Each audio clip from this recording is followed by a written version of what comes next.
Hello? Testing, hello! Hello, friends. Hello, people. I am very, off today. I literally, like, woke up and, then I basically got preparation ready for stream. That's how late I woke up. It was basically like around, like, 40 minutes before stream, but even with 40 minutes, I was just very, like, took my time way too long. I don't know. Just morning ritual took a little bit longer than normal.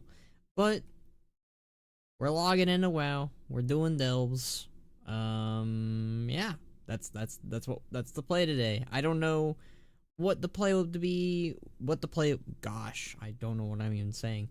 The play to be for next week will be, because there's no more story to do in WoW. I have considered maybe trying Cata Classic and Mob Classic. Obviously, I mean, Mob Classic isn't out yet, but I'm considering doing that as a possibility. So that seems to be my plan, maybe after this week. I mean, after this stream, there won't be any more streams, so I mean that checks out too. So technically, it works either way. Anyways, let me turn some WoW sound on, because there is no WoW sound. And I like music. So we're gonna do some delves, we're gonna do some bountifuls. Why is WoW louder than usual? That is very rude, WoW.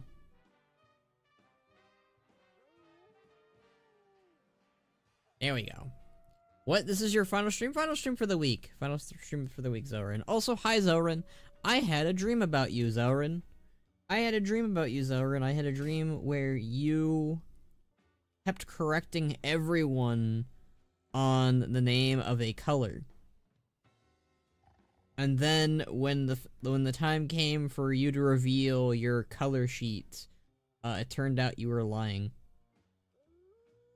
That's my dream. Have fun with your delves? Thank you, Antonio. I will have fun with my delves, for the most part.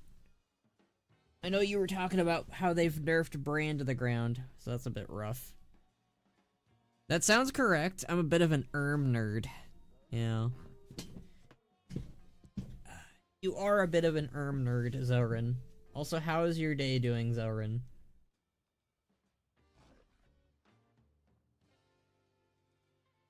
Alright, so we're gonna do waterworks. I don't want to do excavation 9, but if we have to, we'll do it. Okay. Here by Zandalari, jeez. Did you see the funny meme I sent? I'll see it now. Oh. I don't think I ever... Let me post this. I forgot to. Thank you, Zoran, for asking about the memes.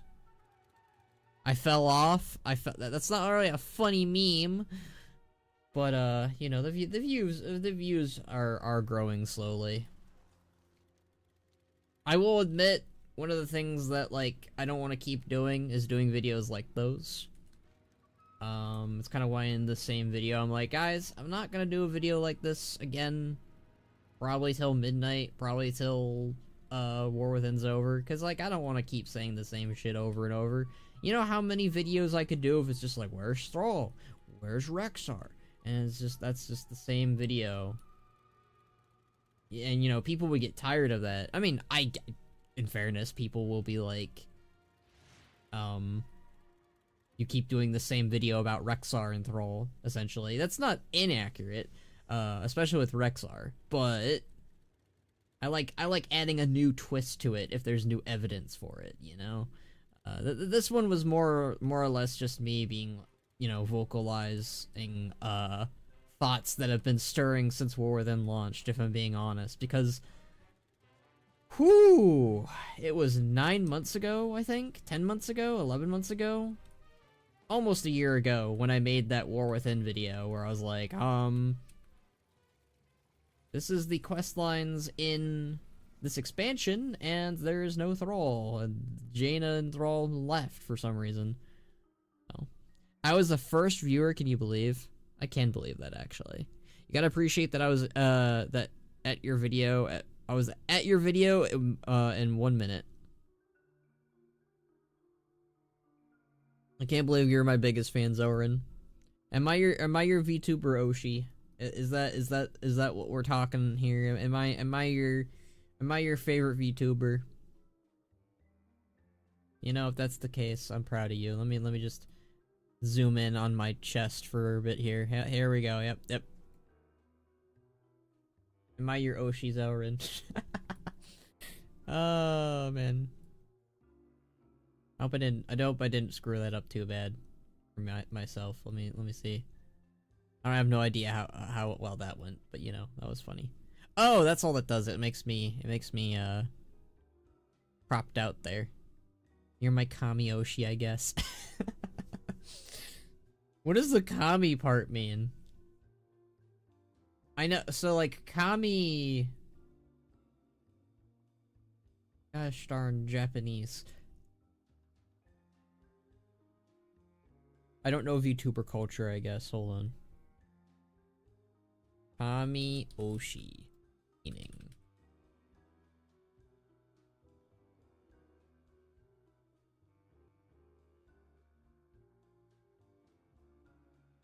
Honestly, the elevator music from Undermine is pretty fitting. Kami Oshi means God favorite. So I'm your god favorite Oshi. You know, that's pretty, you know what, that lines up pretty well considering I am a demigod. So cool. Pretty neat. Pretty great.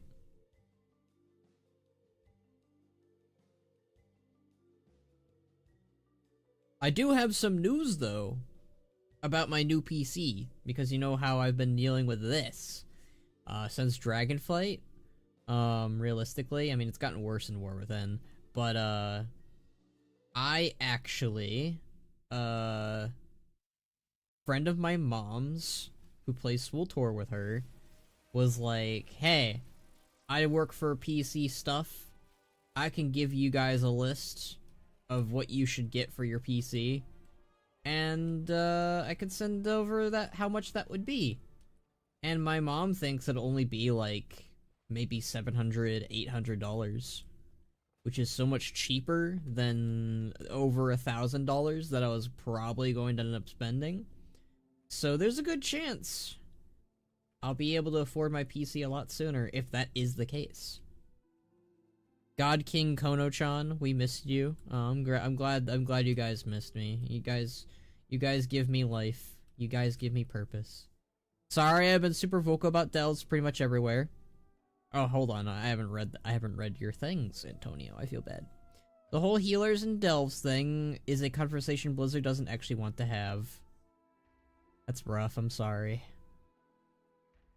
You know, I think that they don't. I think one of the things that they don't want to have either is the fact that Bran is kind of you know, he's kind of stale, you know? I think that they need to have a new Delve companion, you know? I just don't know who that could possibly be, you know? Like, it could be anyone's fan favorite, I think, you know? And anyone could be data mined, you know? So, is it true that you're abandoning Beastmaster Hunter to play a Chrono Warden Evoker for the lore accuracy? Absolutely not. I am not going to. I did debate that. That was like a funny little debate in my head, where I basically went, okay, so Bannerack is like my face of the channel for so long. Now we're gonna be using Khono. So do I also do that for Warcraft? And like it took me like less than a minute to go, no. Bannerack will remain the face of Warcraft, and I will continue to play a Beastmaster Hunter for the rest of time. I have been committed, you know? At this point, I've been playing a BM Hunter since 2008, non-stop, with only like minor cases where I've played other specs of the Hunter very briefly. Did that last very long? No. So I am pretty devoted to playing as a BM Hunter for the rest of time. I'm at the moment doing Excavation Site 9 Delve after Nerf Brand Tank. It is so bad. Jesus Christ. He gets unconscious fighting one mob. That's rough.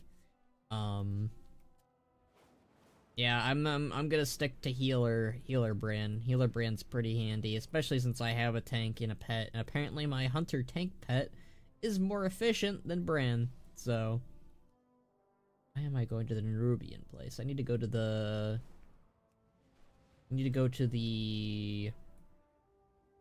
crap. What is it called? Ringing Deeps. To be honest, I think Ringing Deeps is my least favorite War Within zone. Not that it's bad, I just think that it's the most underground zone they ever did. Like, it is, like, even worse than Zarlak. I actually like Zarlak. I thought Zarlak was fine. I mean, Deep Home was their first underground zone. And I actually think Deep Home wasn't that bad, too. I thought Deep Home, again, Cataclysm was, like, them experimenting. And instead of people, like, being like, oh, this is kind of neat, people kind of just bashed it into oblivion, and they never will experiment again. I want an underwater zone. I don't care if Warrior McGee hates Vajir. I want a secondary Vajir. I want us to go back to Najtar. I want us to see it in all its glory, like Najtar underwater. If you have to put that in parentheses, or the true Najtar, I don't care. Just I want to go to the true Najtar underwater. Full Vajir it. In midnight. Let's go. Ah, fudge. That's just rude. I don't appreciate that. I don't appreciate that one bit. Where's the spinning one? There's the spinning one. There we go. Very rude. Tier 11s as a healer are rough. Now, it doesn't matter your item level or what level Bran is. Even Mythic Raider healers are struggling. That is abysmal. That is not the delve we want to do. I want to do a bountiful delve. Thank you very much. Thank you very much.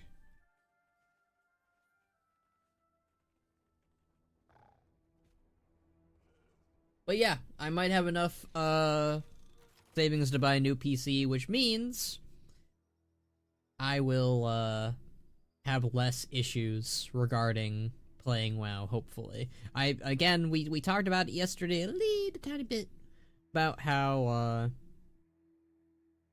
it might be just a War Within issue, that everyone is just lagging all the time. I personally think it's my PC. My PC is slow with everything, not just WoW, so yeah. Unfortunately. Oh hey, it's the loading screen art that makes me mad and sad at the same time. This was such a cool concept art for the expansion. I'll be honest with you, I kind of wish they dialed up the Nerubians just a little bit more. I would have been okay with the Nerubians kind of being like the Suramar threat, where we don't deal with them until like 7.1. And like we just deal with other threats midway.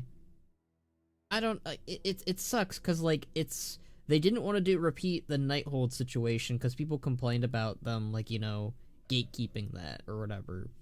But like, I don't know, the Nerubians were the biggest threat and they now kind of just die with a whimper. Like they probably, I will go on to say that I think that I found Gahoon far more threatening than the Nerubians and Ansurek. I don't know, I'm just very disappointed with War Within. Outside of Goblin stuff, of course. The Goblin stuff is like probably the best part. Alright, let's go do Waterworks. My favorite. Actually, this one isn't a bad delve. I kind of like this delve.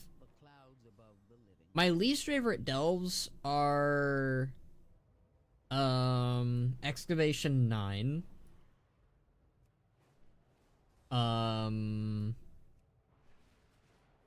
There's a Nerubian one I don't like. I just don't remember what its name is. And any one with to do with the candles now. They ruined the candles. I don't like what they did with the candles. I actually preferred the whole, like, running around candles over the you have to put down a candle for it to work thing. I didn't like the putting down the candle thing. Yeah, Speaker Brent. I agree. I'm very good at a lot of things. Alright, we are 20 minutes in. It is finally time to do a delve. Alright, +8. Wait. I just want to see if there's any 639. Okay. 39. It seems, yeah. It seems like there's no reason to do a plus 11 beyond, really. But what is this poison bullshit? That's exclamation site 9 is way too long. It's way too long. I don't like the whole, like, ads spawning everywhere to, you know, basically rip you apart. Hi, Ridicron, the Earthen. Can I talk to you some more? Outsiders detected. See, it's literally Ridicron's voice. Ah, I miss him. Or as Antonio would say, Rodicron. Ah, it's the totem one. Interesting.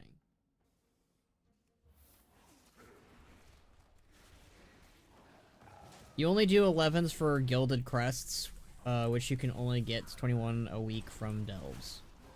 Oh. Yeah.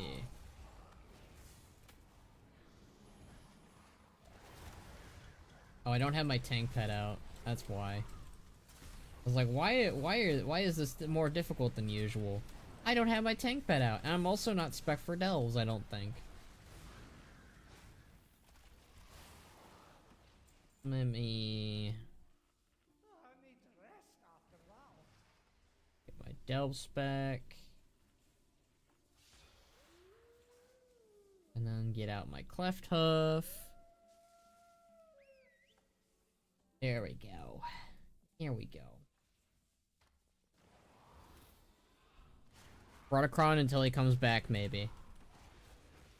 He'll come back. He'll come back and he'll kill some titans. That's what's gonna happen, you know? I really like a Ridicron. I think that he generally is my favorite Warcraft villain right now. We'll see how long that lasts, and we'll see if it'll stick in Last Titan. But I think they just did a really good job of hyping him up and making me like him, especially through the books, especially through his cinematics.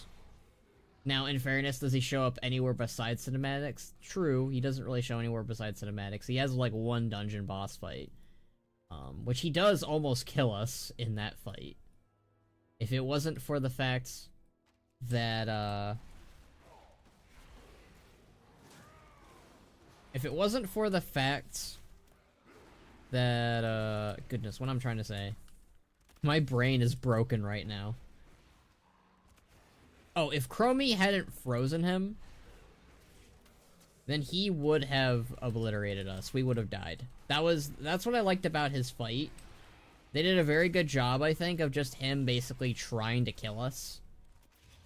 And putting everything out against us. I really think they did a good job. They even explained that in, like, his whole fight dynamic, where they were like, he does not underestimate you, the player. He wants to kill you.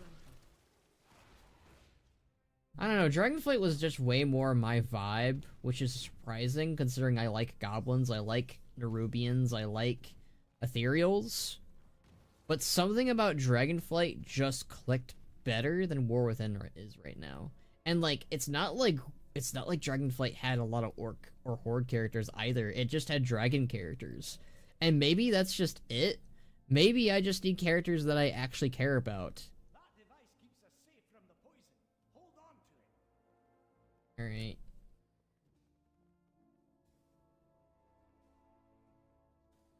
I can't hold on to it though, Bran. Can't do shit, Bran. I gotta purify it with my boots.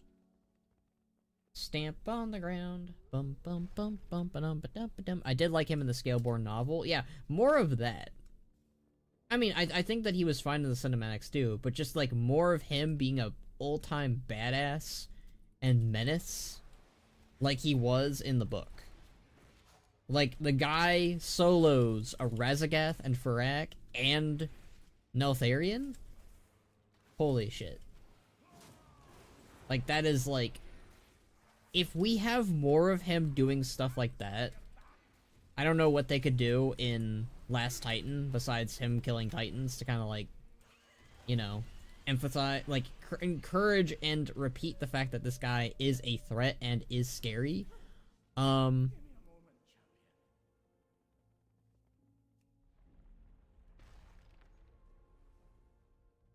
don't know. I just think that they need to do that. I kind of think that these totems being everywhere is kind of funny. Not gonna lie. Maybe he needs to kill an aspect. A dragon aspect before. Maybe it can be Abyssian. I'm sorry. I'm sorry. I like Abyssian. I really do. It's not that I don't like him. Okay, rather, I used to like him, but then Dragonflight came out, and it was just like, hey, what if we made Abyssian the dragon aspect? I don't know who thought that was a good idea at the time. I swear, I remember the community when it became like this like whole vote situation, because everyone thought we were going to vote for our dragon aspect, right? And a lot of people in the community were saying, oh, well, it shouldn't be either of these two, it should be Abyssian. And I looked at that and I was like, Abyssian? I mean, he's alright, he's a nice guy, but like, he's got nothing interesting going on for him. I didn't think that he was even a logical option. But then he shows up in Zarlak, and I was like, oh, well, I guess he could be an option, but I don't think he's leadership material still. I think he's kind of just an advisor, you know? So I figured it would have been more like, oh, it's not gonna be him, but he's gonna have a major role in advising who becomes the aspect.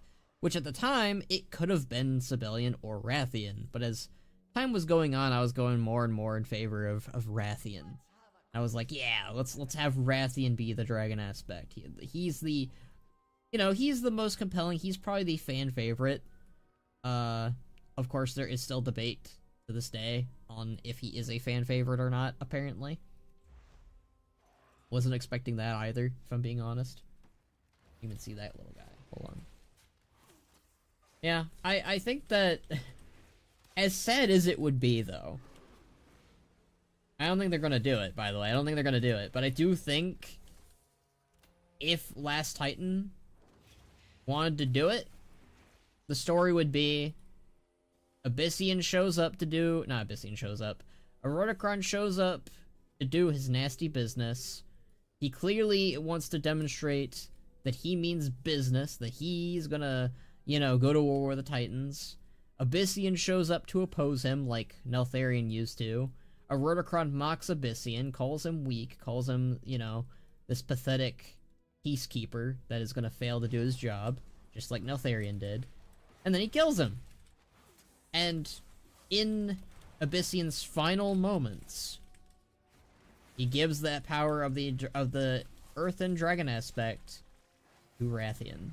And this pushes Rathian down his path to avenge his brother and to take the fights to Eroticron. Liz picking the most boring options as always. I don't think they always do that, you know? When it comes to leaderships or leaders. Because I like Gazlo. I like Thrall. I like Rokon. They're not boring. But when it came to, I think, I think definitely the Black Dragon aspect, they picked probably one of the worst choices. Like, Sibelian, as much as I didn't think it was gonna I didn't think it was gonna happen. You can't lie, it would have been interesting to have someone a little bit more cunning and manipulative as the earthen aspect. I didn't like that they basically said, like, oh, those values are bad. We shouldn't encourage those values in a Black Dragon aspect. And I'm like, well, you shouldn't encourage the insanity part but I feel like having someone smart and cunning and capable is good values, you know? Honestly, this Undermine stuff isn't as funny as it should be because it's not as crazy as reality is right now. Well, I don't know if we really need a dosage of reality in World of Warcraft right now, let's be fair. I don't think we really need Gallywix Trump running around in Warcraft.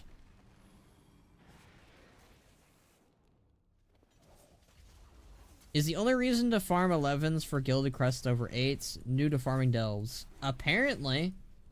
According to our buddy Antonio said that that's the only reason why you need to do anything above an 8. So, I guess that's a reason to do it. I guess I can do... I know my maximum is like a +10. I can do +10s at the moment on Mythic... Not Mythic Plus. Sorry. On Delves at the moment. Gallywix is a saint compared to Dodgeman. He really kind of is. Which is, like, probably the saddest thing, Zorin. That a fictional goblin booger is technically somewhat more redeemable than, him.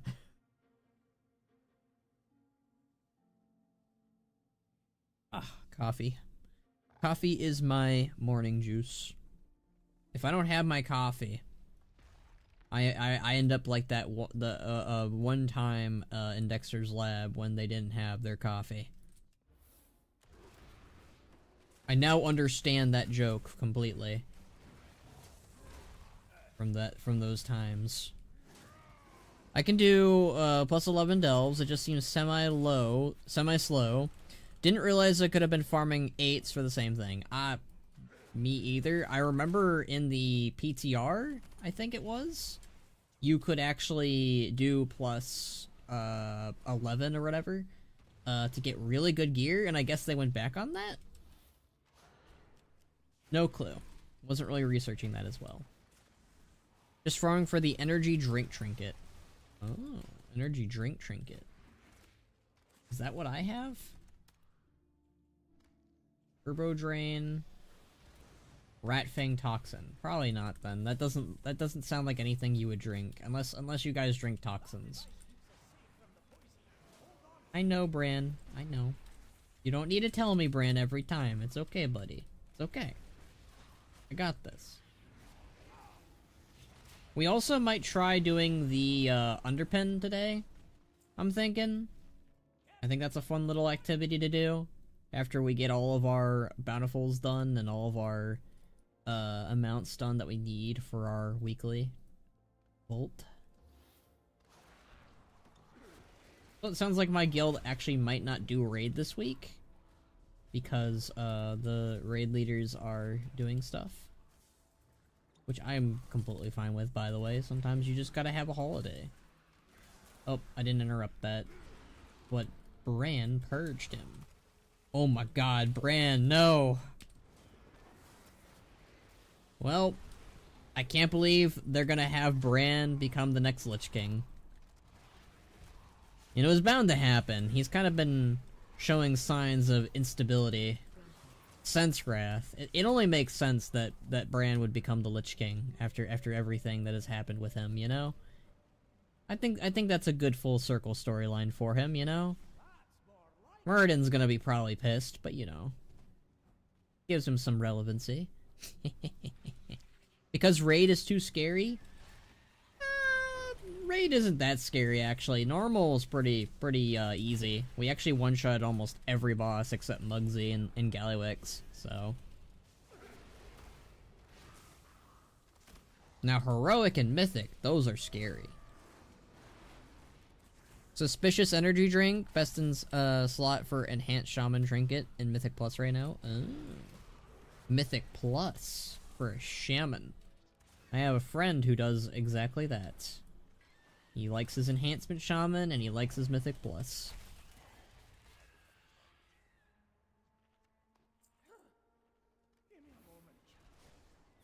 Since you guys are my most devoted viewers, I keep giving you guys glimpses into the future of what projects I'm going to be working on. Like I said, I think that in terms of live streaming, I'll probably be doing Cata Classic next week, I think. I'll ask people if they're interested in that, of me playing Cata Classic, for starters, you know. I think my PC can handle Cata, probably. Hopefully. We'll give Cataclysm Classic a shot. And see how that works out. I want to get the transmog that Banneret had in Cata, before doing Mop, and then in Mop I want to get, his drip for, Mista Pandaria. He uses that drip all the way until, like, Legion, and then he uses a different color of it. So, I'm pretty excited for that, I guess. I mean, I loved the Yongle Slayer set. It was Ban's iconic set for years. And now I don't use it anymore. It's a little sad, but at the same time, I think his, floofy color kind of makes up for it, because it's a floofy color. You can't go wrong with a floofy color. But, outside of streaming, I think my next video is going to be talking about Koresh. I have a few other ideas. I have them listed down somewhere, but I'd have to pull them up. Actually, let me pull them up real quick, since I'm reading them aloud to you all.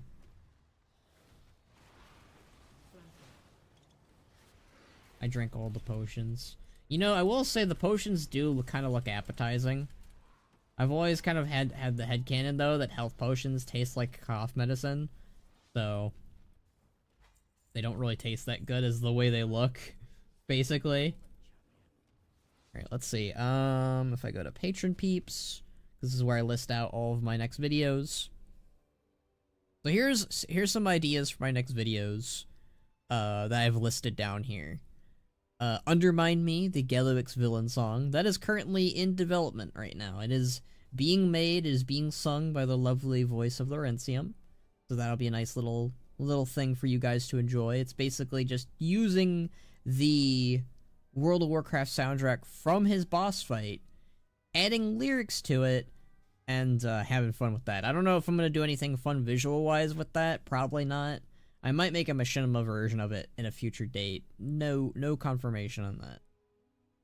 And then after that, I'm going to be doing a video on Koresh. It's called Journey of Koresh, Predictions and Hopes, where I basically just talk about what I really hope Koresh has, and what we do there, maybe. New leveling discussion video, basically Holly Long... Is it Longdale or Longvale? I feel like Longvale sounds cooler. Anyways, the new Blizzard people, they were like, hey, we're gonna be revamping the leveling. So I wanted to talk about that. A remaining threats video, basically where I just talk about, you know, threats that are still looming on the horizon, or that are still out there. You know, the obvious ones being like a Ridicron and a Jara and Sargeras. I want to talk about them again. I did a video on them a while ago, technically. A video just like that, but it was like a couple years ago. And Galluix is gone, and I just think it's fun to talk about, like, other characters too. Like, I'll probably talk about Denathrius. If I talked about him in that video, though, I might not. It depends. That video might get scrapped just because I did a video pretty similar to it, and I'm not sure if I want to do a video that's like one for one the same thing, just in modern day. And then, in terms of machinima, I'm not really working on Journey right now. There's two reasons why I'm not working on Journey right now. One, I need the models for Journey. I don't have the models for them. And, two, I am missing voice lines from certain people. Or a certain person, rather. I'm not gonna out them here, because then they'll be manhunted, potentially. But I have a Scarlet Onslaught machinima that I want to do. Those are my plans. Those are my plans. Fun little plans. Oh my god. These guys really hit hard, but they die really quick. I don't know if that's because they have really bad health, Or if I'm really that good. Light fuse. What the hell? I didn't even notice that that's a thing that I can kill. That's fair, Bran. You know, you did stand in the bad.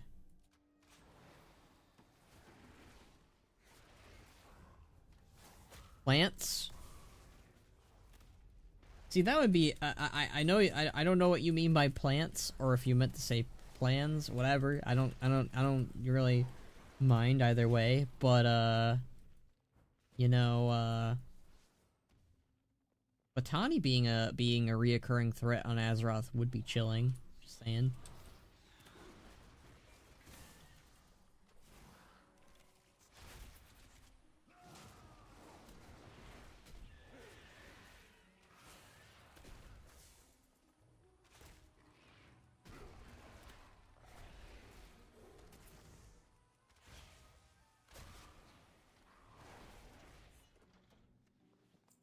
And it's kind of wild that, like,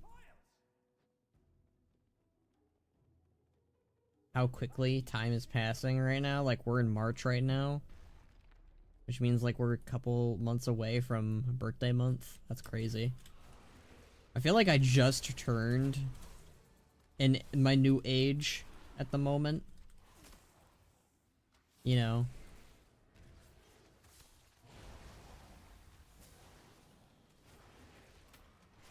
Batani came through the same mass teleport that we used teleporting the Maghar with, which is canon. It is canon, yeah, I know. I believe when you look at where everyone is going, the Saberon head towards the Barrens. The Batani also head towards the Barrens. Now, personally, I think the Batani, they should set up in the Wailing Caverns. That is, like, the perfect story of its own, where the Batani are reviving themselves and putting themselves in the Emerald Dream to grow and be more powerful than ever before, and essentially preserve themselves on this Azeroth plane. So I think the Batani are definitely going to be a thing in the Wailing Caverns. That's like a perfect story to tell. It's like a, you know, a new dungeon revamp with the Wailing Caverns with the Batani now inside. You could even have like a cool like nod to like the previous ones of old, where they're just puppeteering the snake night elves. You know, the night elves that turn into snakes, the Druids of the Fang? I believe that's what they're called, right? The Druids of the Fang. That'd be kind of cool. And then they escaped in the Durtar Wilderness and the Barrens too. See, I think you could still tell. So, I think it would be really cool. In the see, that's the thing. I think that I could gush so much on what a Durtar leveling revamp could be, but essentially it would be like you traveling with like some new orcs as they like are choosing their clans. You haven't decided your clan yet. Thrall is like a pivotal character within the zone. So is Rexxar. So is like every clan chieftain. I feel like it'd be so cool if they did like a player choice thing where you get to decide, like in the Kosharg, you get to decide what clan you're going to be a part of or what clan you're interested in joining. That way the Kosharg is still relevant. But depending on your choice, you'd get to hang out with that chieftain. So, like, if you're like, I'm into the Frostwolves, then you get to hang out with, like, Thrall and Nazgril. Yeah, I'm into the Mok'Nathal, I'm gonna go hang out with Rexxar and Leerox. You know, something like that, I think would be really cool. That's a lot for them to do, but, like, at the very least, they could just, like, change, like, the quest dialogue a little bit. Just, like, kind of, like, change it a little tiny bit, and that's all they need to do. I think that'd be really cool. It's a lot of work and probably not what they're going to do, but I think it would be neat. I'm trying to remember what those creatures were called. Gorin? Yeah, those are Gorin. Gorin, Saberon, Batani. Some ogres and Gron also, I think, got teleported in. Excuse me, if I'm not mistaken. I would love it if Durotar and the Barrens entirely just kind of became like these like centerpieces for orcish culture from Draenor, both alternate Draenor and Outland, just kind of being there. Like, could you imagine, like, we have, like, Rylix and Durotar alongside Wyverns? Honestly, Rylix could probably live in Ajara because, well, unless the goblins have kind of ruined that for them. But Chimeras also lived in Ajara, so that'd be a good place for the Rylix to live there, maybe. Do you remember the part in the Orc Heritage where you plant the first seeds in Durotar? Maybe Durotar will transform similar to jungle type or Gargron type areas. Maybe Botania and Gorn will be there. Maybe. I think it's a good idea to have it be Durotar and the Barrens, so that way you can interconnect the stories. One of my favorite parts about Cataclysm was the interconnective stories between Silverpine, Hillsbred, and Tirisfal. And I would love for them to do that for the Orcs storyline again. They kind of did this a little bit with Barrens, Ashenvale, and Stone Talon, kind of, but it was far more subtle, I'd say, in those ones. And also, I think the storyline kind of got a little bit ruined by the fact that Garrosh and the Stone Talon incident is very, apparent there and all that other stuff. I could rant on about how Garrosh is technically out of character in that, but it's fine to just paint him as a hypocrite in that scenario. It's still a good storyline, but it's not as good as the Silverpine one. But as far as the Durotar Oasis thing, they've straight up said that will one day, or at least the spirit said that one day it will bloom into an oasis. And one of the things I think is going to happen is, if you remember in Warcraft 3, Durotar looked so much more pristine and better. And I think a part of the reason why that was because, one, the Alliance was ruining the land. Then Garrosh came along and also ruined the land, especially with his elemental uprooting of dark shamanism. So I think that Durotar kind of just took a beating after beating from the treatment that it got from the orcs, from the humans, but now it has time to heal, and you can kind of encourage that with shamanism through Thrall, and maybe even druidism if they want to introduce orc druids. But yeah, that Oasis thing, that is a thing. That is going to lead to a more pristine Durotar. Now, I do think that parts of Durotar will still remain quite barren. You gotta kind of keep that desert-like feel still to Durotar. I think it would be a shame if you don't have that. But I do like the idea of it kind of being a little bit like Desolus, where new life kind of shows up in the middle of the zone, near Razor Hill or something, or near Thunder Ridge. Either way, I think that they should definitely do an Oasis for Durotar, and I think that'd be really cool. And also the Wargron were teleported, and Ogron Ogres too. Yeah, so they could really I think that they could really shape the Barrens and Durotar especially into more orc-like Draenor zones that are reflected with these new changes. Oh shit, we got ogres instead of Quilboar. We've got Saberon instead of raptors, Durotar basically becomes far more threatening than it ever was before, but also it becomes more pristine and better. So, you have changes where, Durotar is more threatening than ever before, because Draenor itself has clashed on Azeroth. It's something cool like that.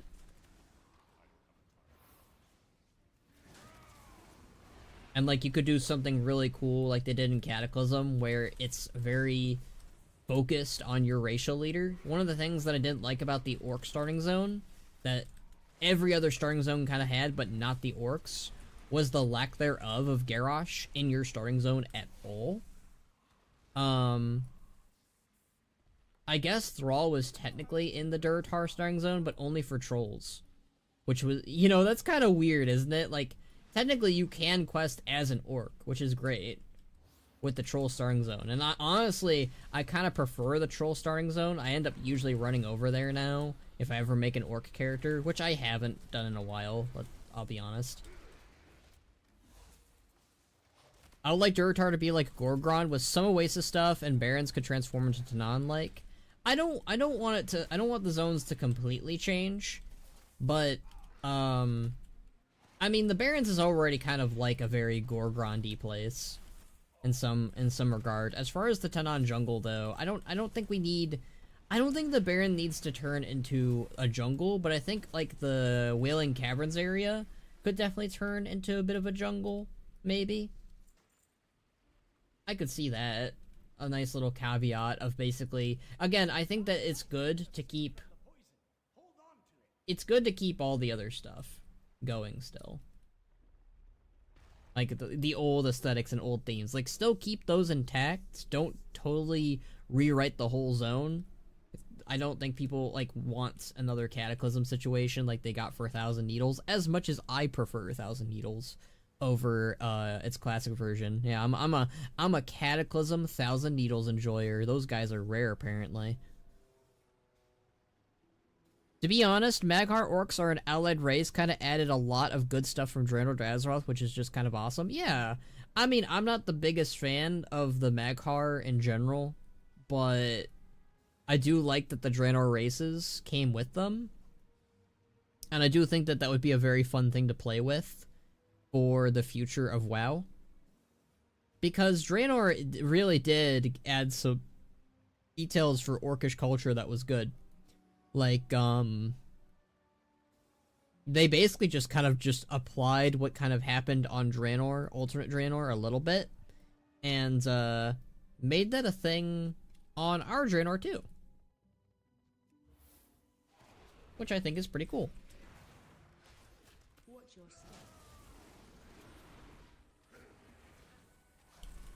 Like, obviously not everything happened the same way. Of course. But I like that they basically made a lot of the stuff that was on alternate Draenor canon with our Draenor. Like, the Tani were a thing, the Magnaron were a thing, etc, etc.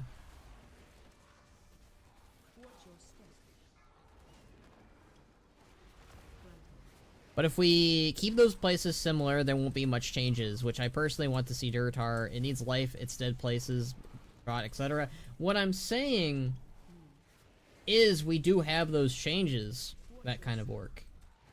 But we don't go 100% with it. We go more like 80 or 70% with it. Like, I'm saying do the changes. I'm not saying keep the zone how it is, because that was part of the problem with Durotar.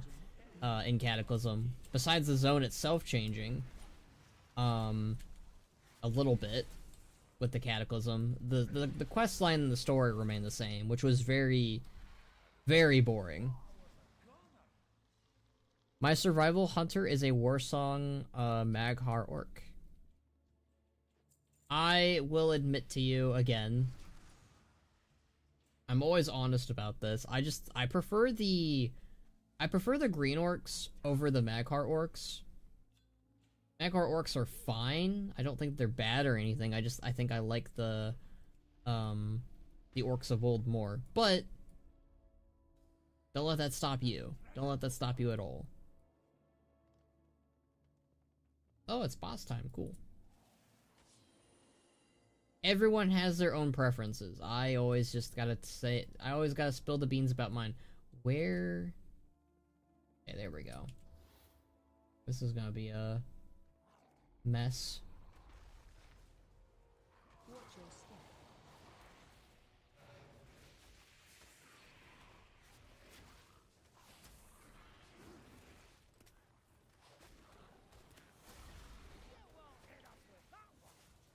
I love Mag'har orcs over green orcs. Haha, we are like opposites.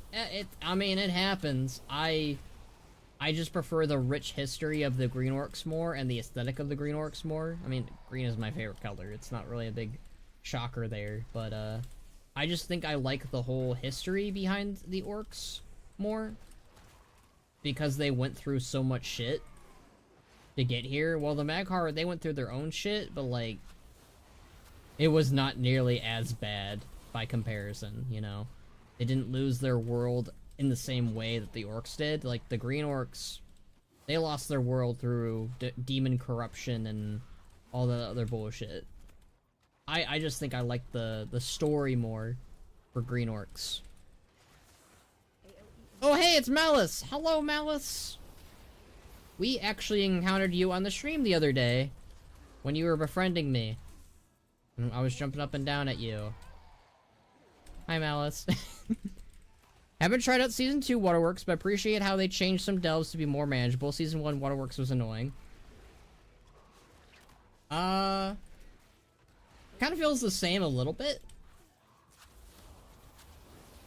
But I do think they made some things more manageable. I do miss the old candle system. I think I liked the old candle system where it, like, the more you moved, the more you lost it.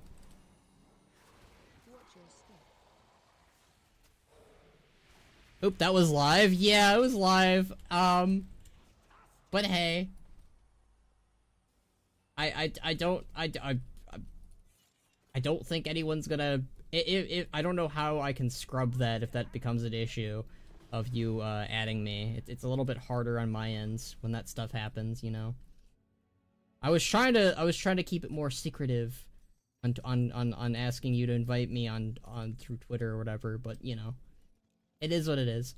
I don't know. I'll do what I can. Ooh. Cosmetic helm.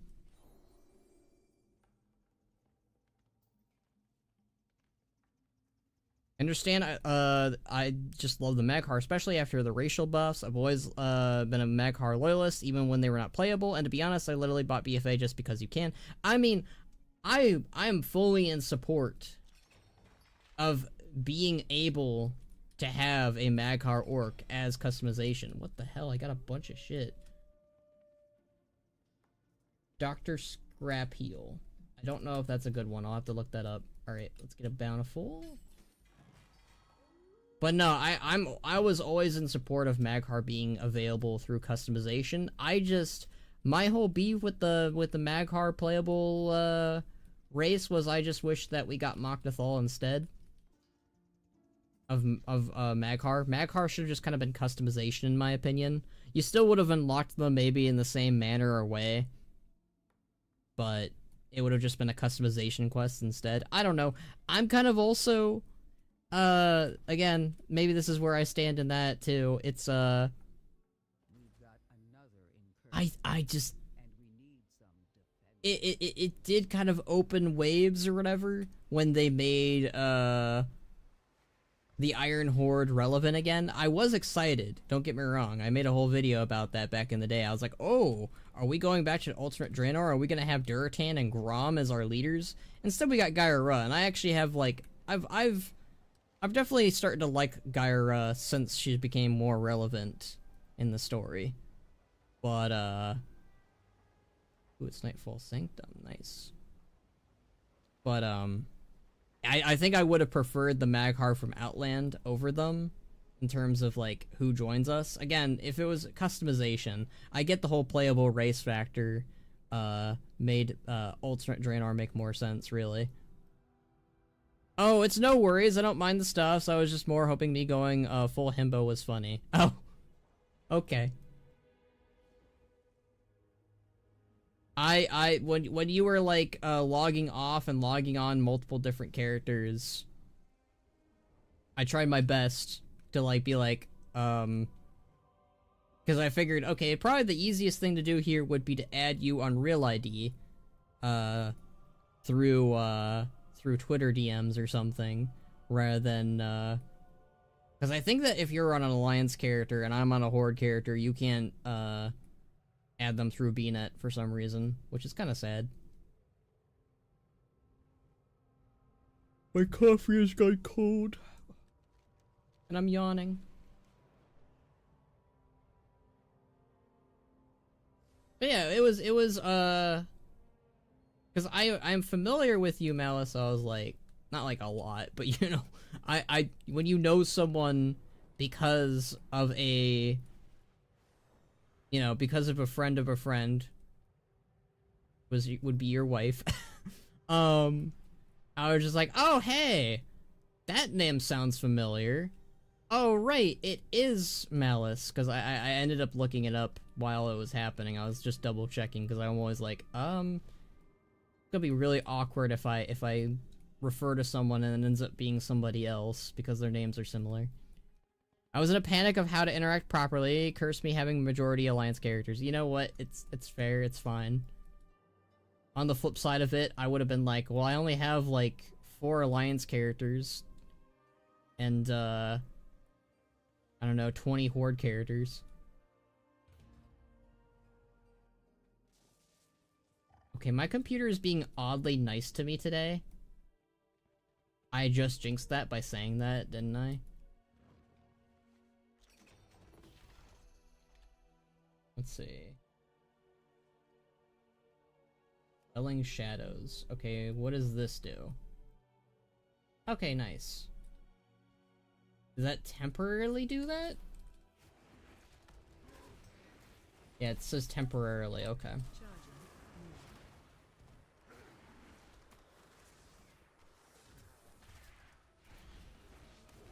Yeah, I am very much a Horde at the very end of the day. I have been maining Horde in World of Warcraft since day 1. I think that's impressive. Like, I know a lot of my friends, they start out as, geez, Bran, you not die so easily? They start out as Alliance usually. They're like, oh, the Alliance are the good guys. Meanwhile, me, I played Warcraft 3, and I was like, ah, the orcs, the Horde, the good guys. I love these guys. The Alliance are evil and mean, and you know, because I was basing off of Dalen, Garithos, and Arthas. So from my perception, you know, you had Jaina, obviously. Jaina was one of the good ones. So also, you know, Tyrande and Malfurion. But like, from my perspective, that's not. That might be a word. I don't know. From my perspective, geez, I can't talk. Perception. There we go. Perception. I thought the Alliance were the bad guys, and the Horde were more of the good guys around that age. Nowadays, it's like, well, they're both kind of good. They're all both kind of bad. It's kind of just their whole gimmick. Also agree with the earlier sentiment. Green Orc is better. I also love green. Best color. Hey! A green enjoyer. Let's go. In many ways. A green enjoyer in many ways. Yeah, green's my favorite color. If that's not apparent. When designing my Vtuber model, I was like, well, no, I didn't design him, per se, but like, when I conceptualized him, he had to have green on him somewhere. Unfortunately, we went the Ben 10 color route, and now everyone calls me Ben 10, which is, you know, that's a thing. I predicted it might happen, but I didn't think it would pick up that much.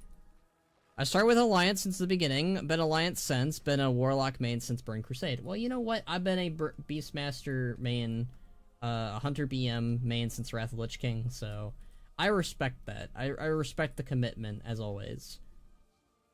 And you also said that Green Orcs are the best, so, I think that this is a, good thing, yes. You are forgiven for any sins. Not that you've really done anything bad. You just played the Alliance, but I don't know. We have to ramp it up a little bit, don't we? We have to keep the Alliance versus Horde themes alive. 'Cause somebody has to. I'm actually, like, when it comes to the Alliance versus Horde stuff, I'm kind of, like, of the opinion, do it when it makes sense, but I also like it when they work together. Yeah, Bran, I get it.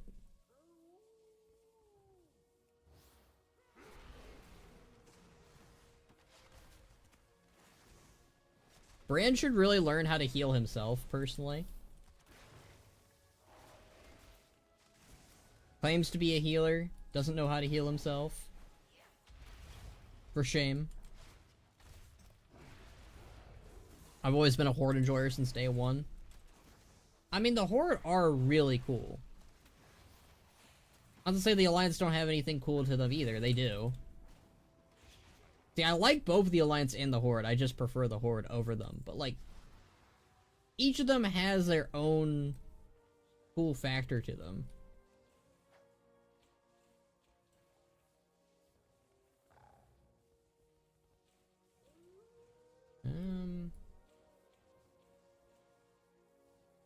Did I miss one back here? I did. Of course I did. In fairness, I'm yapping about lore again, and when I yap about lore, my brain completely turns off all functions regarding gameplay. Kind of a problem, really. I had 2 Horde tunes until Remix, then I got one of every class, and then filled out the missing classes I lacked in Alliance. Well, see, you play Alliance and Horde still, which is good. I think that everyone should play at least both at one point in their life. Because I didn't play an Alliance character realistically until, like, Cataclysm. But I also played the Alliance character way more during Mr. Pandaria as well, and Warlords of Draenor. Warlords of Draenor, I'd say... I think really it was Mr. Pandaria and Battle for Azeroth where I played the Alliance, quote-unquote, the most, but I still played Horde a lot back then. Because I wanted to experience the story on the Alliance's side of things in Battle for Azeroth and MoP. Which that's another thing I think that's kind of like missing from WoW, or current WoW, where we just don't have split storylines anymore, and I kind of miss that. I'm using Gorehound in my survival Magcar and also rocking that Warsong banner. I don't know if you knew this, that kind of work. But if you do that, you do the whole, you wield Gorehound from the Infinite dungeon, the one that's like more HD and from Warlords of Draenor. And you're a part of the Warsong, Grom will show up and he will salute you. And then he will disappear. I thought that was really cool. I did not know that that was a Warsong thing. Like a Warsong only thing. And I accidentally did it on my Orc Warrior because I was like, oh, well, he's not technically a part of the Warsong, but he's Warsong-ish. I kind of just went with that. And then I had when I was wielding Gorehound on him because I thought Gorehound was really cool. And it was kind of best in slot at the time. At least for me. And he just kept saluting me, and I was like, what the heck? That's kind of cool. And I thought that he just did that in general, really, if I'm being honest. I miss class quests and class storylines like in Legion. The idea of class identity is fading. Yeah, I think, I like the idea of them definitely doing more class quests and class reputations. Like the, class holes. It doesn't technically need to be a class hole, but I really like it whenever they do, class storylines. I think it was either in Dragonflight or Shadowlands where they introduced, like, oh, hey, let's give a questline for Warlocks to unlock, demon customization. I would love something like that for, like, Hunters, for example. Like, Hunters, they introduce a new pet family, and they're like, oh, you need to go to the Isle of Giants or something and study this beast, and there's, like, a quick little storyline between you and several other Hunters or something. Like, something like that, I think would be really cool. Or, like, if they're like, oh, we're gonna introduce armor for pets, and, like, here's a way for you to customize your pet further by giving them armor or saddles that already exist in the game. Something like that. Or new armor, preferably, if I'm being honest. Yeah, but I can't loot it as a survival hunter, but that thing you described on my Mag'har Warrior works on my Mag'har Warrior. Does Grom saluting you happen when you transmog Gorehound, or is it only when you have Gorehound in your bags? Because I have Gorehound in my bags in that character, and he still does it. Yeah, like, it doesn't need to be big, just something that makes you feel connected to your class. Yeah! I think that giving... I mean, that's what I liked about Battle for Azeroth, for example, is one of my favorite quest lines in Battle for Azeroth was saving Hadi, the questline. And that was actually community feedback, the questline, because hunters were basically like, hey, I like Hadi. I want to still use Hadi. Can we save Hadi? And they actually, not only did they commit to that, they gave a voice acted, I think it was voice acted, I could be wrong. I thought it was voice acted. But they gave a questline, I don't think it actually had voices in it, actually. Maybe I'm wrong. I mean, I haven't done it since it was current content, but it gave us a cutscene at the end where you actually save Hottie, and I've used that as my channel outro since then. But that was a class quest. That was kind of like a continuation for the artifact weapons. And personally for me, I know some people are against this, but I think that a good way to kind of continue the storyline for the artifact weapons is to hand them back over to a lore character. And it's kind of like a final goodbye to your artifact weapon. Like you handing the Doomhammer back to Thrall, and he rewards you with a new customization appearance, or something like that. I think that would be really cool. Or, if they really want to make it, like, juicier, what they should have done in Legion, or after Legion, and this is just my opinion, they have a new system that is akin to, artifact appearances, where you basically get to make your own artifact weapon.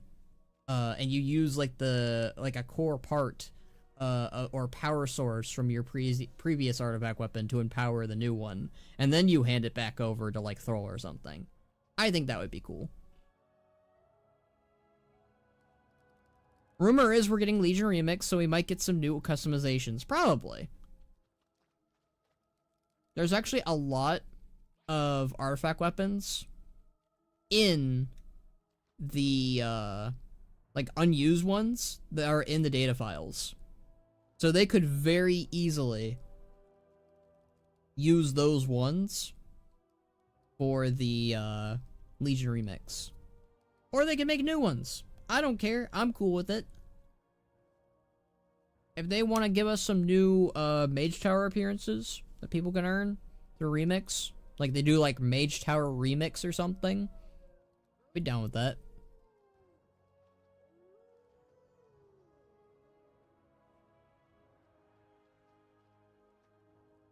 They need to invent some stuff entirely for evokers. Yeah, someone on a lore Discord discussed the idea of maybe like Nozdormu lends you the Dragon Soul, and that's your artifact weapon, which I think would be really cool because it would make sense because, you know, the Drakthir are kind of like an early establishment of the evokers in a way, because they're, you know, they're the whole combined might of every dragon aspect, or dragonflight, in a way.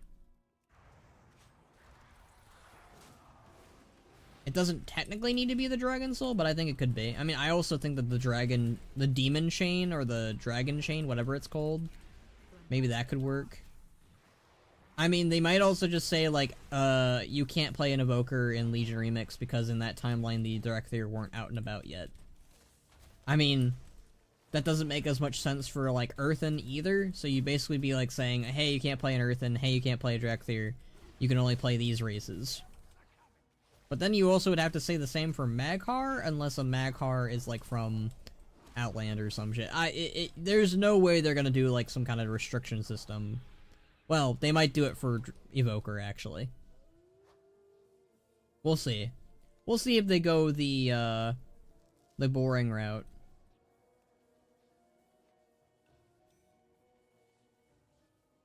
I'm not sure the stolen relic was supposed to be here. Huh.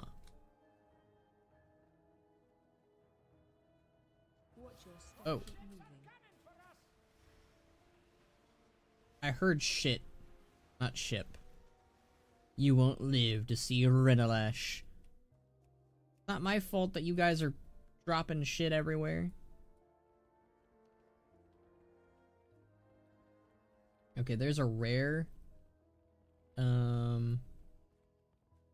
Somewhere. They're close by. There's a rare close by. I missed the rare somehow.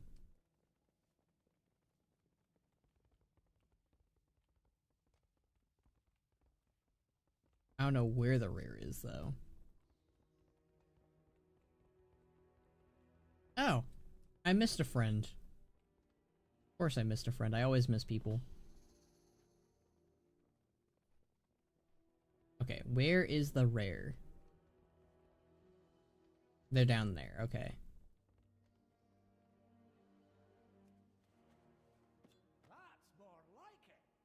And I am Batman.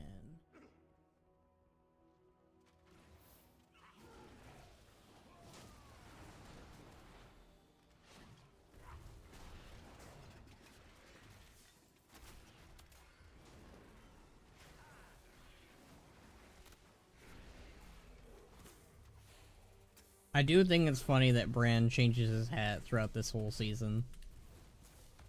Ah! Rude.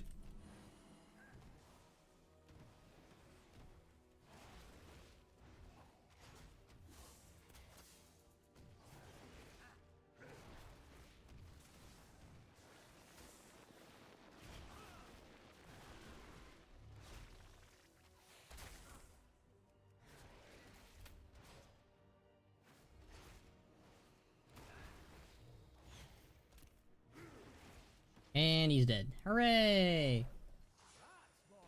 Oh, so now we do the stolen relics. That's why that was down there. Okay. See, I was like, huh. That's odd. I was like, did they give me an objective that I wasn't supposed to do? But no, it's because I was doing it too early.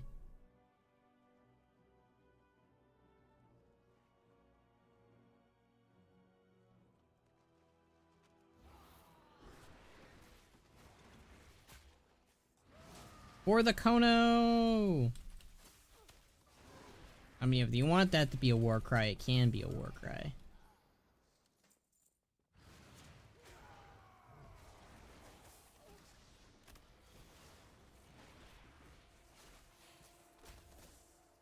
For the Khono? Oh no. I wonder if where Zelrun went off to, or if she just went silent. I'm gonna message her for the Khono.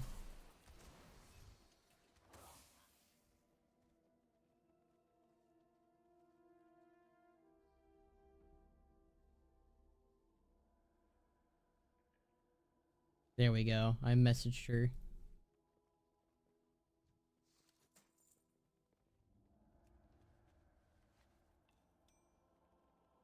How many relics do we need? 4 more? Okay. Not the worst.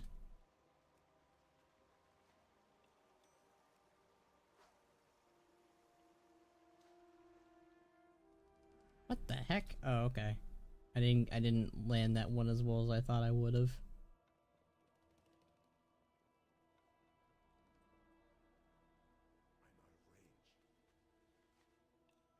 There's one over there. So if we nuke... Wait, what happens if I do this? Okay, nothing happens. Kinda hoping that something was gonna happen if I threw it at the shade, but... I mean, that would have been probably OP if it was like, oh, you've obliterated the shade. Hi. Hello, N.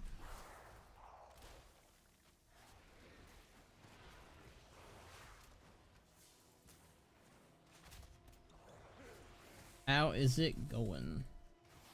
We are just doing delves and yapping while doing the delves.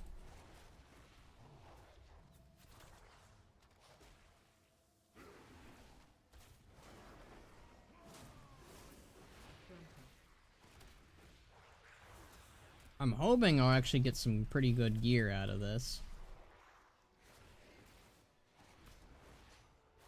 Cause that would be nice. Let's see, we've done 1 delve so far. This is the 2nd delve.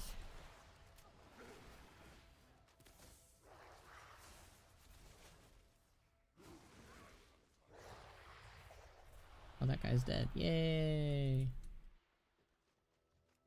Some people around that. Killed them. Dead.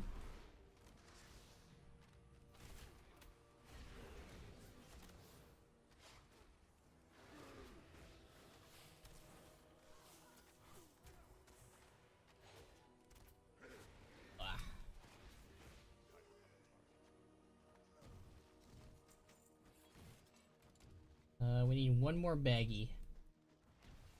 They're over there. Hoarding it for themselves. How dare they?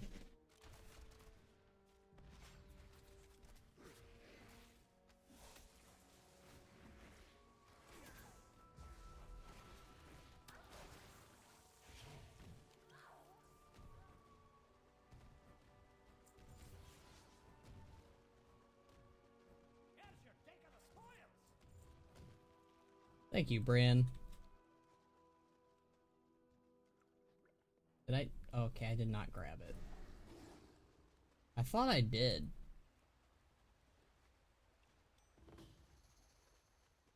Oh well. Oh well, oh well, oh well.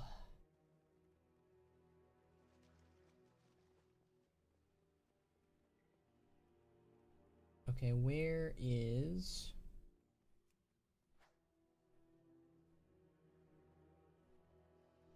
Where's our friend?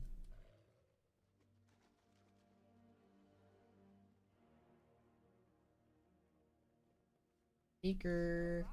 It's treasure. I know it. We're close. Yeah, I know, Bran. Treasure's important to you. Where?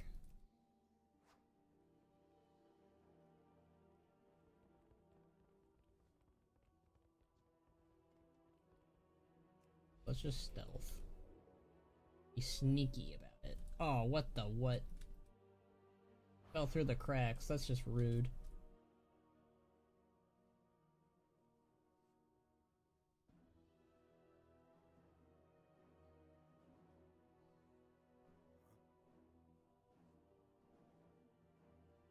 Okay, they're on the ship. Oh, there's a little thingy we can grab. Alright, let's grab the thingy. We can also kill these guys up here too. We yoink this.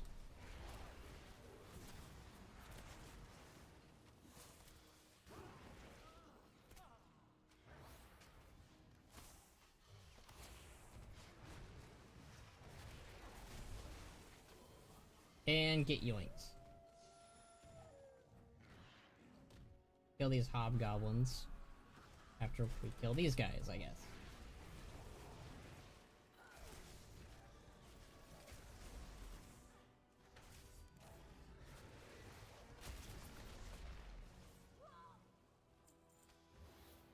Where is the housing yap?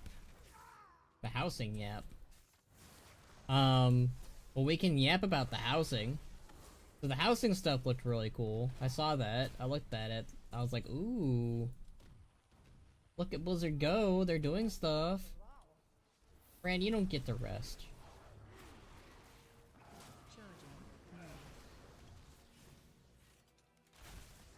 Charging.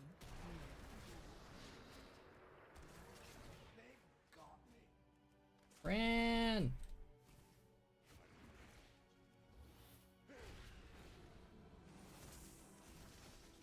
Charging. Oh shit. Charging. Move. Charging. Move.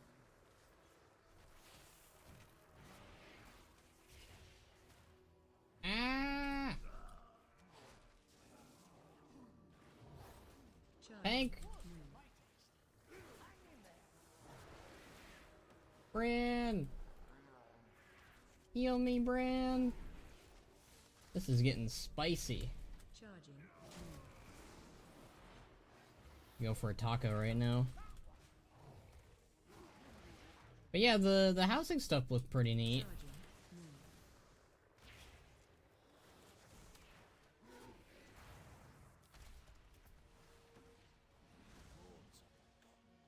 Charging. Move. Are they in there? I guess they were.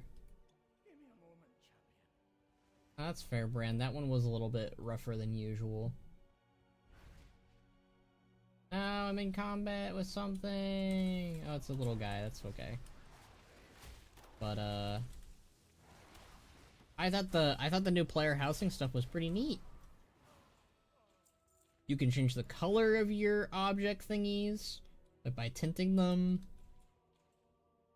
You can twist and turn them and move them around. Like, it's very reminiscent to some places I've seen before, but I like it. This guy looks cool, so he gets to die.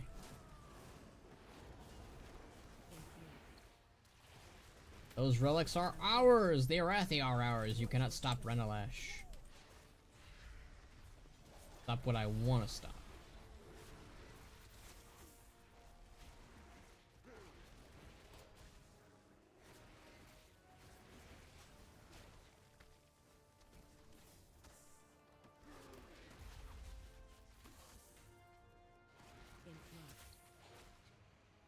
Dispel I didn't interrupt them. Oh well. What a shame. What a sham.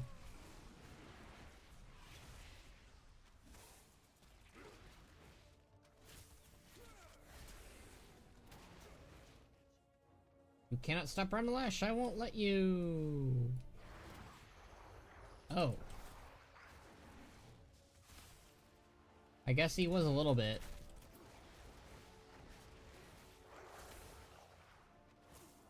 Kinda hoping that light thing would have done something. Oh well.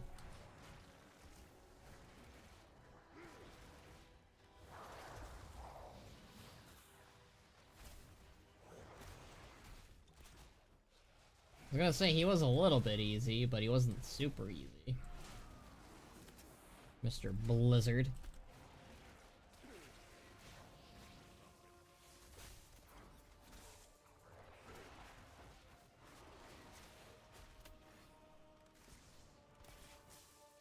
I think about you inflicting death upon me.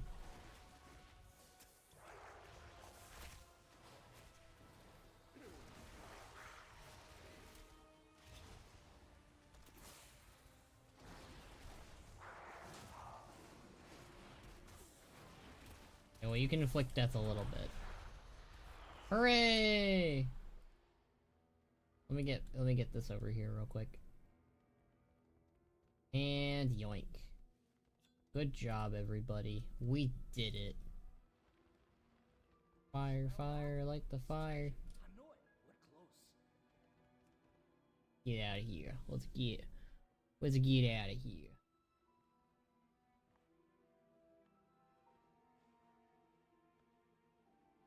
Got stronger by the second.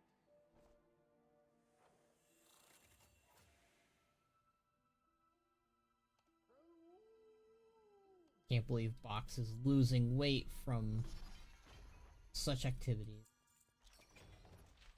Oh, what was that? What did I get? Brilliant Beacon. Ah. Warband shit.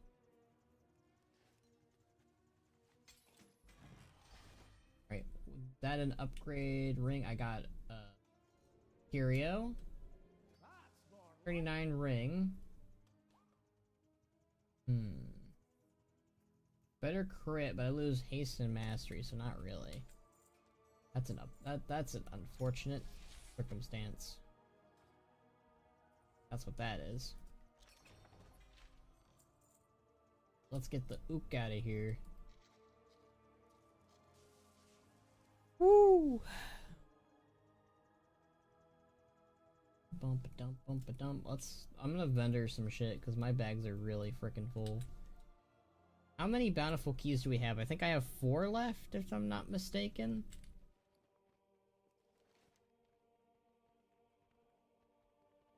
Four keys left.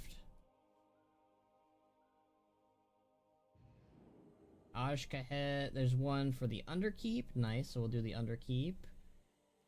I think we're getting low on bountiful delves, though. There's the underkeep and excavation site 9.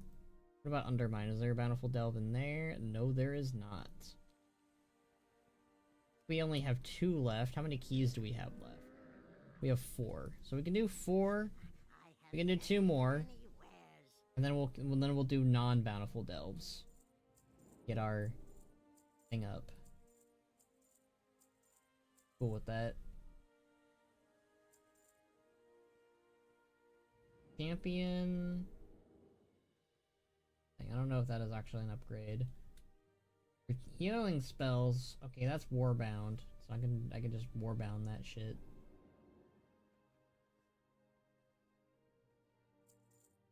Oh, nice. We got some Got a Radiant Echo. I can use that to get more keys. That's nice.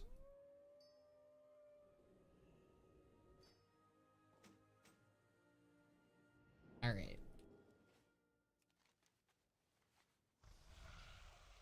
Let's go to...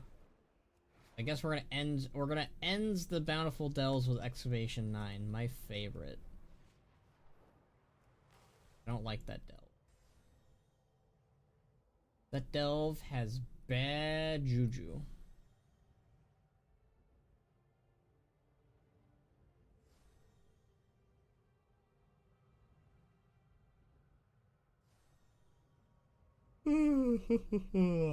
Goodness gracious. And Twitter really wants me to verify my account. It can go eat a butt.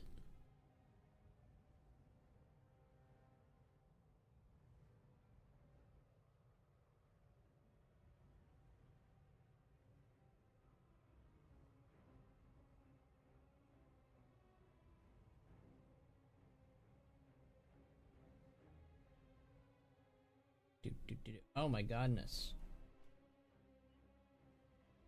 So it's that part where we hit walls. Ajkahet, can you not, friend?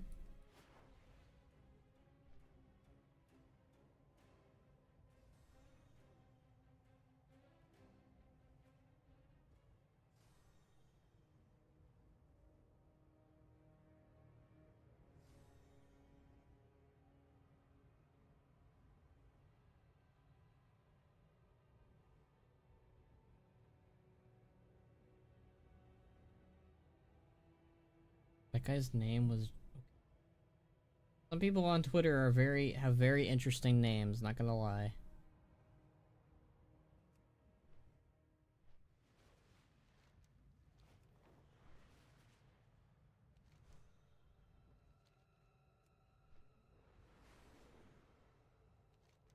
Ah!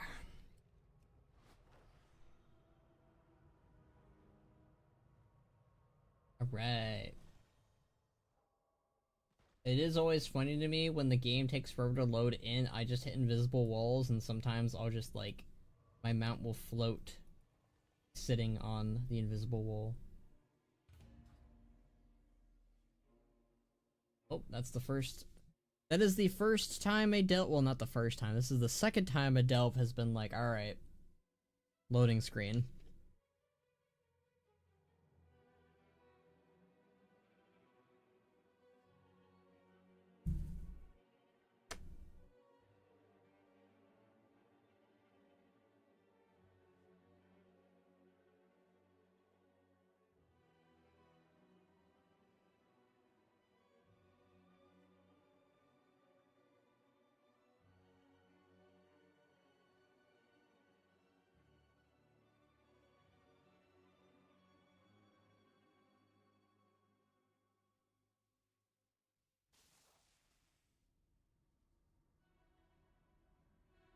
Right. One is this. The Weaver's agents are trapped here. We've got to rescue them. Eat some num-nums. Kinda happened to me earlier. Same thing, throws you to Undermine. Well, Undermine, I get a lot of that. Undermine's a new zone. Undermine's like... I think it's because Undermine is very busy.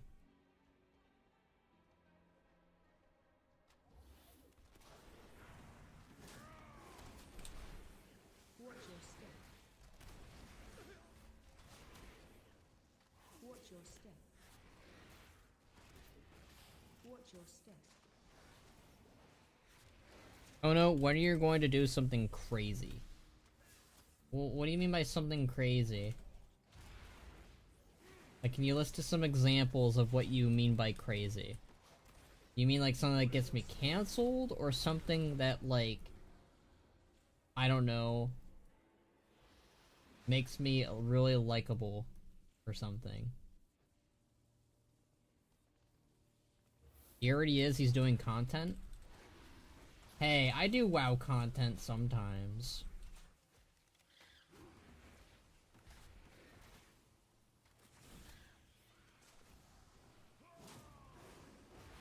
Also, thank you, Zoran, for calling me Khono. I really appreciate that. For not, referring to me as the elder name.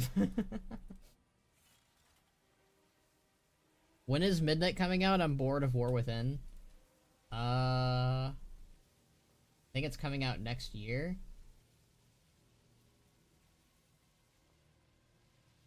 I mean, fair. I mean, I'm kind of sick of War Within a little bit too, but probably for the wrong reasons. Who? Batman. Let's have a quick sit down to recover. Bran, stop trying to get me fat. I just ate your food, and now you want me to eat more of your food.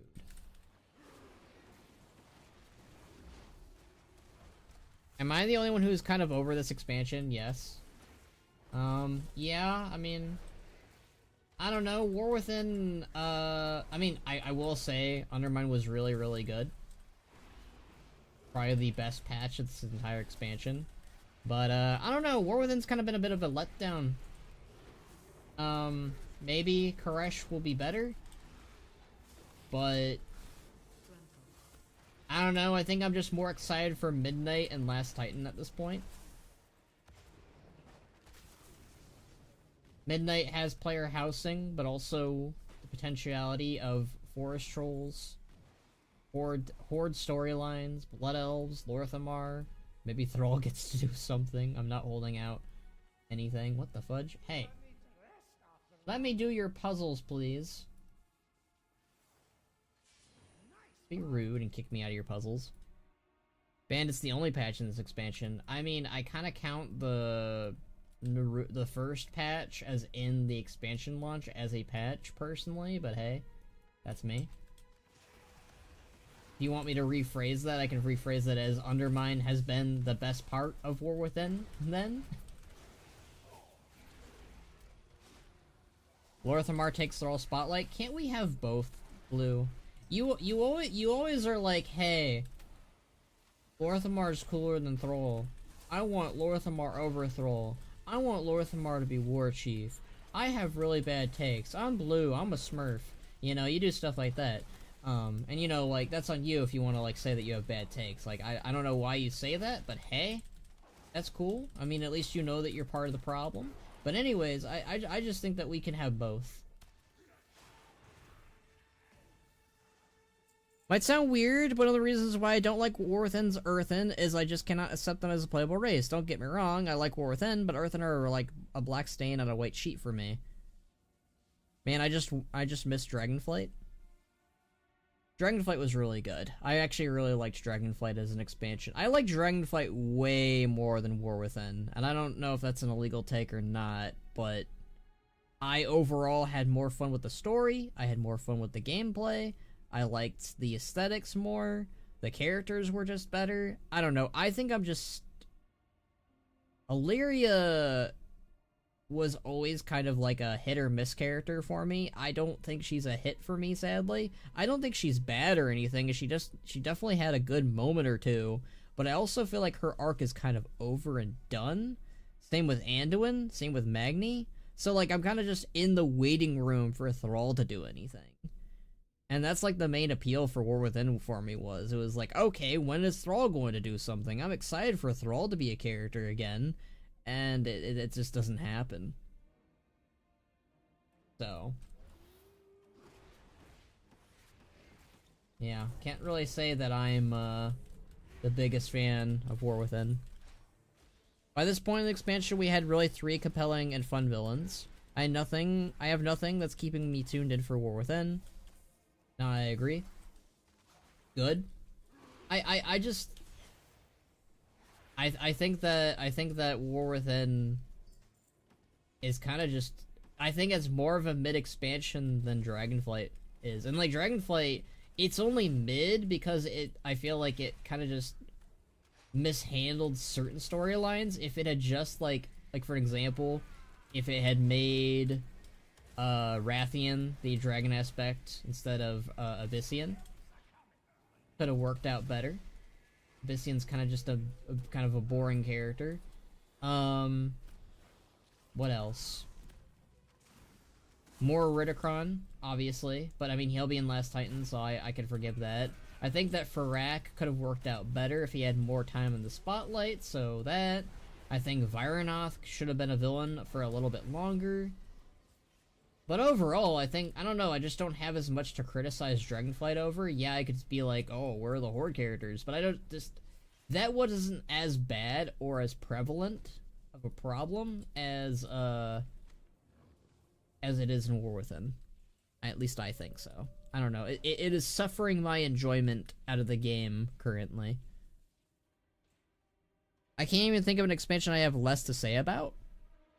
I think I have more to say about with War Within, but in a negative sense. Like, it's just like, I think War Within is an example of the themes and the characters are not really hitting for me.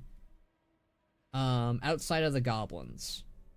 I liked the stuff with the goblins. And then I think Gallywix gets hard carried by the fact, one, he's voiced by Darren DePaul, and he's just a fun character. He's just a fun villain.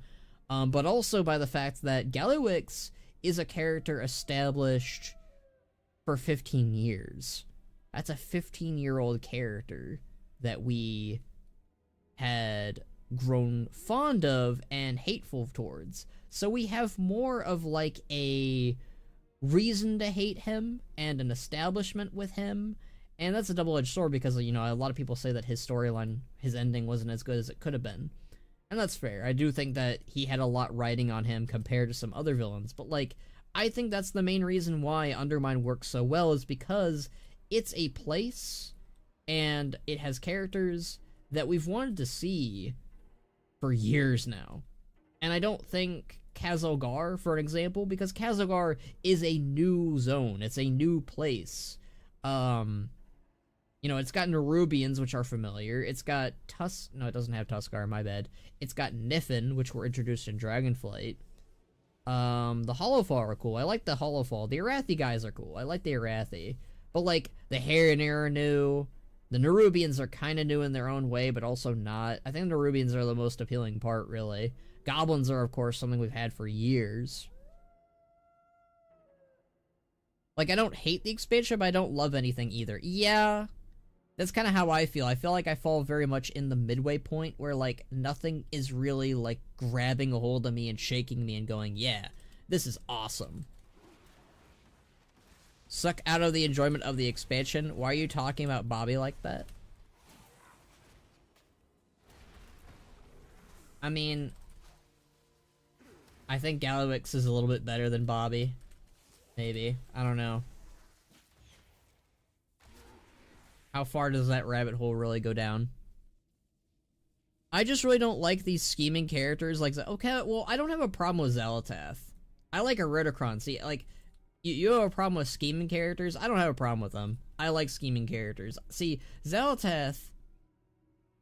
Oh, Xal'atath. Because we know she's going to be a villain throughout this whole saga, it's a hit or miss because I think either one, you either have her appear a lot in the first part of the saga, which they kind of did but also didn't, but then you're like, oh, well then she's gonna get tiresome for the player base if we just have her all over the place and she doesn't really do anything.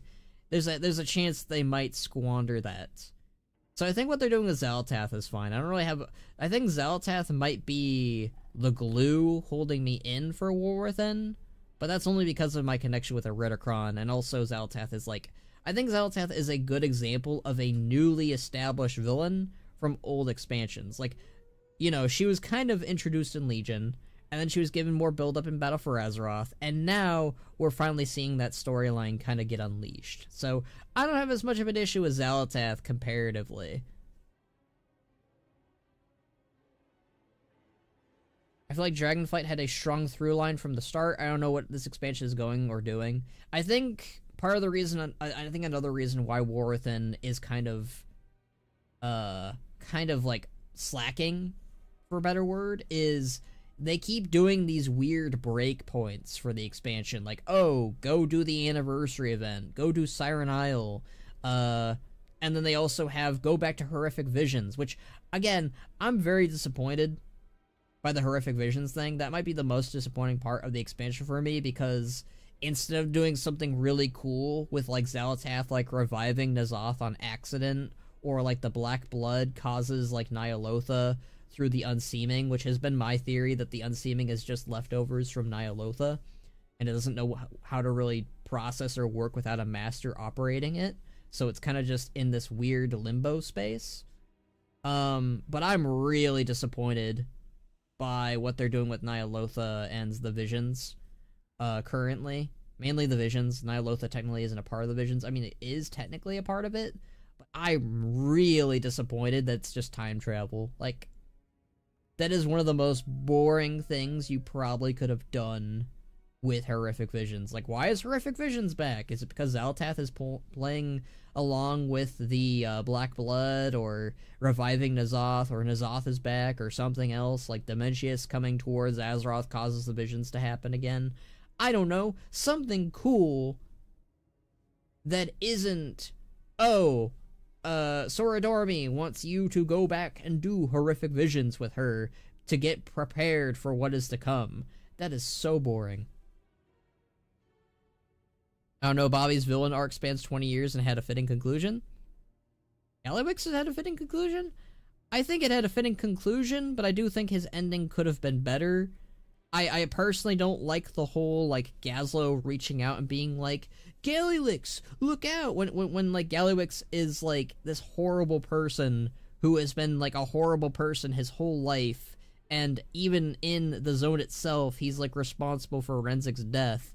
And I just think that Gazlo should have been a little bit more, I don't know, not vicious, but, like, he should have had more of a anger towards Galliwix than sympathy. I don't think sympathy was the right angle for Galliwix. I don't think that they should have taken it into a sympathetic tone at all with Galliwix, but that's just me. Let's list alliance races and leaders representation. Void Elves, Lightforged Draenei, Dark Irons, Dwarves, Humans. That's a lot compared to the Horde, but it's okay. Let the alliance be heroes every expansion. It only really, I think, has become a problem more recently, that kind of orc. Because at least in Shadowlands, you had Thrall and Bane and Jaina and Anduin. And, like, grant you, they did not do a lot with Bane, even remotely, in the Shadowlands biz. But at least they gave a storyline for Thrall and Shadowlands, which, you know, it was actually a good storyline between him and his mother. Then in Dragonflight, we took a break again from the factions, and in fairness, it really only had Tyrande as the main header character, and I can forgive that because of Teldrassil and all the other stuff, so I'm not as angry as I should be. Plus, I like the Night Elves, so I'm not as upset. But I think War Within is definitely a better example of, like, it feels like it's just the Alliance people doing shit. Siren Isle should have been connected to the story with the same weight as the Forbidden Reach was. I agree. I agree with that. With how they were hyping it up, a lot of people thought that it was like the top of Belladar and it was going to have something connected to Belladar or something. Yeah, the Siren Isle, as much as I like it as a place and location, it was very filler, and to the point where I'm like, I just don't know. Like, it does feel like they're just, like, Siren Isle does feel like it's foreshadowing Ajara's return, so there is that. It's also foreshadowing Halia's return, so there's also that. I think Halia could be a force for us to fight with, or for, or against in Last Titan. That could be kind of cool. I don't know if they're going to do that, though, but I think it'd be interesting. Who's talking Galliwix? I'm talking Bobby? Okay, I'm very confused. It was extra content to keep us in, but it was tied to Sarkareth. This expansion could use a Sarkareth? Really? You want a Sarkareth villain? That's a bit surprising. I mean, maybe this is just me because I'm friends with Box, and Sarkareth was his favorite part of the expansion. I wasn't really blown away by Sarkareth, if I'm being honest. How do I kill this thing?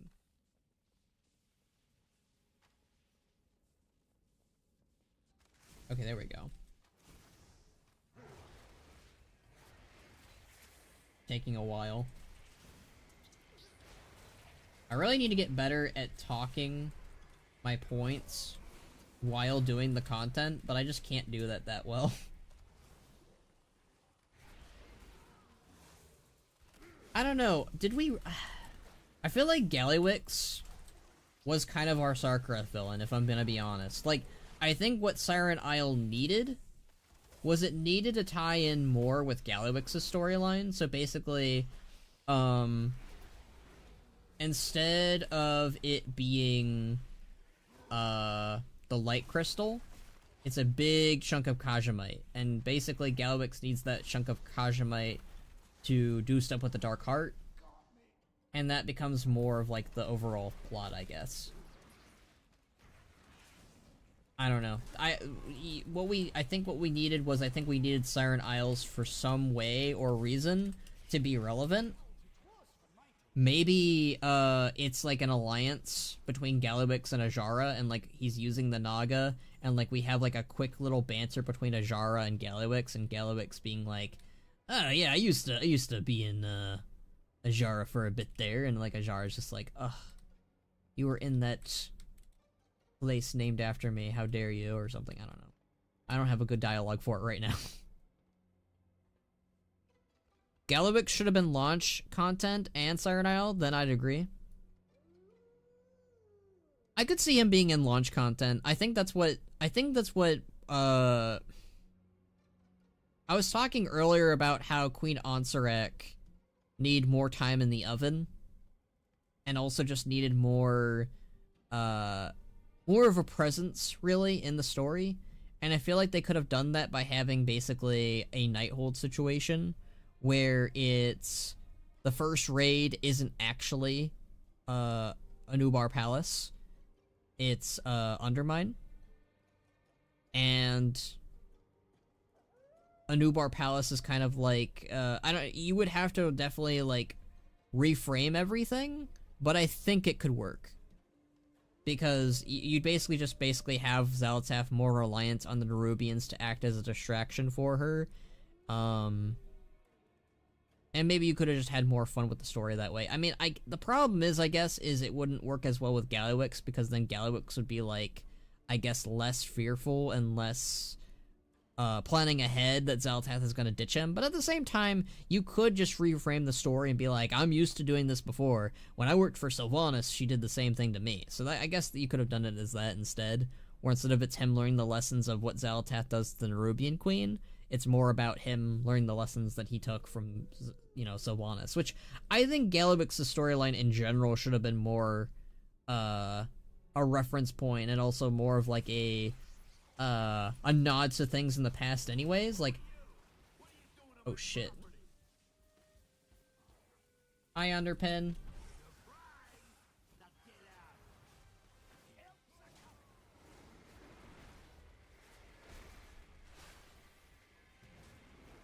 Underpin jump scare.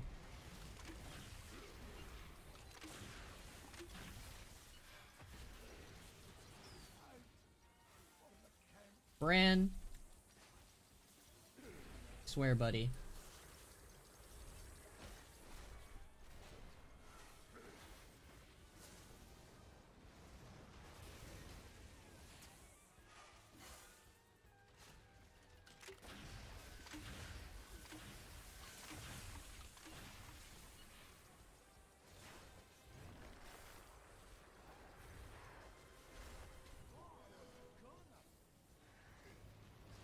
You might be a goner, Bran.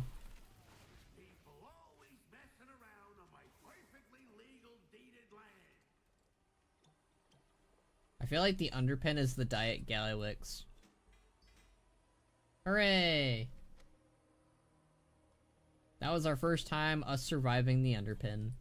Let's go. Yeah, I don't know. War Within is kind of just been a disappointment expansion so far, for me at least. I can't speak on behalf of every single person out there, but like, it really is just, and like, I think that is really just my main complaint, is I'm not that big on the themes, I'm not that big on the lack of horde characters, and that's kind of just it. That's the main reasons. That's the main two reasons. It's not a lot, and like, the story is fine. It's not a bad story. It's just not a story that I'm resonating with. And that sucks. Honestly, I'd love to pick up WoW again if there was something I was hyped about. Like, I'm disinterested with this expansion as I was with Shadowlands. Fair. I mean, that's... I think you and I might be on a similar enough page, Zelrin. Like, there's some stuff keeping me interested, like Xal'atath. And the Ethereals, and the Dark Heart, and, you know, what they just did with Galliwix was good. I like the stuff with... Again, Undermine was really good. Like, I think that was the most I was excited for a patch, and still am excited for a patch in a long time. So, it's not that Undermine has had nothing that I've liked. I loved Undermine. Now, do I love it in the same way that I do with some of my other favorite patches? Probably not. But it still was really good. And I think that Undermine is a pretty good example of what we should start getting more of. Where instead of it being like, oh, hey, here's a new thing for you to get excited for. I'm less excited for new things in this current age of WoW. I want them to get back to basics. And you know what? They are getting back to basics, at least, with Midnight and Last Titan. Because we're going back to Northrend, we're going back to Midnight, and it's perfect timing, because I'm just not meshing with the new stuff. The new stuff just is not clicking with me as it used to. Like, Mr. Pandaria, its new stuff was such a golden age for me. I just got to the part where Galliwix repairing lost the Dark Heart.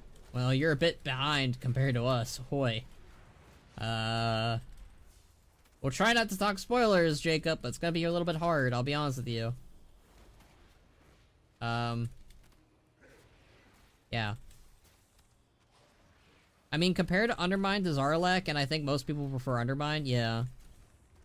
I think Zarlak, its most compelling part was the fact that it was Neltharion's lab. And it's also where he made the Drakthir, and it's also, you know, the story of the Black Dragonflight, which I really like the Black Dragons. They're my favorite Dragonflight. Goblins aren't really my favorite race in WoW, but I can jive with them. Like, I can actually get behind the themes of the goblins. So, I think Undermine, comparing it to... Because, like, I had far more of an issue with Zarlak's ending than I did Undermine's ending. I mean, my only issue with Undermine is, like, the lack of Horde representation again. But, like, that's it. It's not really a lot of, like... It's basically not what it has in it. Zarlak, I have issues with it, what it has in it, so... I think War Within is very much like the story of, I have issues with what's not in the story. While Dragonflight, I have more of an issue with what is in the story. Because Dragonflight stuff is like, it's far more campy and far more, Disney-esque as people complained about it. It's true, it is. But that doesn't necessarily mean that I hate it more than War Within. Because at least Dragonflight had stuff that I did like in it, and like, that's the thing. I think that if Dragonflight didn't have the Heritage quest lines, I don't think I would like it as much as I do right now. Which is a big factor going into War Within right now. War Within does not have Heritage quest lines, and that's probably why I'm a little bit more favorable towards Dragonflight comparatively. Undermine is 5 out of 5? Maybe 4 or 3 out of 5 for me. Maybe I'm leaning more towards 4 out of 5, really, if I'm to be honest. That jazz is so good, Daddy Khono. I have never been called a daddy before in my entire life. I think new stuff was exciting when we were first getting it because everything up to that point was pre-established. Now everything is new. It's less exciting to me. Yeah. We're kind of in that point in WoW where everyone is clamoring towards a world revamp too. And we're finally getting that in Midnight and Last Titan. And I will say that's probably more exciting than Khazalgar. Like, Khazalgar is not something that was hinted at until Dragonflight, I'm pretty sure. So there was not a lot of time to get excited for it. Meanwhile, Battle for Azeroth dropped Dragonflight. Not Dragonflight, the Dragon Isles is a place and location. But the Dragon Isles has been a location since Classic. Even then, I just think that Battle for Azeroth did a good job of us being like, oh, The Dragon Isles. That sounds like a cool place. Because Rathian's interested in it. And when Rathian's interested in something, he kind of gets the ball rolling, basically. I'd be more excited for an Ogremar remix than Kazilgar, yeah. I think I have to agree with you there, but then again, I'm very biased because it's Ogremar. Again, I think it really just is themes. I liked the themes of Dragonflight more than I do War Within. I liked the themes of the Horde more than I do anything that they're doing with Illyria or Anduin right now, or Farin, or anyone, really. That's just it. It's such a simple answer. It's not a fun answer, but it's a simple answer. That's why. And it sucks, because, like, I wish that I could just turn that off and be like, yeah, I can enjoy War Within for what it is. I can't, though. And that sucks. You can't really do anything about that, because you have your own interests in any game, and WoW, my interests are the Horde. I mean, Ogremar and Stormwind Remake would actually make me lock in. I don't care about Earthen. Yeah, same. I don't hate the Earthen, but I don't care for the Earthen either. It's exactly what you were saying earlier, Zelrin, where, like, you don't hate War Within's story, but there's nothing grabbing you into it. What grabbed me into War Within's story was Galliwix's return, and the fact that we were finally going to the Undermine, and that Gazlowe was a main character. But now that's over, we're back to kind of like square one-ish. And as much as I'm hopeful that War Within will basically turn around and go like, oh hey, here's Thrall doing stuff on Koresh, a part of me in my brain is already going, I don't think we're going to see that. I don't think War Within's going to change around and turn around and basically do the things that I want it to. I can have hope that it will, though, and if it does, awesome, great. That means War Within's final patch is something that I enjoyed, and Undermine was something that I enjoyed. But the start of War Within has yet to turn around. It is still a blemish to me. It's still just not something I was really as into. And it wasn't that it was bad, it just was not something I was as excited about. And that sucks. Because I know people who did enjoy it, and people who love War Within story, and who think it's the greatest thing since MoP. Some people think it's better than MoP. And you know what? Fair, but as much as they have got the right to say how much they love it, I have as much right to say how much I'm not loving it. It's like, I don't know, War Within does not compare to Mists of Pandaria to me, because Mists of Pandaria, it had everything going for it. It had Pandaren, it had Alliance, it had Horde, it had Mogu, it had so much shit that I actually really liked, that if it was lacking one thing, I could be like, oh, well, I still have this thing that I like. It's got Zandalari. Oh, cool, that's cool, I like this. Like, Mists of Pandaria is the perfect example of using new shit and old shit at the same time, while War Within kind of just feels like it's mostly the new shit. No, War Within is not anywhere near Mists of Pandaria. Pissed of Mendaria. Okay, I was hoping no one took notice of that. I was trying, I said it way too fast, and I was like, oh, fuck, I messed that up. Get that past Kata first. It is scary, Zorin, at how you and I are agreeing on our patterns with War Within. Because if I was to rank War Within right now, I don't think it's going above Kata. Maybe? I mean, Undermine really is what's holding it above water for me right now. Like, it's got some pretty good stuff, but like, I don't know, Cataclysm had Rise of the Zandalari patch, it had Firelands, it had Dragon Soul. Yes, I like Dragon Soul. Leave me alone. I thought it was fine. It's not the greatest raid ever, it really isn't, but like, it was bombastic, it was fun, and hey, Thrall did shit. That's all you need to do sometimes. I know it's really shallow. It's so shallow to just be like, I like it because Thrall did things, but that's it. He's my favorite character, what are you gonna do? Yeah, usually we argue, but here we agree. Kata had Kazan?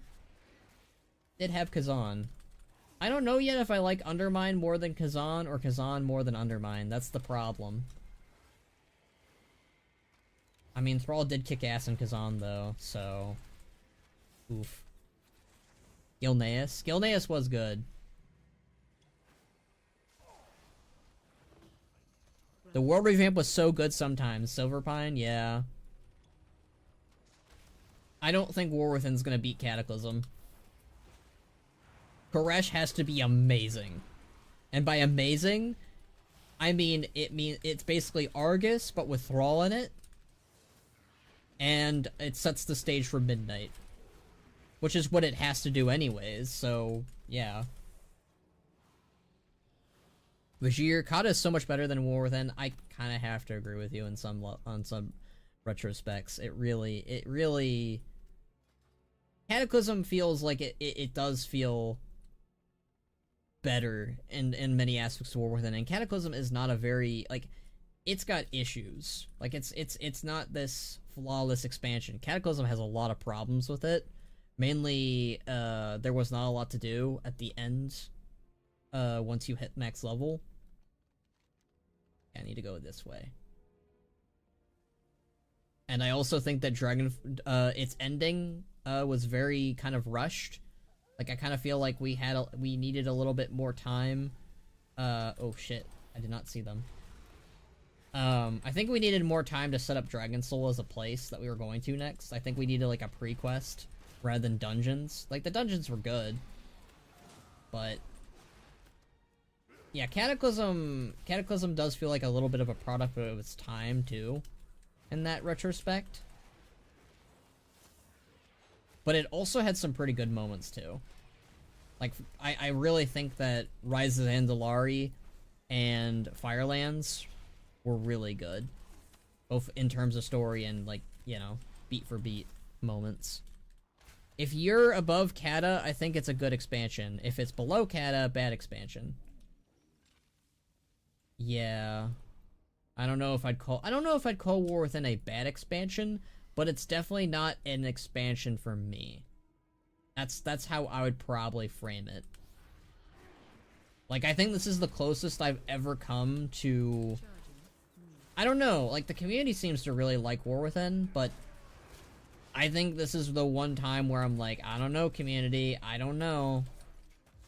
But at the same time, I'm a big hater on Legion, but I also like Legion. Legion's weird. Legion has a lot of really good moments, and I should like, looking back, I should really hate Legion more than I do. But it's got redeeming aspects to it. So, Forsaken Worgen War is still one of my favorite quest lines. Like, that's such a good action movie. Yeah, Silverpine was really good. Silverpine was Cataclysm at its best, as an example, basically. Like, Cataclysm had its Uldum moments, or Uldum, as were supposed to call it. But it also had its Silverpine moments, or its... You know what? I'm gonna say it. I think that the Thrall and Augur questline was really frickin' good. I like it because it's a character dive moment for Thrall. It's all about him. It's about him and his connection with Agra. I think they did a wonderful job with what they could. Obviously, if you're a Jaina and Thrall shipper like me, it does have its, like, hindrances too, because you're like, oh man, I wish that this was a questline between Jaina and Thrall instead. But with what Agra is and what Agra and Thrall have, I think it's a really good... It's a heartening questline. It's like the sappiest I think WoW had ever gotten before Dragonflight. I'm weirdly apprehensive to judge War Within on its own, even though it should be able to stand on its own. For the overall narrative, I want to wait till the saga's all done, but War Within's individual stories are nice.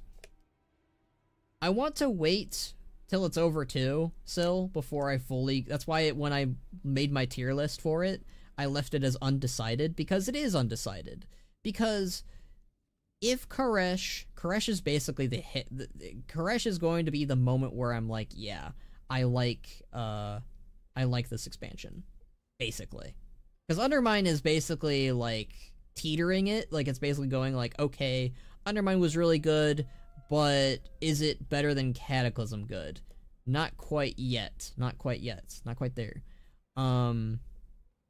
War Within just has a lot of filler patches, and that's the problem, I think. It has way too many filler patches, and, like, yes, people will be like, it's not filler, it did this. Yeah, I guess you could say that about any expansion, but, like, I kind of count Warlords of Draenor as a filler expansion, too, even though I love it a lot. Like, I think... Ooh... That's an interesting prospect to think on. Do I like Warlords of Draenor more than War Within? I think I do. What the fuck? That's depressing. I mean, that's all themes, though. Warlords of Draenor just has some banger-ass themes, and I'm not just talking music, but, like, moments, too. Like, Thrall versus Garrosh, to this day, has yet to be topped. Like, Warlords of Draenor, again, if you guys want me to pull up my tier list, I can do that real quick. I'm not gonna explain every little nick and cranny to it, but just to get it as a reference on how I feel about an expansion, let me see if I can find it.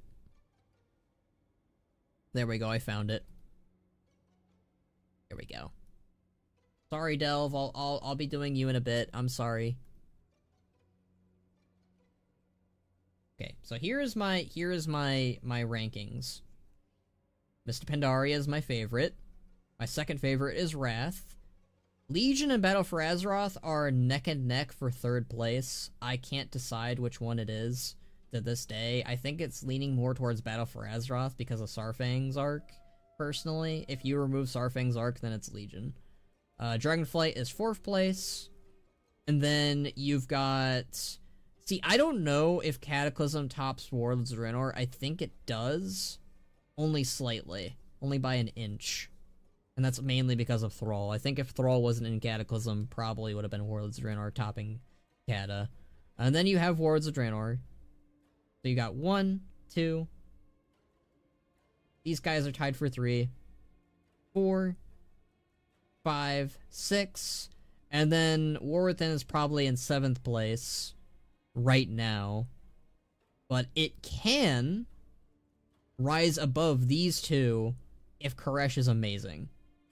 If we are going to Koresh, by the way. It might be the Harrenir place. If the Harrenir place is somehow amazing and it includes Thrall in the story, hey, that's really that's I hate to say that, but that's true. If War Within does not end with a Thrall storyline in some capacity, it's gonna be 7th place probably. And then Burning Crusade it is 8th, and Classic is 9th, and then, you know, Shadowlands is basically 10th. Thrall versus Garrosh is so good because it had very deep meaning, like when Garrosh said, yeah, I know exactly what you're probably going to say.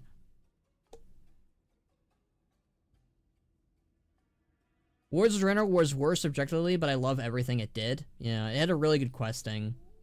This whole expansion feels like filler. Midnight and Last Titan feel like the real meat and potatoes of the World Soul Saga. I have to agree with you, the big idea. Because, like, I feel like Dragonflight did a good enough job of setting up the War Within.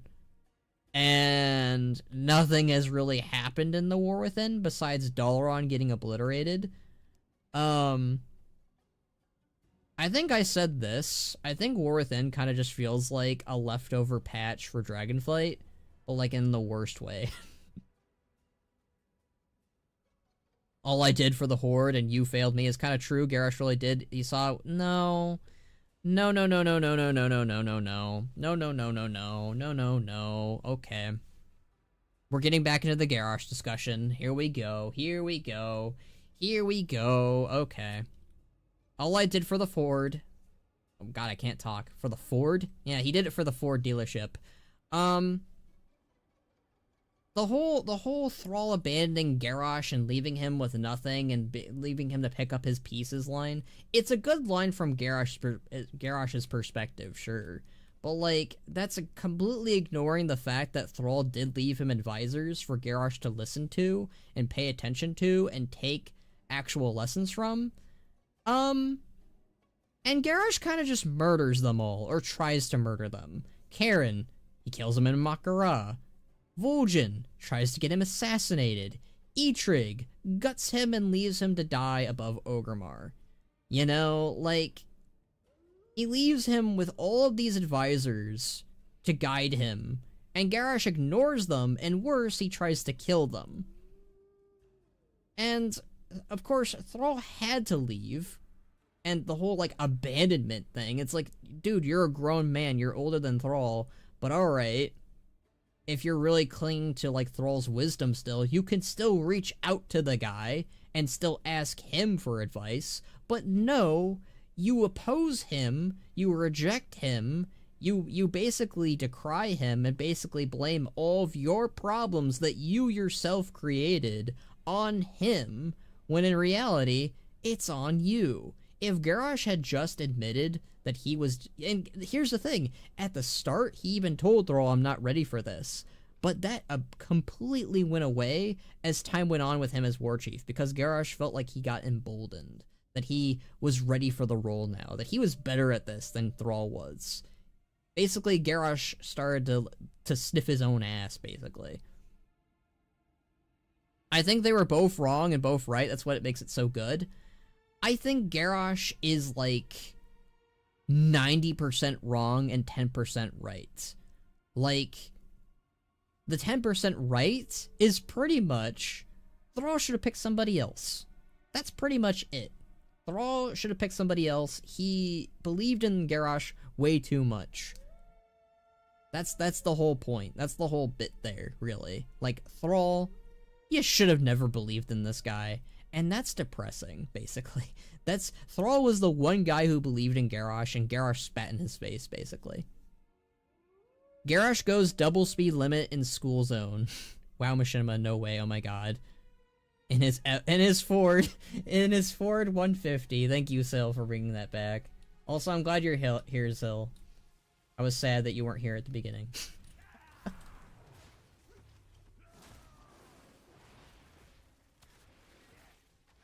Yeah, I think the debates with Garrosh and Thrall are interesting and fun, and I like them, but I really do think people get them wrong, like 100% of the time, because they're like, oh, we gotta blame this on Thrall. When I'm like, I mean, he takes some of the blame for initializing and making him leader, but the rest of it is on Garrosh and his own really poor leadership, really. He should have picked someone else because Garrosh himself told him that he's a warrior, not a politician. Yeah. To Thrall's defense, though, too, he was like, we need somebody who can actually oppose the Alliance, because Varian outright wanted to declare war on the Horde after the events of the Wrathgate. Like, Thrall was more worried about Varian than Garrosh at the time, when it should have been the opposite. Because Varian actually ended up getting, like, better as a person. And I wonder if that would have happened if it wasn't for Garrosh in a way, because Varian basically saw Garrosh as his reflection, and he was like, oh, I can't become Garrosh. Which was also the same for Jaina, too. Like, Garrosh became a reflection for a lot of characters. Which is, I think, fascinating, because basically it became, oh, I can't become Garrosh. Like, I think that Garrosh would have not become as bad if Thrall was still in the room, basically. But that's not a good thing, because if you're heavily reliant on somebody else to keep yourself in check, that's still on you, I think. Because it's like, you can't blame others for your own behavior. You need to improve yourself. Garrosh failed to see his own hypocrisy. He complains about Thrall allowing warlocks into the Horde, but dabbled with Shah void magic. He failed to grasp what made the Horde strong, which was its allies. Exactly. Garrosh is one big, giant, walking hypocrite. And that's what makes him interesting, in my opinion, too. Because he's a villain of his own whatever the fuck. I can't say words. It's not up. Okay, we can do one more. Let's do a Delver's Bounty. Drain. That's exactly the same one I have, so I can sell that. Don't you just love how we always are doing the Garrosh discussions though. I think that's so fascinating to me that no matter what era or year it's going to be, I am doomed to talk about Garrosh forever, isn't it? Because he's such an interesting villain. He's an interesting character, he's an interesting villain, and he does have some complexity, but I do not agree that he is, the blame should be shifted onto Thrall as much as people want it to be. One thing people say is, that when Garrosh was War Chief, it was a proud time to be a Horde player. After that, it's been kind of I wasn't that proud to be a Horde player, if I'm being honest. I mean, Mr. Pandaria was proud, but it was because of Vol'jin, not Garrosh. Or Thrall. You know, I was proud to be a Horde player in Wrath. I was proud to be a Horde player in Mist because of Vol'jin and Thrall and the other leaders. Garrosh kind of just made me embarrassed, you know? I liked being in Wards of Draenor. I was proud to be a Horde then. Legion, proud to be Horde then, but also kind of like it was a ticking time bomb at that point. Battle for Azeroth, yeah, that started to show its flaws and cracks there with the Horde, but I still liked being in the Horde because of Saurfang and Thrall and other leaders still. Shadowlands, it was starting to become a little bit more like, okay, I'm not really feeling Horde right now, but I still am also feeling Horde. Dragonflight, yeah, that's when things started to become a little bit even worse, where it's like, feel a little bit like a neutral party now. And then War Within, of course, it's become full on like, I do not feel represented at all right now. But I don't think I feel proud when it comes to Garrosh and the Horde. Like, maybe during Cataclysm? He wasn't as much of a problem during Cataclysm, I guess. But if you ask me who I felt happier in, or with, rather, happier in sounds dirty. Happier with, I just felt a little bit happier with, Thrall as my leader. And Vol'jin as my leader, really. So you were a Sylvanas worshipper during Legion and BFA? Not really. That's not even remotely what I said. I said I was more of, like, happy regarding Saurfang during BFA. During Legion, I mean, that's all we kind of had to chew on, you know? It ended with Vol'jin being like, hey, believe in her, and you believe in me, basically. There wasn't as many, like, glaring issues with Sylvanas in Legion. Like, yeah, you had the Stormheim moment, but I'll be honest with you, at the time, I was cheering against Gen. I really didn't have a problem with Sylvanas as much in Legion. It's in Battle for Azeroth where that started to shine a little bit more through, where it was like, oh, okay.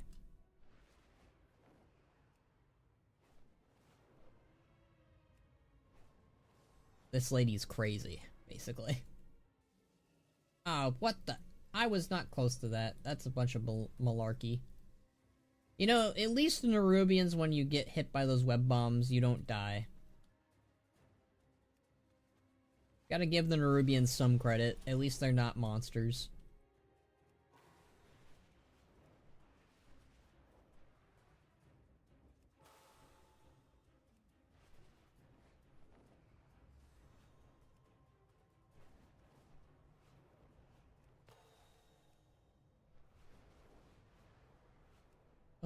So we're gonna do...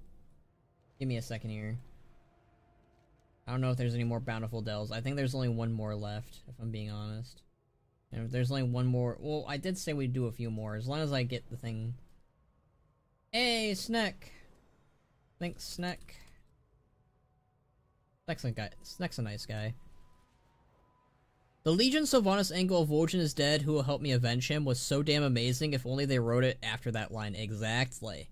Syl gets it. Yeah, that's my whole... Cause that kinda got ruined in Battle for Azeroth and Shadowlands, then yeah, it kinda became this, like, gross moment where she's just lying to our faces. But, at the time, during Legion, it made me like Sylvanas. It made me resonate with her. It made me go, oh, okay, maybe things won't be as bad with her as War Chief like I thought, you know? But as it turns out, it's exactly as we were thinking it was going to be, which sucks because, like, I think it would have been interesting if Sylvanas was an actually pretty good war chief. Now, would I want her to remain as war chief forever? No, not really. I still think I would have preferred the angle of Vol'jin faking his death and becoming war chief again at a later point. Or Thrall becoming war chief again, or the council being formed after the events of Sylvanas. Like, they could still have made Sylvanas a villain, by the way, and it still could have been good. It's just that I think it's a mistake, really, to make Sylvanas a villain and war chief at the same time, because that is repeating the stories and events of Mr. Pandaria. We've already done that. It was one of the biggest criticisms I think Battle for Azeroth was faced with, was you guys are just repeating the story of Mr. Pandaria here, but it feels lesser. Vol'jin is a wasted character. Sylvanas' character is ruined even by her latest model. It sucks. Blue eyes don't fit her. I'm so upset. Sylvanas with the red eyes and the shadows. I agree. I don't really like her new model. I don't like the red eyes. I mean, blue eyes, sorry. I prefer the red eyes. I honestly think she should have gotten purple eyes instead, because, you know, red plus blue equals purple, and her whole color scheme just works better with purple. And I think if they wanted to show, like, that she's changed, purple would be the way to go. You could have, like, it be like a reddish purple, so that way you kind of keep that color, because, like, purple is pretty close to looking red. At least more than blue is. Blue is just, blue doesn't suit Sylvanas. It just, I didn't like, I actually didn't really mind the direction they took with her in Shadowlands. Like, the whole, like, okay, I'm a bad person, it turns out. My other half is confused with me. I'm gonna, you know, I'm gonna fix up what I've done, basically. I didn't really mind that too much. What I minded more so was the fact that you don't really get to see the Banshee Queen as much in the character anymore, and I think they should have played around with that more. But also her design just kind of sucked. It was very confusing and random that all of a sudden she was wearing her ranger getup. It made no sense, besides the fact to give a nod to her old setup that she used to wear. Like, it was just kind of like, I think that makes more sense to use for her ranger general model, like if you interacted with that character for some reason. But I would have had her wear her Legion outfit, but updated with her new rigging and face, basically. Because her Legion outfit is her best outfit, in my opinion. I just don't like Sylvanas. I feel like a lot of women in WoW are written kind of the same, and I don't like it. I could kind of see that. I don't feel the same way as you do, Zelrin. I actually like Sylvanas and most of the women in Warcraft, so I don't agree that they're all written the same way, but hey. I mean, from statistics view, she was a good war chief if your intention is an all-out war, victory at any cost, and she was the best choice. I don't know if she was the best choice, personally. I mean, if you're talking about going to war, then sure. But if we're talking about who is the best fit to be the war chief of the Horde, it's always Thrall. That's the problem. I don't think we've ever gotten past the fact that the best leader for the Horde is Thrall, and it's still Thrall. We've never really had somebody beaten his morality and beaten his strategy and beaten his, you know, his strength, basically. Like, Thrall has that morality to him that makes the war chief work, while Sylvanas doesn't, and I think that's the problem. Like, and like, if you're going for the angle of like, okay, who's the best at war, who's the best at killing, then yeah, Sylvanas fits that angle, sure.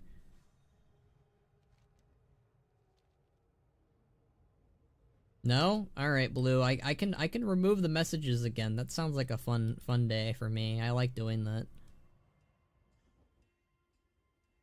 Trouble is they didn't write that story where it would fit, and where it did and didn't in BFA.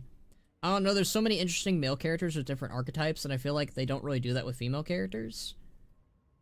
I don't know, I feel like they do that with Sylvanas and Jaina and Agra and Alexstrasza. I don't know, like, I don't feel the same way you do, Zelrin, clearly. I feel like there's definitely archetypes going on with these characters, but hey. Like, they feel different enough to me. So. Same, I like Sylvanas when she was a leader in the shadows. Even War Chief Sylvanas was nice, but what she became is just an abomination of a character. I don't know about an abomination of a character, but she definitely became unlikable to the point where I was like, But now I'm kind of like, I'm okay when she comes back for Midnight. Like, that's the point I'm at with Sylvanas. I'm like, okay, with Metzen back at the helm, I'm a little bit less apprehensive to her character, because I really just think the problem with Sylvanas is she was just written by the wrong people, sadly.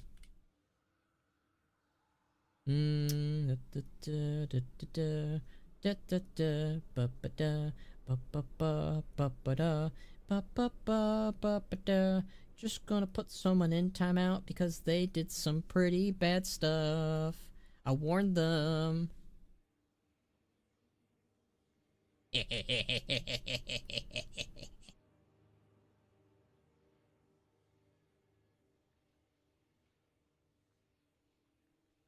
It's what made Ashrain and Xal'atath stand out to me.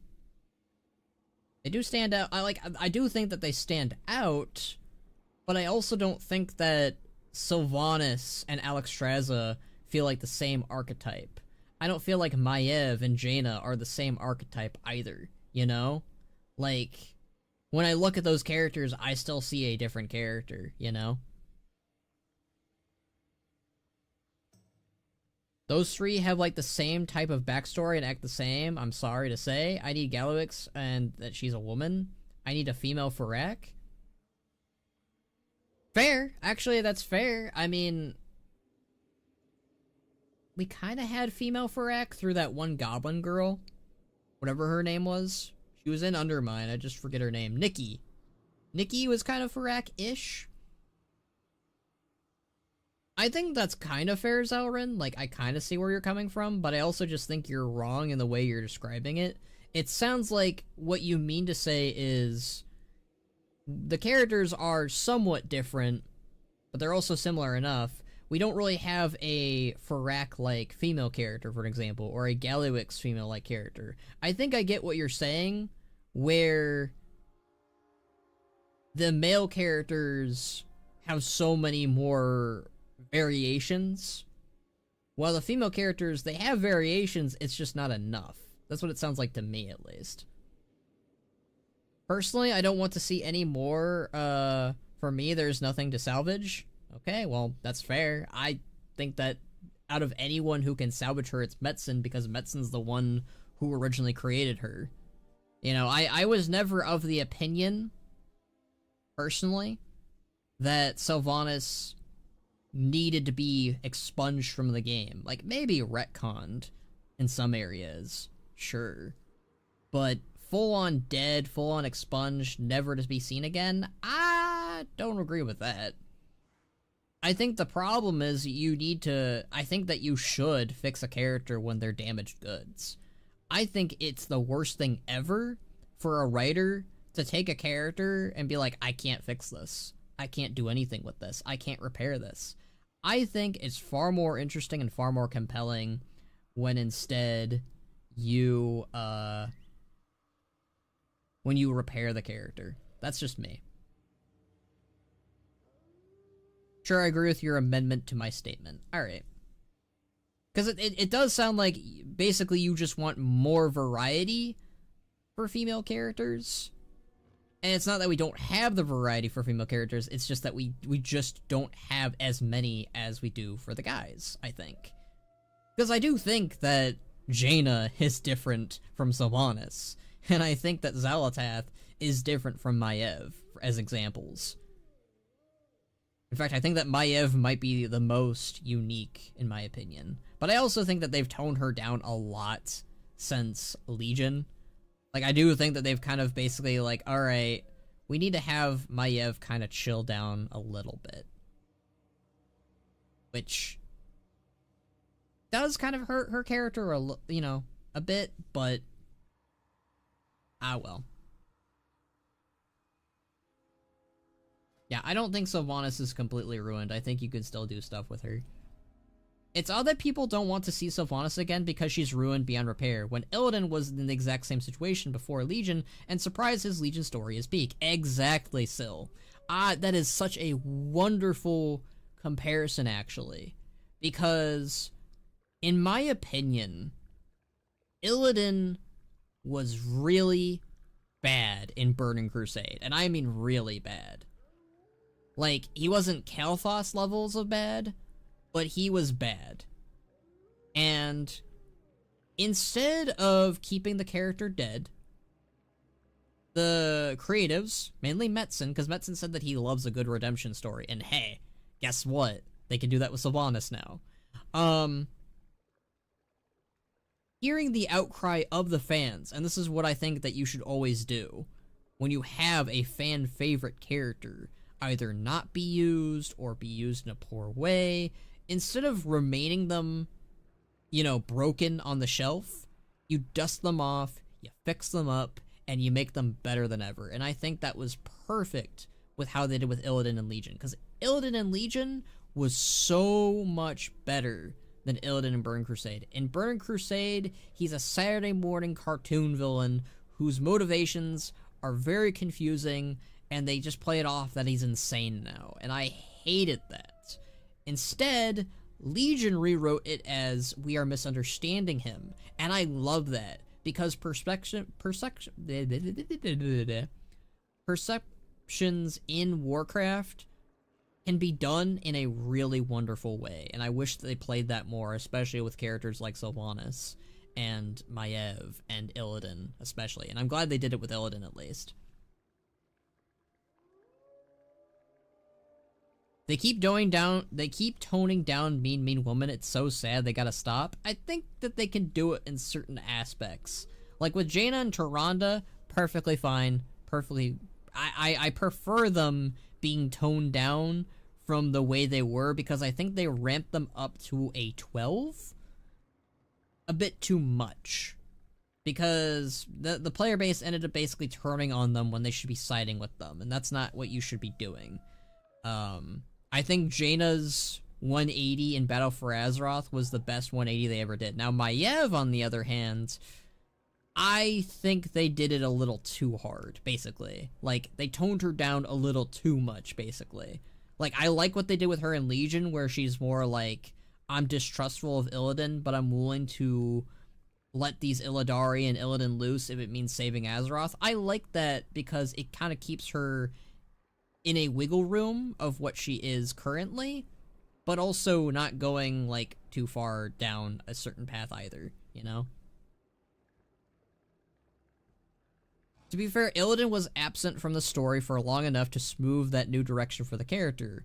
It was like 10 years between him dying and coming back at the end of Nighthold. Yeah, it was a decade-long wait. Shadowlands, it seems... Okay, Shadowlands was like, what, 5 years ago? We're probably going to see Sylvanas at midnight. So, 2026. So that's a 6 years difference. I think that's a fine enough wait. And again, it's not that Sylvanas was hated. I mean, she was hated. Sylvanas was hated only because of the character directions that they took her in, which is very similar to Illidan. And if you can fix that, if you can fix people's perceptions on a character like they did with Illidan, who is now a fan favorite again, and one of the, last remaining, Warcraft 3 characters, we are running out of those quickly. Holy fucking shit. We've got Thrall, we've got Rexxar, we've got Jaina, we've got Jaina and Malfurion still for however long. I mean, they're kind of retired, so you still got Illidan, but most of the Warcraft 3 characters are mostly kaput now, it seems. They're planting the seeds of Illidan's redemption since, like, Cataclysm, though. That's like a 4 to 5 years, too. And it was a trickle until the big Legion change. Yeah, I agree. The Cataclysm Illidan was nice to see. Warcraft 4 now? Warcraft 4, but Rexxar is a main character. Let's go. A main character again. One big difference is also is that Burning Crusade was not hated by the vast majority. I don't like Burning Crusade.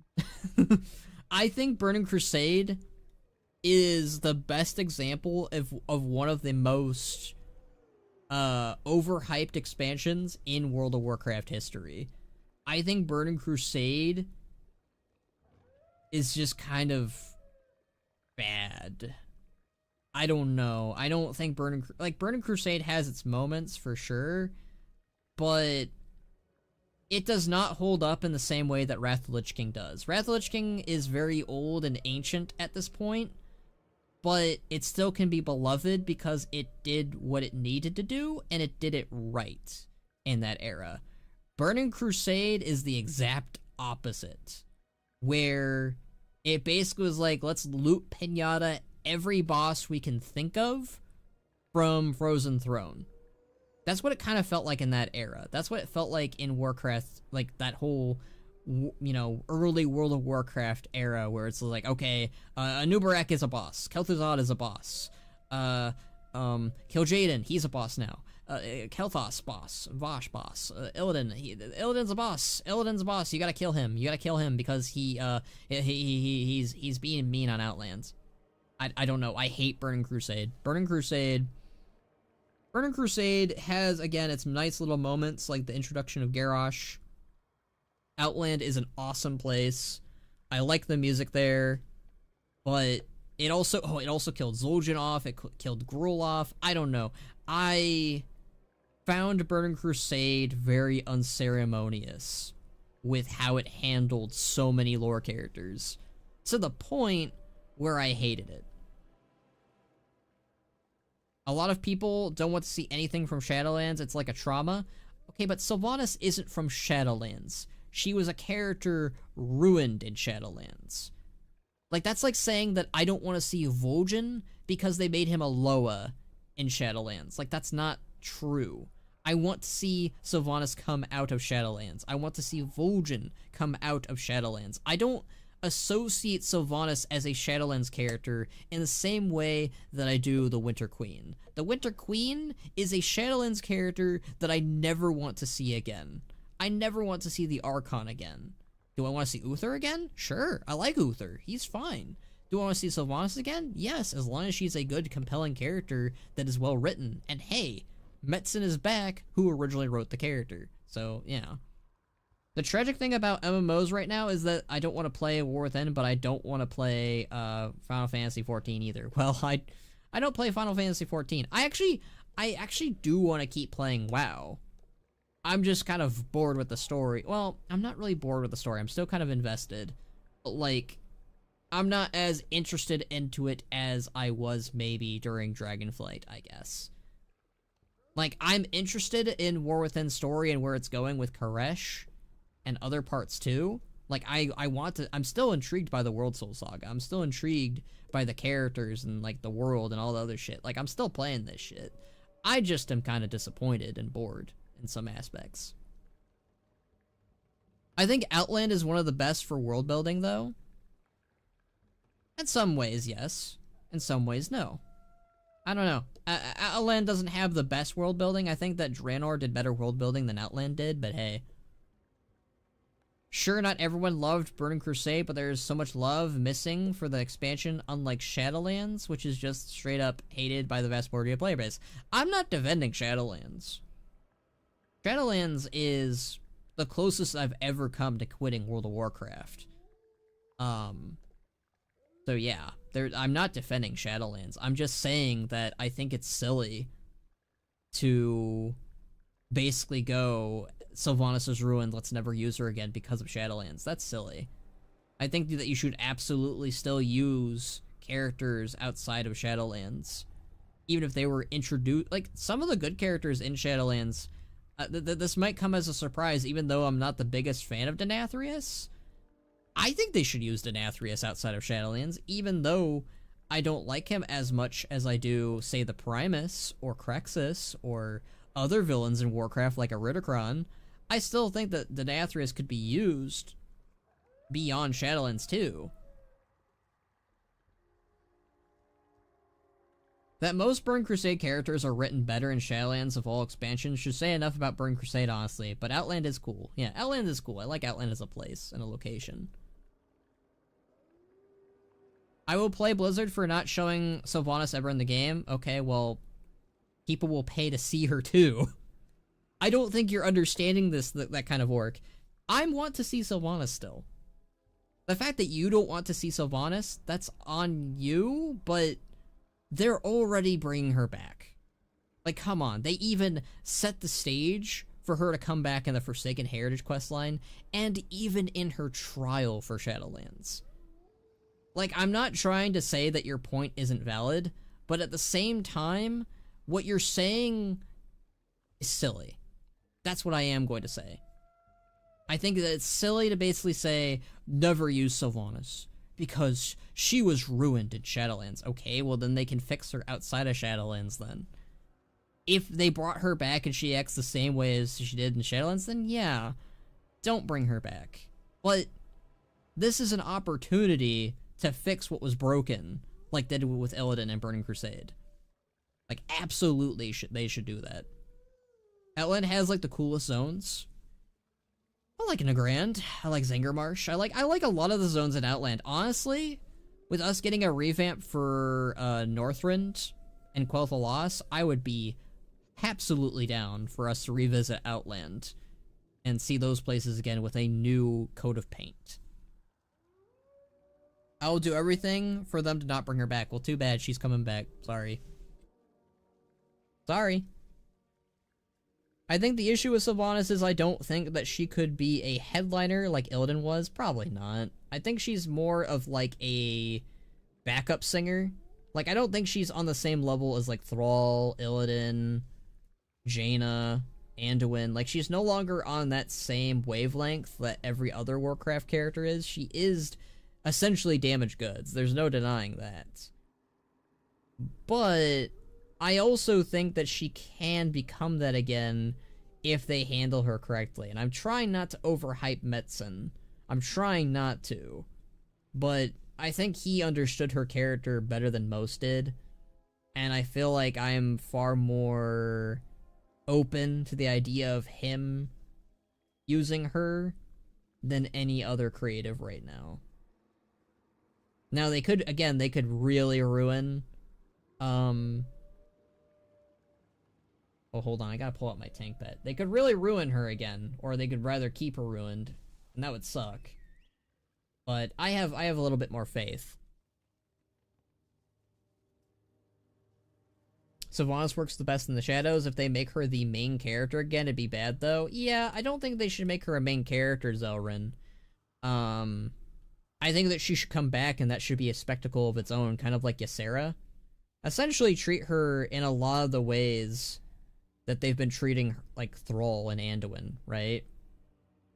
Like, she's not the main character, but she's a character doing shit. And she's still, like, she's front and center in a way, but she's not Illyria front and center. She's not Thrall Cataclysm front and center. You know? I feel like that's the best way to handle her. Essentially, how she used to be, basically, like in Wrath.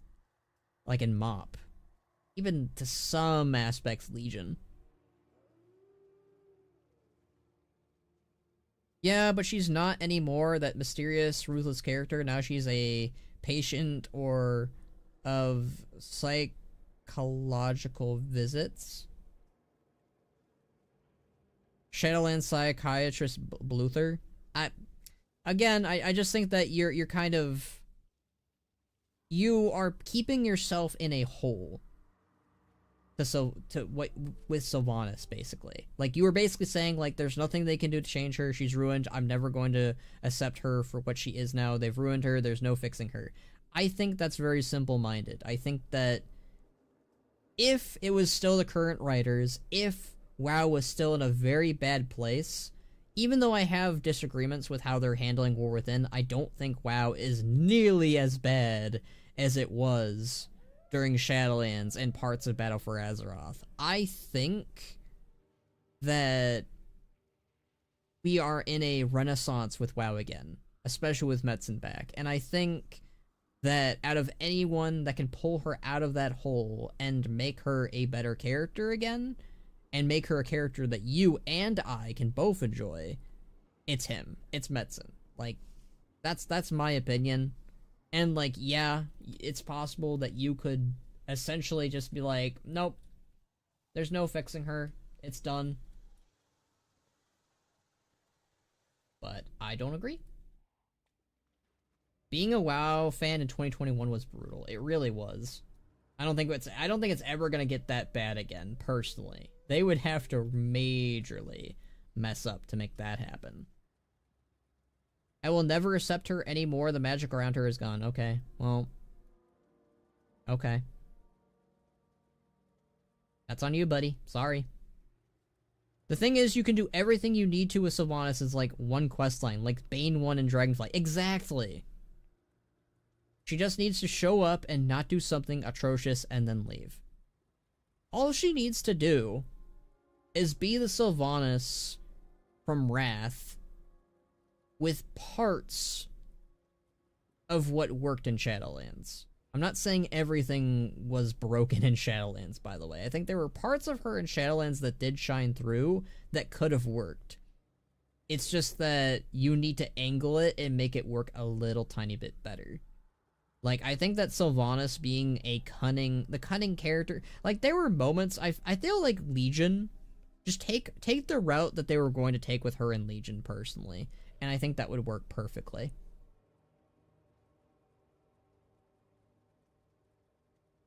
(2021) was, the War Within, Nah, not War Within, sorry, I'm reading that wrong. Your goat is washed for WoW. Pretty much, yeah. It sucks when people talk smack about something you love and you know it's all justified and true. Yeah, that was very much the Shadowlands era. It was very much me kind of just nodding along going, yep, this is trash. My trash, but it's trash. Then Dragonflight happened, and everything was right again. Imagine if Thrall became a warmonger and then we would get a redemption arc for him. Yes, I know, not exactly the same as Sylvanas, but I mean, first your thing. Okay, let's talk about that. Because in a lot of ways that did happen for Thrall. In a lot of ways, Thrall was kind of ruined. Not nearly as bad as Sylvanas, but kind of ruined. But at the same time, that's a perfect example of that kind of work. You honestly think that I would want Thrall to remain ruined? Like, no. That's stupid. You just outright explained to me why what you're saying doesn't work. Because if Thrall, hypothetically, was ruined, right? In the same way that Sylvanas was ruined. And they came out and was like, look, we know we messed up with Thrall. Here's a redemption story. Here's him picking up the pieces and becoming a good character again. That is a cheerful moment. That is a good moment. That is a good thing. I don't understand how this is complicated. This is not rocket science. This is not just... You would want Thrall to be fixed. You would want Sylvanas to be fixed. Oh my god. Legion Thrall? Oh wait, what did they do to you? Thrall got gaslit about being responsible for Garrosh for years. Yeah, that we were just talking about that, yeah. I mean, he was responsible for him slightly, but not to the degree that Thrall himself was handling it with. Like, in my own opinion, like, Thrall kinda got hurt by the backlash in Cataclysm. And in some ways, Thrall was very much not himself in Cataclysm. Like, it's been very wishy-washy with Thrall in general, really. He's not, like, been ruined or anything, but he's also been just kind of, like, not himself, and he's still trying to figure out himself in a way. I think that the closest we've gotten to the Thrall of old, surprisingly, was in Battle for Azeroth. And a little bit even in Shadowlands and Dragonflight.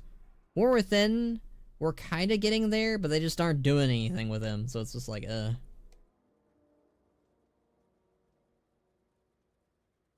And then they put the guy in a single cinematic 2 years later, and suddenly the goat was back. Exactly. That's how everyone was feeling.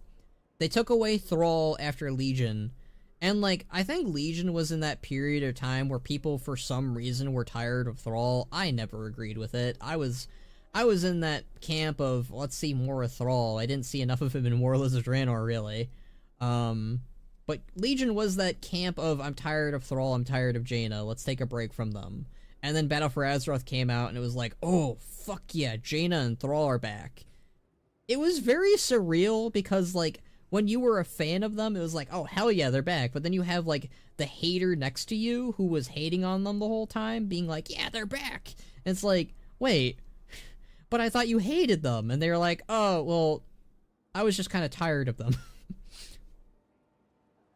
I get what you're saying with Sylvanas can be fixed and redeemed, but I just don't see how after causing the World War and committing genocide, I mean,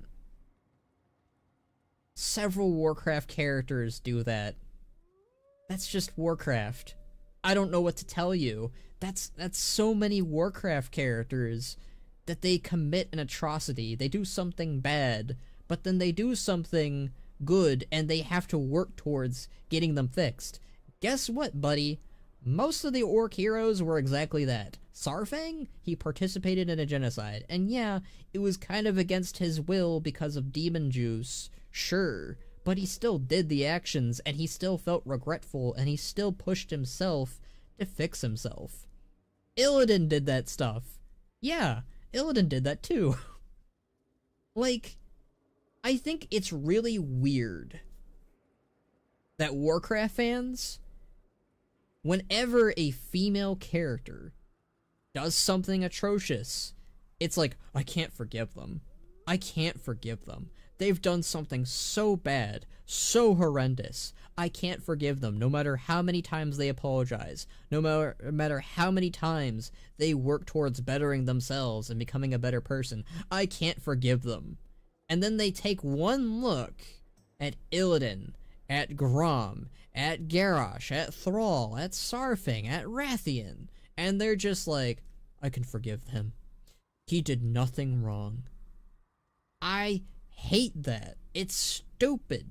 You can't have this double standard bullshit. Like, there are characters in Warcraft I will never forgive, like Garrosh, but they can still be a compelling character, right? I wish people would go in that angle instead sometimes, but still, it's silly to me that we can't forgive Sylvanas simply because she did some bad shit, you know?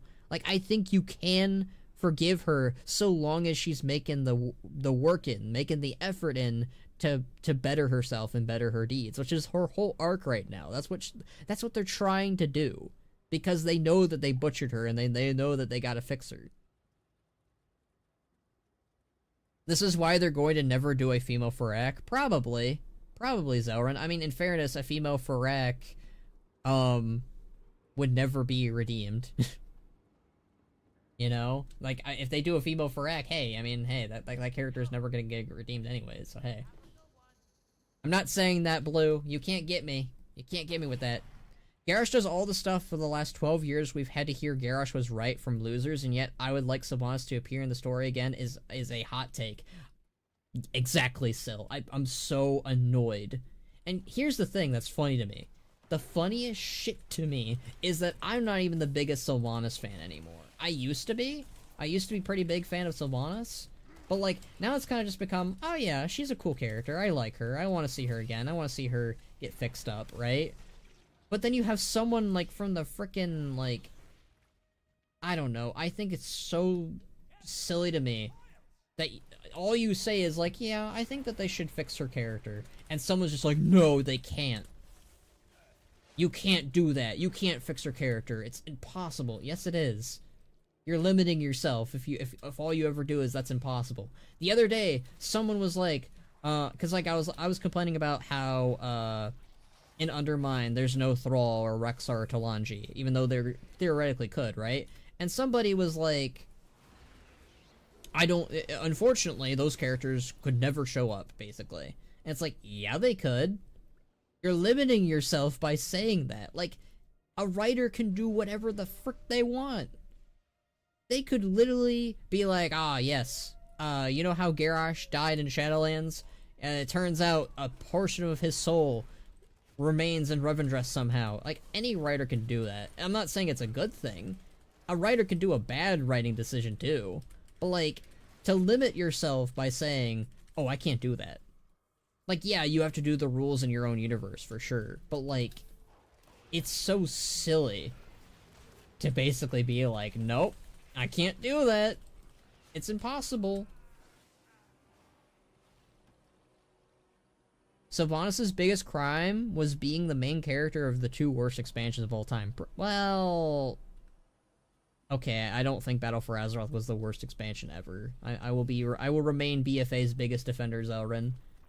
I mean, my least 2 favorite WoW expansions are Burning Crusade and Shadowlands. That's kind of it for me. That's my least 2 favorite. I am a BFA enjoyer.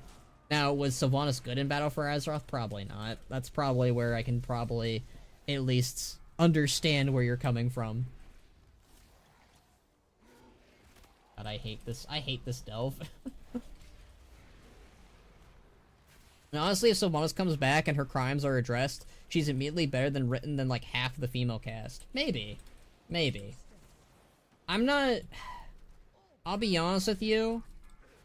I don't agree with the community's take on Jaina. Alright, well, I want to talk about Jaina for a second here, because a lot of people, they keep bringing up the Purge of Dalaran shit. That stuff is, like, old as fuck now. The story keeps basically rephrasing it and basically saying that it was not nearly as bad as people are taking it as, and I kind of wish people kind of just ran with that at this point. Because when you have, like, people basically say, like, okay, Jaina in the story really only imprisoned people. It was Valera who took things too far. That's how the story should address it. And that Jaina only, like, killed maybe, like, a few people. And, like, yeah, that's still bad. But, like, that's not nearly as bad as some other shit. And, like, the problem that I have with, like... Is it Valera or Verisa? Hold on. Verisa, sorry. Their names are so freaking similar every single time. Verisa is far more of that character that they need to freaking address that shit with than Jaina. Because Jaina seems far a little bit more apologetic towards it, at least. Do they ever bring it up? Probably not. And I understand why they don't, because every time they do, people freak the shit out about it. But I just think that Verisa is the character they need to address that with, because Jaina did it out of anger. If you do the quests in Mista Pandaria, Jaina is not stable at all, and that was very much on her mental state, and she was not in a good place. Like, she really needed to just, like, leave. But Verisa was just like, oh, damn. Let's kill some Sun Reavers. Let's kill them. Let's butcher them. Let's kill them all. Let's take advantage of this. That's what she did. And I feel like that's far worse than anything Jaina did. Because Jaina was just like, alright, let's imprison all these people. And, like, as far as I know, canonically, she did release them. To my understanding, that's what happened after MoP. I don't think they ever bring that up, but I'm pretty sure Jaina released them. Like Jaina, Maiev, hello. Okay, let's talk about Maiev, too. I hated what they did with Maiev in the book. I'm glad they did what they did with Maiev, too. Like, yes, they kind of addressed that it happened, but they also kind of are just like, she was under some Dark Force shit.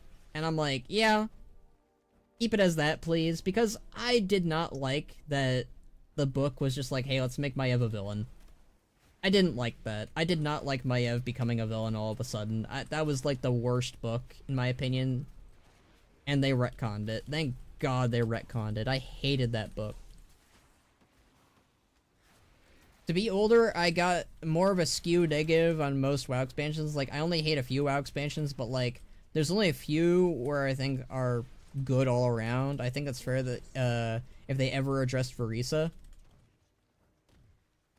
True. Yeah, Verisa is the problem. Jaina's, like, kind of a problem, but not really anymore. That's the whole thing. Like, she's better now. Like, her mental state's better. She wants to work with the Horde. She really just doesn't want to do shit that's bad anymore. Meanwhile, what is Varisa doing? She's freaking having a vacation away from Dalaran right now. Like, what the fuck? Like, I know they're probably going to phrase it as, like, I should have been here in the story. They're definitely going to do that. They're definitely not going to phrase it as, like, I was on a vacation. But, like, it just does not look good on Varisa's part at all in the story. Like, she looks bad. I think they do a far worse job with Varisa than any other character, because they're like, oh, but they killed Ronan. It's like, girl, you are crazy. Like, even Jaina called her out. Like, that's not gonna bring him back. Like, I think that they should have went full stop and made Varisa far more antagonistic. I think that the War Crime book, when she was working with Sylvanas, they should have went with that angle. I think that would have been far more interesting, compelling, than her basically being like, I need to be a good mom. Like, nah, let her be a vengeful, cynical Windrunner. Because the Windrunners are just, they keep doing that shit. The Windrunners are just like, I hate to say it, but that family is cursed. I hope the Forsaken will pick up a new leader instead of Desolate Council, like the Dark Ranger Velanera, for example. Nah. Velanera is too much like a Sylvanas wannabe. That's like Diet Sylvanas. No, I much prefer Voss. I much prefer the Council in general, really. Like, I don't have as much of a problem with Kalia, if I'm being blunt. The problem with Kalia is they overuse her. What they need to do with Kalia, basically, is Kalia needs to be used as a character who bounces off other members of the Desolate Council, and have her bounce off characters besides Voss, because Voss is far more of, like, the gentle leader, surprisingly, of the Desolate Council. We need somebody like Belmont to, like, press heads against her. You know? I think that's far more interesting and compelling.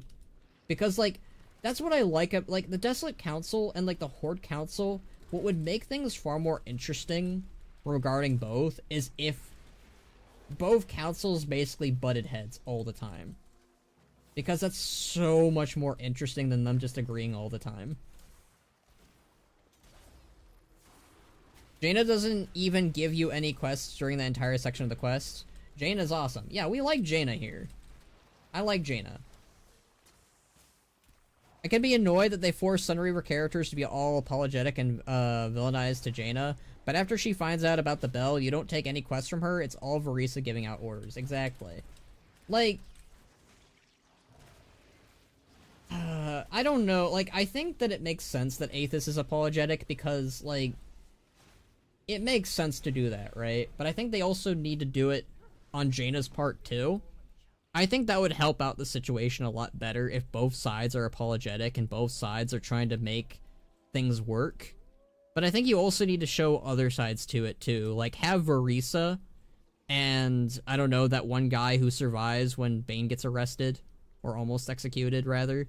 Have those two kind of be, like, the parties that are, like, trying to stir the pot and shit. Although, I'm gonna be honest with you, that Sunreaver, who was trying to kill Thrall, Sarfang, and Bane, he's in jail. Come on now. That guy's in jail. I don't give a hoot. The guy was literally getting giddy off of killing Thrall, of all people, in the room, and Sarfang, and Bane. Like, there's no way the Horde Council didn't look at that nut and wasn't like, yeah, you're gonna stay in jail. You're gonna stay down there, buddy, until you learn not to try and murder Horde leaders. Like, I get it, he was supposed to be kind of like an example of like a Sylvanas loyalist who's done with Jaina and the Horde that are sympathetic towards Jaina, but like, that guy was a crackhead. That guy was nuts. I did not like him, if I'm being honest. There's better examples and ways to take the Sunreavers, probably. Like, probably just make one that's a little bit more, like, brash against the Kirin Tor and brash against Jaina and Varisa. But, probably don't use that guy. That guy was crazy.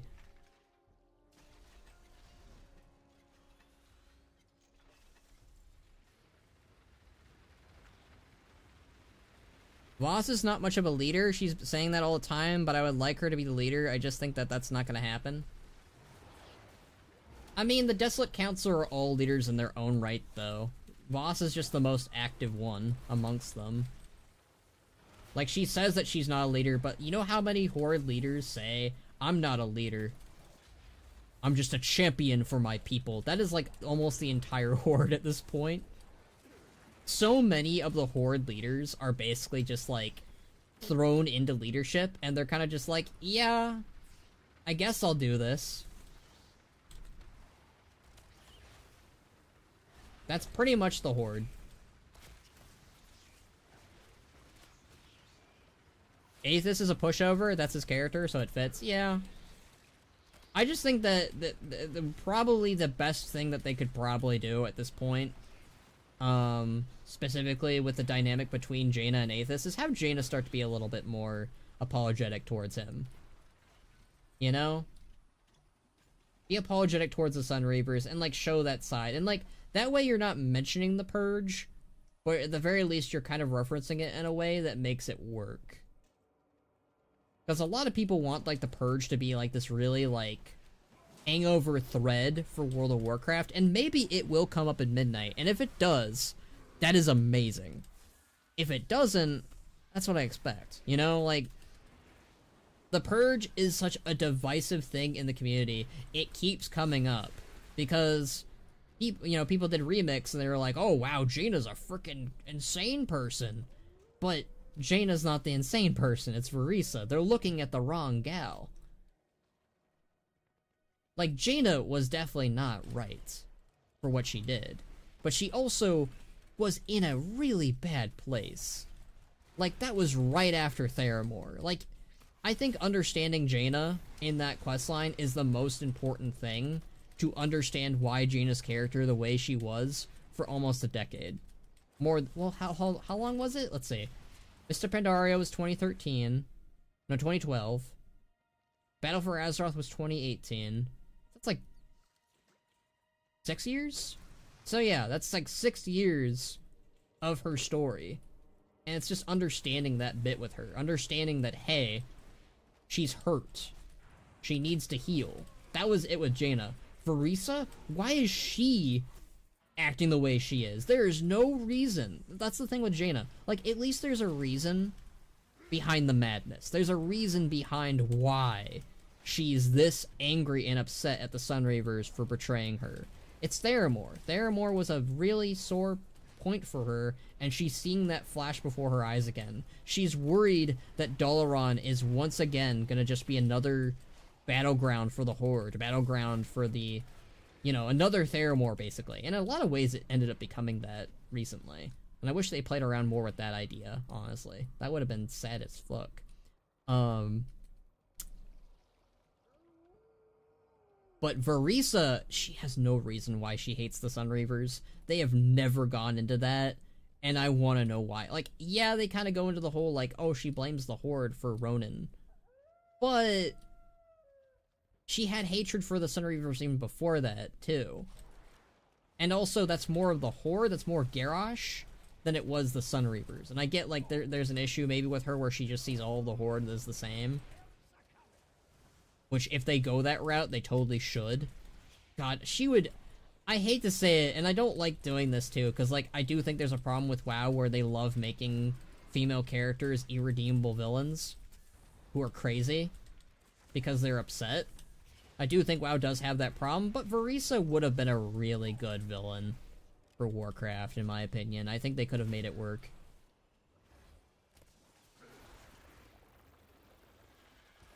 I'm expecting Verisa to be made a good person in Midnight, not gonna lie. Probably.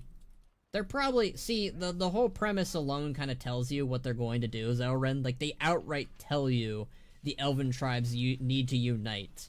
So, in order for that to be a thing, you basically need to have some problems. So they're gonna address some problems, differences that they currently have with each other, and then they're gonna be friends. That's what's going to happen. They're gonna be buddies, they're gonna work things out, it's gonna be A-okay. That's definitely what's going to happen. So they are probably gonna make Verisa probably redeemed, or better, or whatever. See, I think it would be interesting if they go the route of, oh no, she's the problem, you need to get her off of the seat of the leader of the High Elves, and you need to put somebody else in charge of it. That would be far more funny to me. But they're not going to go that route. They're not going to go that route. My expectation is at rock bottom. Ooh, that's rough, buddy. I don't blame you, but that's rough, buddy. To be honest, we need more new characters. No. I'm also, to be honest, a bit tired of all these Horde councils bring back the War Chief. I mean, I agree with bring back the War Chief, but I don't agree with the whole... I do have a very strong thing to say about new characters, alright? I agree new characters are great, and they should never stop making new characters in Warcraft. My problem is they have all these wonderful characters throughout Warcraft's eras and sagas, and they always do nothing with them. You got Rexxar out there. You got Magatha. You got Dezco. You got Zakan, which technically isn't a new character anymore at this point, really, if I'm being honest. You got Thalrisra, right? Like, you've got all these varieties of characters throughout all these expansions. And they don't really play with them that much. They always want to play with the new toys, it seems like. And I'm just kind of... I'm more fed up with that. I'm more fed up with, okay, let's play with the new character. Let's play with Orwana instead of Talanji, right? That's my issue. I think that we have way too many new characters that they're throwing at us to deal with, that they're not playing with the old characters enough. We need to play with the old characters. That's my take. I just think that we abuse the new character stuff way too much. I see that in the community way too often. It's like, we need new characters. We need new characters to replace the old characters. No, we need the old characters to do shit and finish their arcs, and then introduce new characters where it fits. That's where it needs to go. We get new characters for sure, but don't keep throwing them at us. Because then you throw new characters at us, and then they get thrown on the shelf with the old characters. It's not a solution, it's a problem. Silver Covenant literally established because they were so paranoid about the Horde overthrowing Dalaran when Sunbreakers were allowed back. It's already a meme. Like, her entire faction is based off of not liking Sunreavers. Yeah, she's the problem. She's the problem, and that's probably gonna end up being, like... Because, like, Lorthamar is, like, down with working with everybody. I'm sure they're gonna probably do something where, like, there's gonna be some kind of great betrayal, and like, the Blood Elves are like, you did this! That actually would be really cool, though, if they actually have the Horde ones be like, what the fuck, towards the Alliance. I hope they actually do that, legitimately. I want them to do that.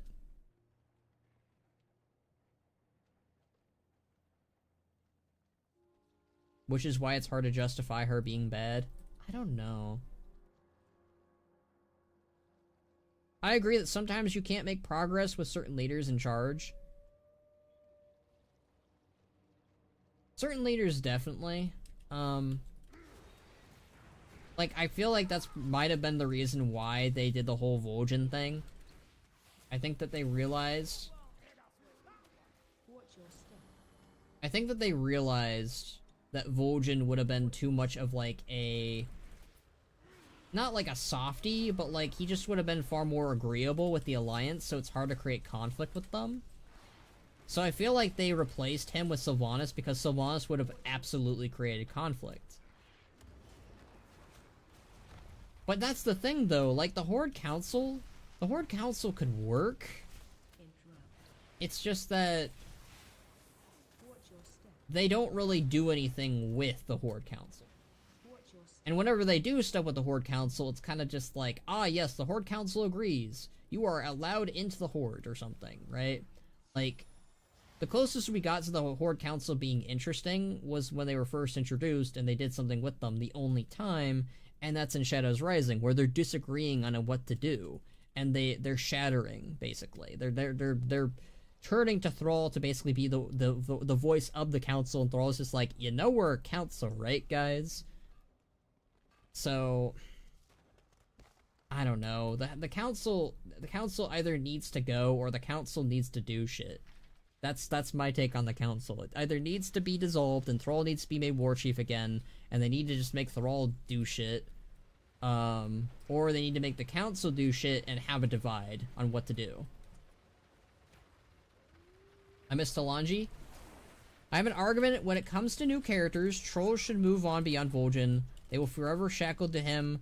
Sure, there's Rokon, but Vol'jin has always been a bigger character. That's probably why they didn't include him in the heritage. Give space to other characters. I mean, yeah, that's probably why they did it, but like, the problem is they shouldn't move on from Vol'jin. You wanna know why they shouldn't move on from Vol'jin? Because he never really got the chance to shine in the first place. Vol'jin's shining moment was the rebellion. He didn't really get to be war chief, and he got to lead a rebellion, and he got his own book, sure. But like, Vol'jin, I think Vol'jin does need to come back and be an active character again, and that he needs to have his own stories and arcs again, because he never really got the chance to do any of that. He got to do it for a little brief, he got to do it for maybe like 2 expansions, and then it's like, alright, wrap things up, Vol'jin's done, that's it. Like, I agree, we need more Darkspear characters, besides Rokon and Zakan, but we also don't need Vol'jin to go away. That's silly. That's again another silly moment from you, in the same way that you're like, alright, Sylvanas is ruined. No more Sylvanas. Like, no, we need more Vol'jin, we need more Sylvanas, we need these characters to do shit, because they never got to do shit properly. Vol'jin is a Warcraft 3 character. They can't keep throwing those away. They have so little left. We are running out of those. They are either retiring, dying, or they just don't do shit. And unfortunately, my 2 favorites, Maiev and Rexxar, are the ones who don't do shit. They just straight up killed him. That's brutal. Yeah. Like, I agree, definitely, we need more Darkspear characters, but like, we can have both. We can have Vol'jin doing shit, but we can also have new troll characters, like, doing shit alongside him. Be like, hey, I've heard stories about you, Vol'jin. Because, like, at this point, we might be at a point where a lot of people in the Darkspear tribe don't know who... Yeah, I thought I said Pink Spear tribe for some reason. We're getting to a point where some of them might not even remember Vol'jin. To some degree. Not fully, but to some degree, yeah.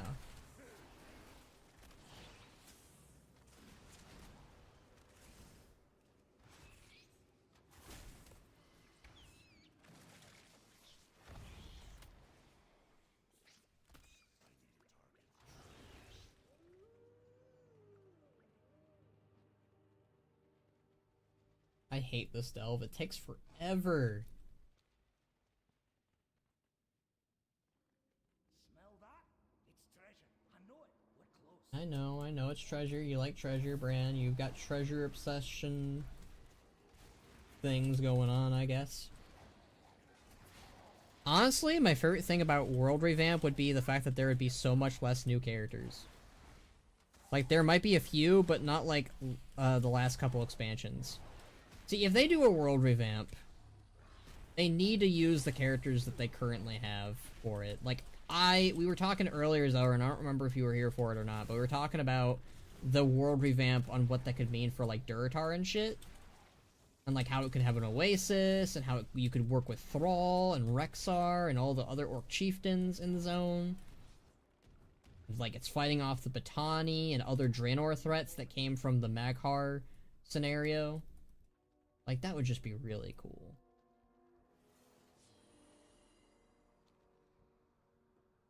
Like, there might be a few, but, like, these last couple of expansions, they'd force to use characters we actually know from those relevant areas. Yeah. Oh, Legepet died. Hold on. Please, Orgrimmar Harbor. Yes. Orgrimmar Harbor, styled off of the Iron Docks, would be legendary. Iron Horde Tech 2, yes. Iron Horde Tech, but with a little bit of that current Horde flair. Oh, that would look amazing. Because, like, that way it's, like, less, like, the Iron Horde symbols everywhere. Instead, it's, like, the actual Horde symbol. Oh. Like, WoW kind of just writes itself when they go, like, hey, let's just revamp the world and use the old characters. I'm sorry, but it really just does. Like, it feels like they always are like trying to make things harder on themselves when they're just like, hey, let's make a new character to do this shit. Like, I don't know. I do think that there might be a small issue to some level that WoW is over-reliant on old characters. But at the same time, I'm like, it's fanfare. And also, like, most people who play this game grew up with these characters. You might as well use them. Like, I do think there's always an issue when a company or a corporation or any franchise grows past the people who first made it and they start using, or they stop using what made it work. Like, they just end up making it their own game instead. And it just kind of quickly becomes, okay, well, this is completely unfamiliar to me, and I'm not really happy with this. Like, you need to keep... That's kind of what happened with Halo, I hate to say it.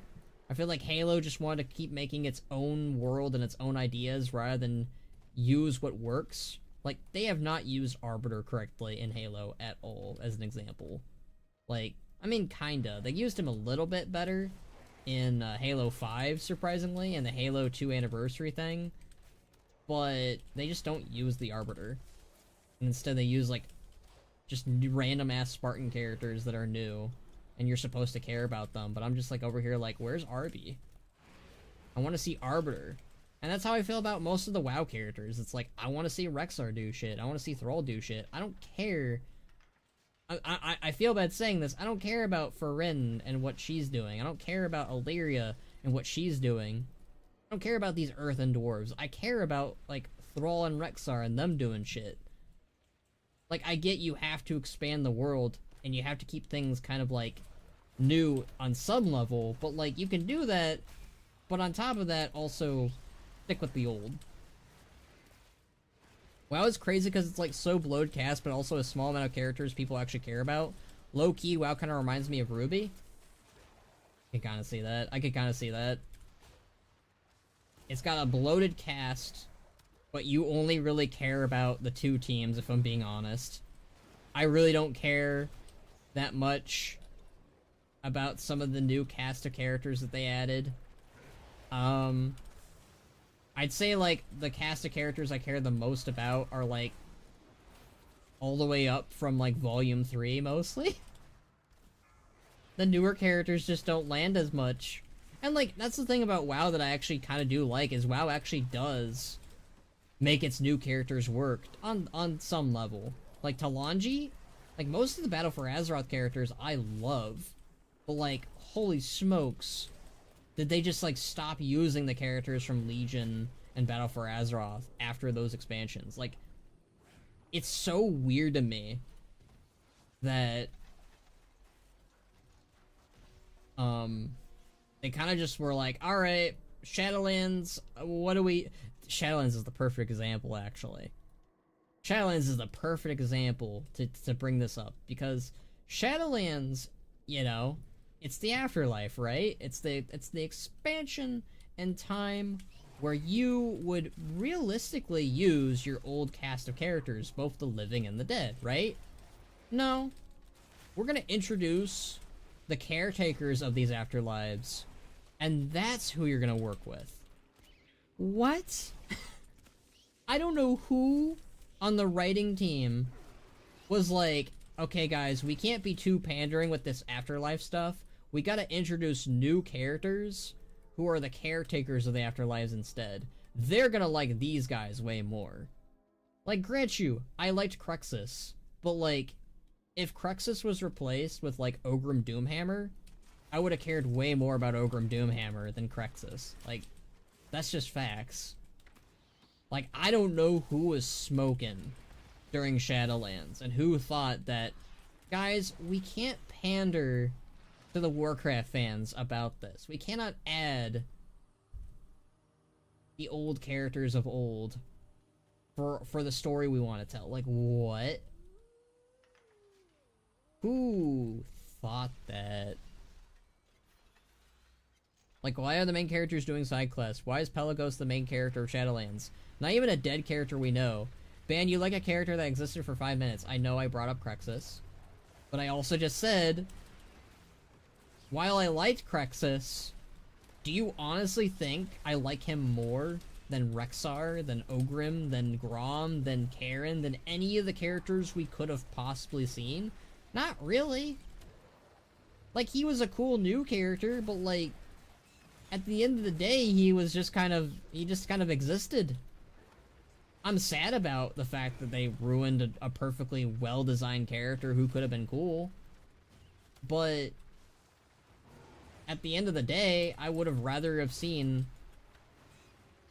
someone old.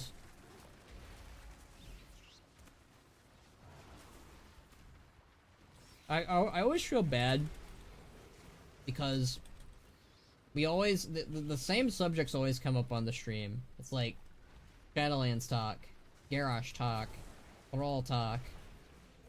Like, eventually, and like the Rexar talk is a given. Like, at this point, if you guys don't expect me to talk about Rexar at least once per day, I think you might be on the wrong channel. But I do kind of feel bad about the Shadowlands biz, because it always comes up, it seems. If Ogrim was Shadowlands' Crexus treatment, that would be horrible, considering what they did to Ogrim in WoD. Well, I mean, they treat him right, is what I'm saying. Treat him in the same way that they treated Lady Moonberry, but well written, basically. I can't believe they cut all of Ogrim's potential character building because they were tired of orcs. Doran, if I could give a long rant about the Alliance player base sometimes, I really do feel like they suck the fun out of this game sometimes. Why was Vol'jin's storyline cut so short? The Alliance player base was angry because Varian was dying, but Vol'jin wasn't. Why was Ogrim cut out of the story? The Alliance player base felt that the orcs were too prominent in the orc expansion in Warlords of Draenor.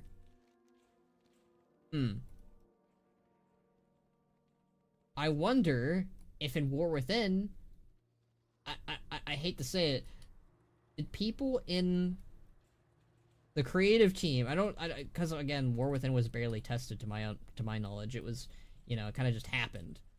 But if I swear, if the Alliance player base is the sole reason why Thrall has no arc and no story, I'm gonna flip. Alliance players are like, I need more humans in this game. Like, I want more dwarves, more gnomes, more Draenei. But I really do feel like such a boring choice.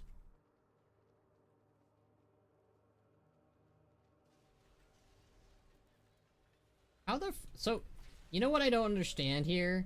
Where did he get the armor from? Like, he's just wearing casual baggy clothes, and now he just has armor all of a sudden.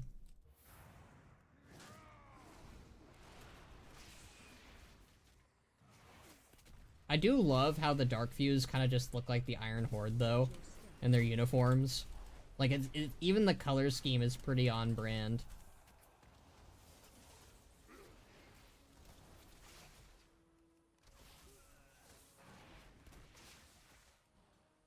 Crazy how Earthen Dwarves are without the sauce. They really kind of are. I'm sorry, Earthen Dwarves.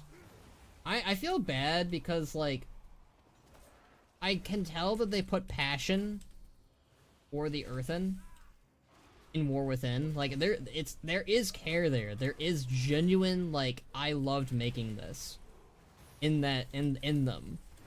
But I just don't jive with them as much as they wanted me to. And I feel bad. Because it's just like, I love the Pandaren. And the Pandaren were not everyone's cup of teas, but holy shit, I fell in love with the Pandaren. But then at the same time, the Pandaren were like... The Pandaren, as much as, like, people, like, give them shit for being new, they weren't really new because they were from Warcraft 3, technically. Gosh darn it, Bran. Watch your step.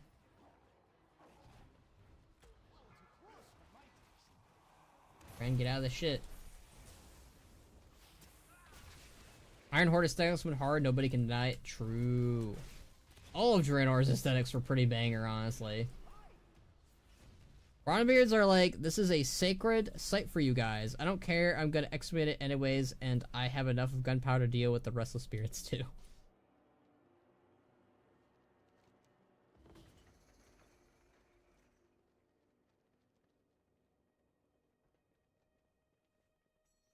I wonder if the 21st anniversary is going to be like 20th anniversary or before. Probably gonna be slightly different, but probably slightly the same. I know for a fact that, hey, that's nice. Nice little purple gilded crest. I'll take it. What the fuck was I gonna say? I know that they said that not all the rewards are coming back. Ooh. Rusty gobjets. What do those look like?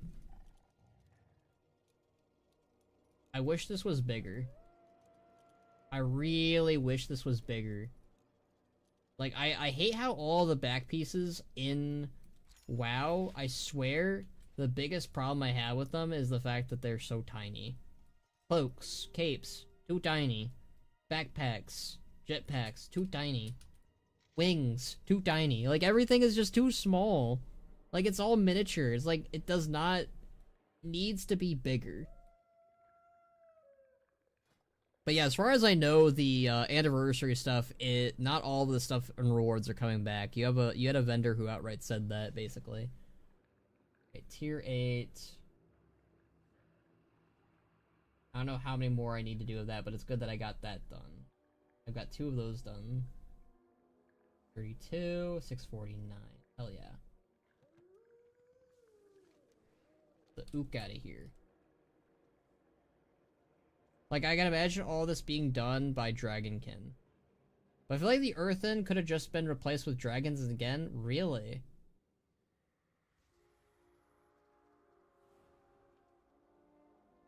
Nothing in War Within feels like it couldn't have just been done by dragons like in Dragonflight. Really? I could kind of see that.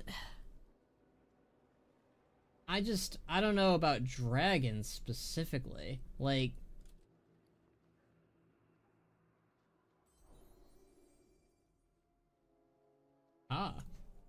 upgrade. Don't mind if I do. That's veteran. Ooh. Isn't veteran really good? 39. I can sell that. Alright. Stuff. I mean, the Dragons of Dragonflight had the exact same arc. Did they? About discovering what to follow and stuff? I mean, I guess the Earthen is a little bit less subtle than the Dragons was.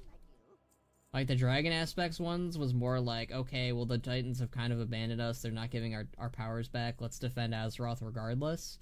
We don't need our powers to do that, basically. Right?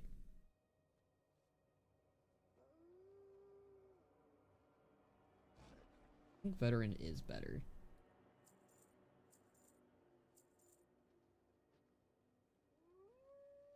$26. Also Veteran, though. Has better haste. I'll keep that just in case.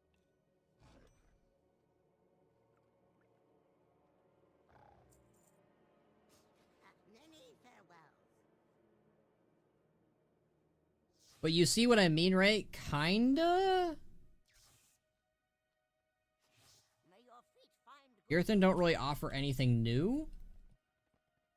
The most that the Earthen offer, and it's more of a negative thing on some level,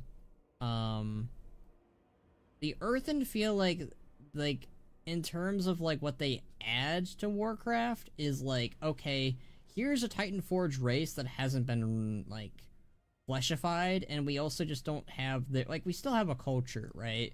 But, like, their culture isn't as figured out, because it's still kind of, like, held back by the works of what the Titans kind of made them do. Like, they still have their own culture. I'm not saying that they don't.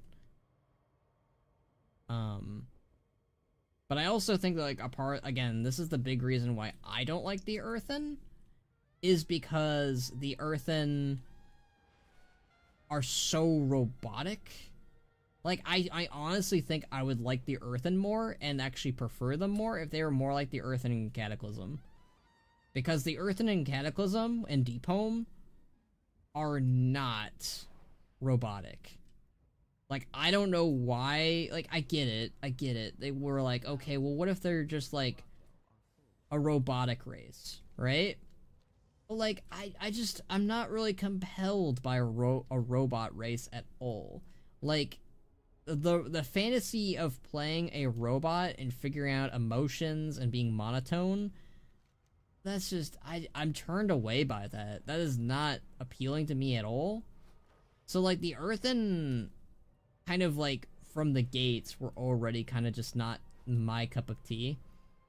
And I agree with you on some level, but I also disagree with you on some level. When Earthen were first announced, you were like, oh, they should have given the Horde nothing, and they just give the Alliance something, which I still disagree with. What I still stand by is, what they should have done is Earthen should have been, if they were to be a playable race, either they should have been customization for normal dwarves and Dark Iron, or they should have just been an Alliance race. Now, what does that mean for the Horde? The Horde, meanwhile, would get the Harrenir. I know we've been over this before, but I feel like that would just work out better. And essentially, I mean, this would force them into having to do the Root Land as a zone, like they were originally going to do. But you would have had the Alliance and Horde still start in Isle of Dorn. Everything is still Alliance and Horde from the beginning, but the overall storyline would be more focused on slowly the Earthen and the Dwarves becoming united as one. And obviously they're not gonna, like, mess with the Horde because we're buddies right now, so it's fine. But meanwhile, Thrall would bring in the Harrenir into the Horde upon his visitation the Rootlands. The Rootlands, like, Thrall and Orwana would really hit it off, and she would basically have the same arc she currently is having right now, where she basically is just like, yeah, I need to do this, and Thrall's like, you do not need to do this alone, Orwana. The Horde is with you, and then you would basically get the Harrenir that follow Orwana into the Horde, and that would have been it. I feel like they could have almost written them entirely out of the story, probably, but I'm not going with that angle because that's harder, because then I would have been like, alright, well, you have to rewrite everything to basically make it so that the Earthen aren't a thing. Let's go do the stink hole. Honestly, the one thing I'm excited about the War Within is the Arathi. The Arathi are cool. I like the Arathi. I think that's the one thing I like besides the goblins in Undermine is the Hollowfall Arathi. I also like the Nerubians too. But I feel like the Nerubians don't get to do enough. I kind of feel like the Nerubians kind of left the story once Ansarak died, and I've kind of been sad since then. I've been sad about a lot of things in War Within, in fairness, though. I know Forsaken they haven't done anything with Gunther Arcanus, true. We have talked about Gunther a little bit on here. I talked about how he could be the solution to the Forsaken's plight of no Valkyr. I feel like down the line the Arathi are gonna be pay off really well. Oh, for sure. I think that personally, excuse me. I didn't get a lot of sleep last night, if I'm being honest. I had a lot of trouble falling asleep. I personally think that Marin from the Heartland story is going to be the catalyst to the Arathi Emperor being our enemy. I think that the Marin being so against us, so against the Alliance and Horde, she is going to invoke her current bloodline with the Arathi and head on over there. And she's going to basically, escape with her one Spy Master's friend. And she is going to create conflict with us, and she's going to basically tell on us to the Emperor, and the Emperor is going to be like, oh, they've got Void Worshippers over there too, huh? Alright. Alright. I can take my fleet to war with these Azerothian folks. And I'm gonna wage war with the Horde, and I'm gonna wage war with the Alliance. And it would be really cool if his empire is such a threat that the Alliance and Horde are actually losing ground.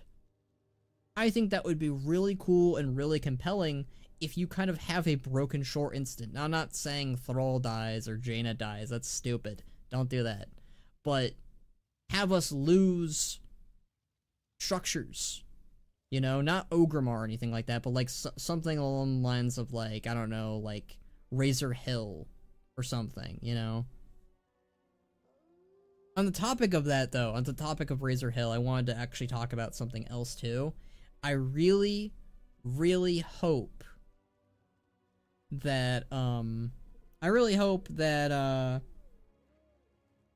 when it comes to Midnight, the pre-event is like the Legion pre-event, where you just have Void invasions all over Azeroth.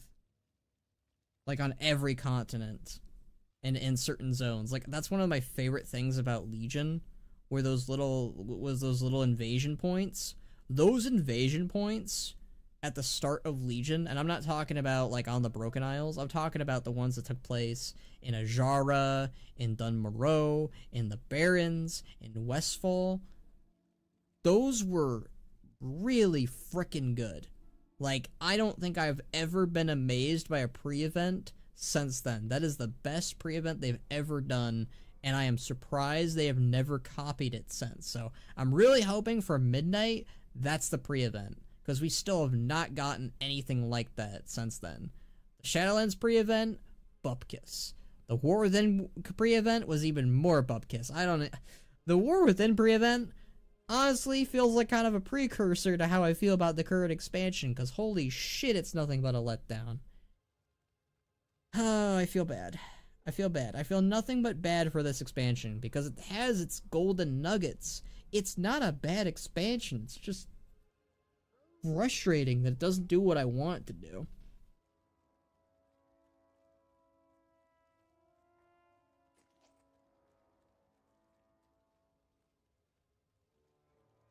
We get the Arathi expansion, but the leader of the Arathi is defeated 3 weeks after the expansion launches, and then we deal with the random crap for the next 2 patches. Hope that doesn't happen.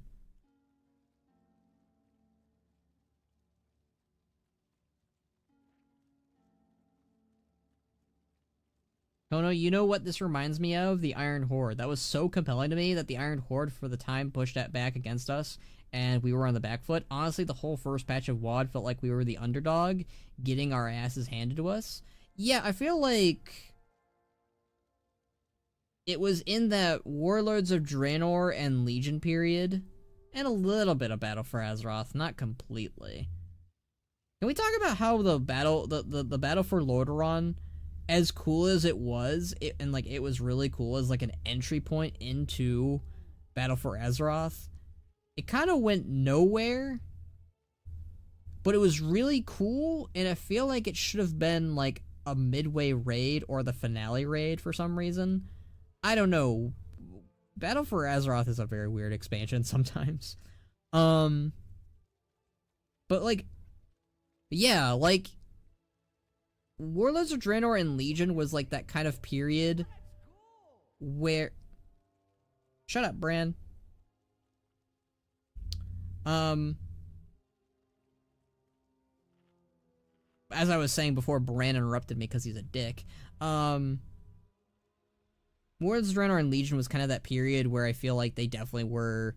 They wanted to play around more with us losing at the start and then gaining our ground again and gaining our foothold again.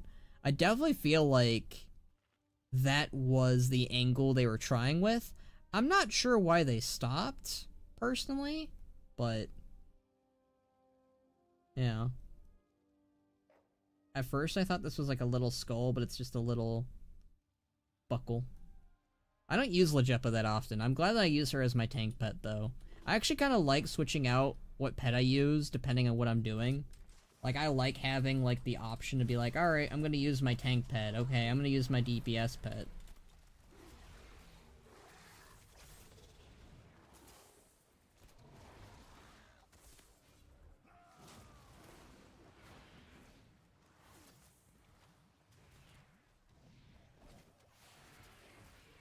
You know, Khono, honestly, I haven't been on Twitter since before this year, so I had no idea you felt this way about the expansion. I went into this stream expecting my opinions on War Within to cause a fight. Remember when the Iron Horde completely took over the Blasted Lands? I do. When War Within first started, I feel like this happens with any expansion, to be honest with you, Zelrin. There is a honeymoon phase. There's a honeymoon phase where it's like, okay, I really like what this expansion's doing. This gives me hope. This is really cool. This is really awesome, right? As the expansion has gone on, though, it has definitely moved away from the honeymoon phase. We are not even close to a honeymoon phase with War Within. And, like, I don't think War Within is this atrocity, right? I don't think it's, like, the worst expansion we've ever gotten. It's not that. It's most certainly not that. We're not at that point. But again, I really do feel like as the expansion has gone along, I've just kind of realized, like, yeah, I don't think this is really something that I'm enjoying that much. And, like, I've explained my reasons why. I did a whole video about it twice now. The one being more relevant and more recent is the Thrall one I just did. That one probably has a lot more of, like, a modern day War Within take to it. I mean, I personally think what's really holding War Within back, really, again, is just, like, the characters they've chosen to play with. The fact that we keep hitting these walls with the story where it's like, okay, we need to take a break and do this filler story real quick. Like, that's really hurting it, I think. I think that's what's really making, like, War Within just, like... It feels like we're... The pacing in War Within is really bad. That's what I'll say. Like, the main story is probably fine. I actually kind of like the outside media that they've been doing for War Within. Actually, that's what I think I will say. The strongest part of War Within has been its outside media. Its books, its cinematics, its trailers, its advertisements have been what has been the strongest part of the whole expansion. That's where I'll say, because I loved Heartlands. Heartlands was so good. I was like, damn, if this is what we're cooking with, I want War Within to be like this for the whole expansion. And, you know, it really hasn't been that. And I'm confused. I'm worried. I'm like, okay, wait, why is the tone for the War Within good in its book, in its audio drama like this? But for the rest of its expansion, it's kind of just been eh.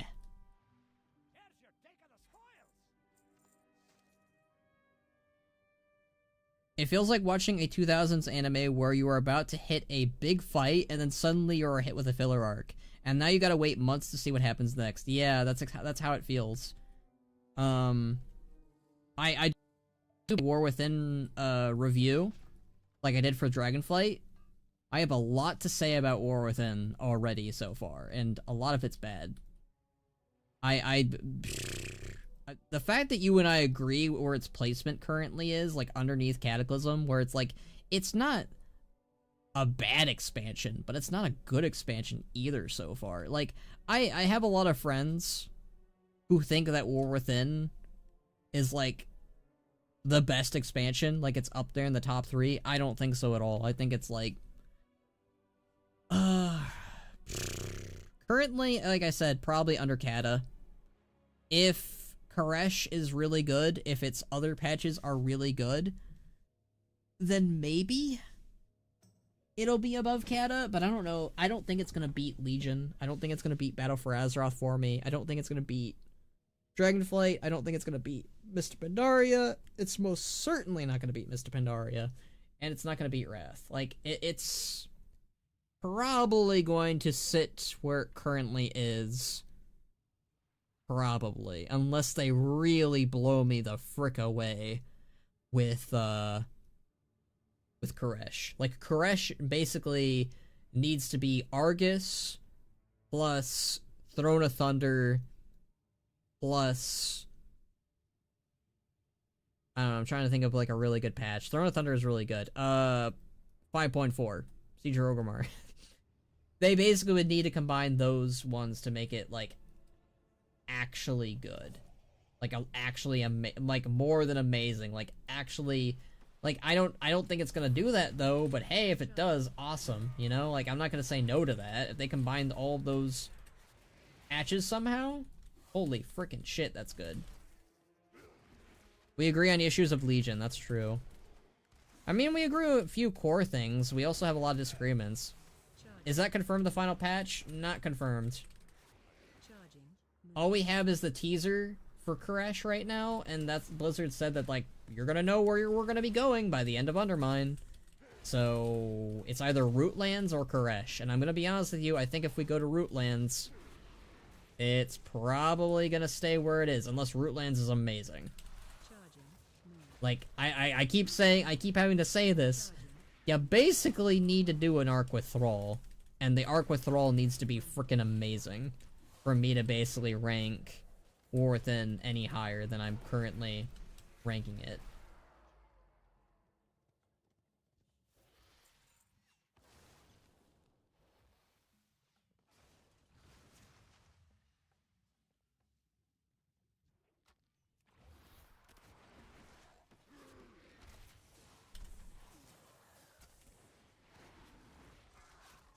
Like, I don't think War Within is, like, really that bad either. Like, I just think that it really isn't doing anything to wow me, and it isn't doing anything that I really particularly am fond of or like.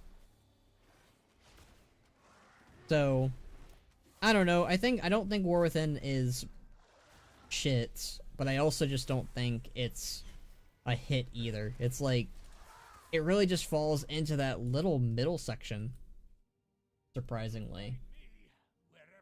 Like, it's just kind of stuck in the in-between of where Kata and WoD basically are, where it's like, it's okay, it's good, but it's like, not amazing, and it's also not, like, Shadowlands or Burning Crusade bad, basically. I wonder what the next 2 pre-expansion events are going to be. I have no idea, but I hope that there's a Void Invasion for Midnight, and I hope that there's a, I don't know, a Ridicron invasion for Last Titan? Titan invasion? Ooh, Titan invasion, that could be cool. Yo, if we fight the Titan Forge, just like the Titans are just throwing Titan Forge at us like they did it for the Old Gods, for the Black Empire, that'd be cool.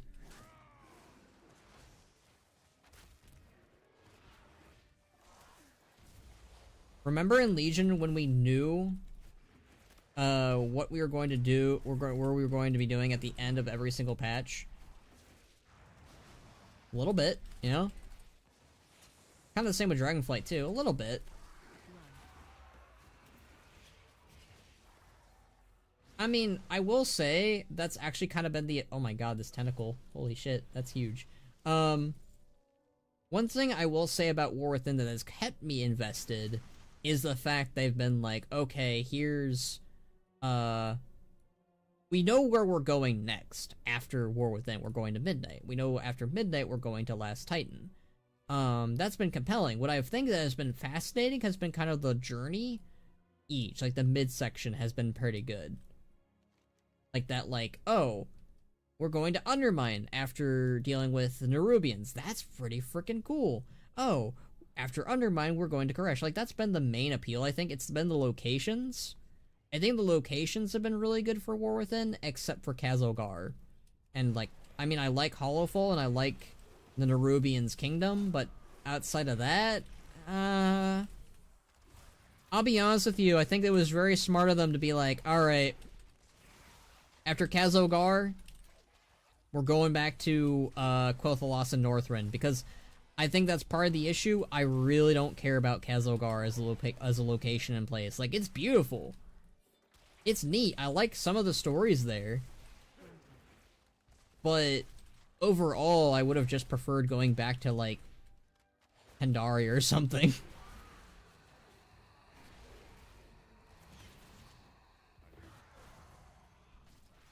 I feel bad comparing the War Within to Worlds of Draenor, because Worlds of Draenor at least consistently amazing me, and the content they put out was amazing.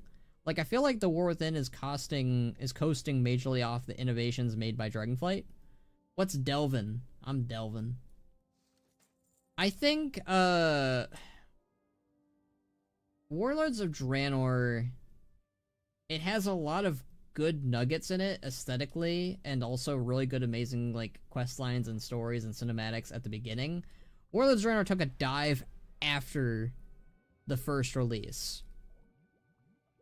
In some aspects, War Within may very well be Warlords of Draenor's opposite, potentially, where the start really was just not for me. But, the ending very well might. Because I think the WoD's ending was kind of just okay, but I think it kind of ruined it in some aspects too. Like the whole, like, Draenor is free, and blah blah blah. Stop we complaining about War Within constantly, you know. But the selfie cam, peak content, oh my god. I forget about the selfie cam sometimes. Like, that was an actual patch. That was a patch. And I forget that it's a patch. I mean, I remember the legendary quest continues. I remember the Blood Elves getting their new model. I remember the selfie camera being added. That was...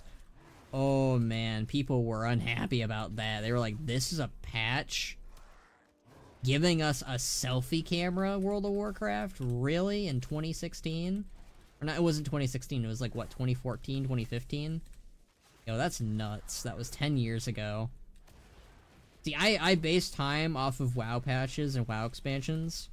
So, like, thinking back on it and where I was and what was happening and everything, back during, you know, Warlords of Draenor is just funny to me.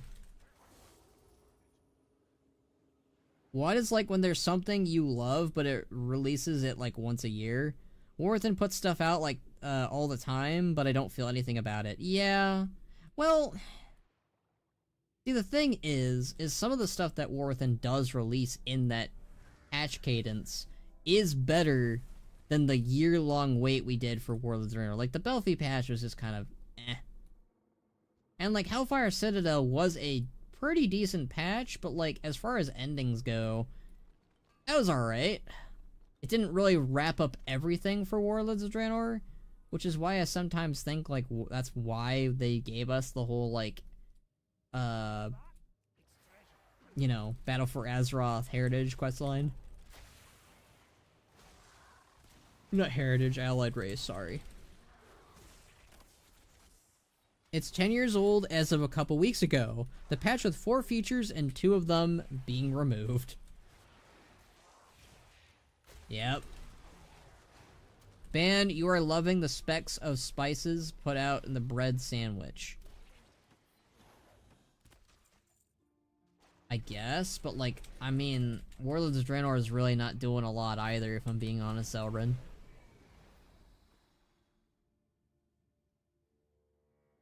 Horrible war crimes, me kinda bad. Draenor is free and everyone is okay.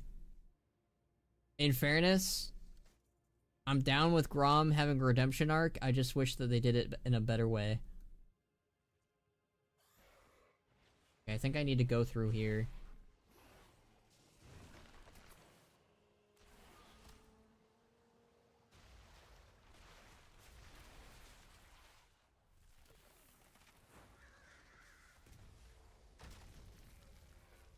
Okay, I better not fall down. I did not need to go through that, but oh well.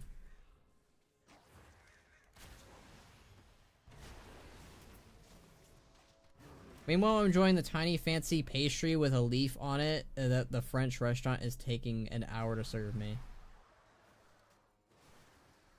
Like, I definitely think you might hate War Within more than I do, Zelrin, because you don't like Xalatath, which is probably the fine enough example of, like, why someone would hate War Within. Like, that is, like, one of the things that's going to be fascinating to me, Zelrin, because, like, you don't like Xalatath, and she's the villain for this whole saga. She's not going away anytime soon. So, either you're going to learn to love to like Xalatath at some point, or you're gonna hate this saga because she is not going anywhere.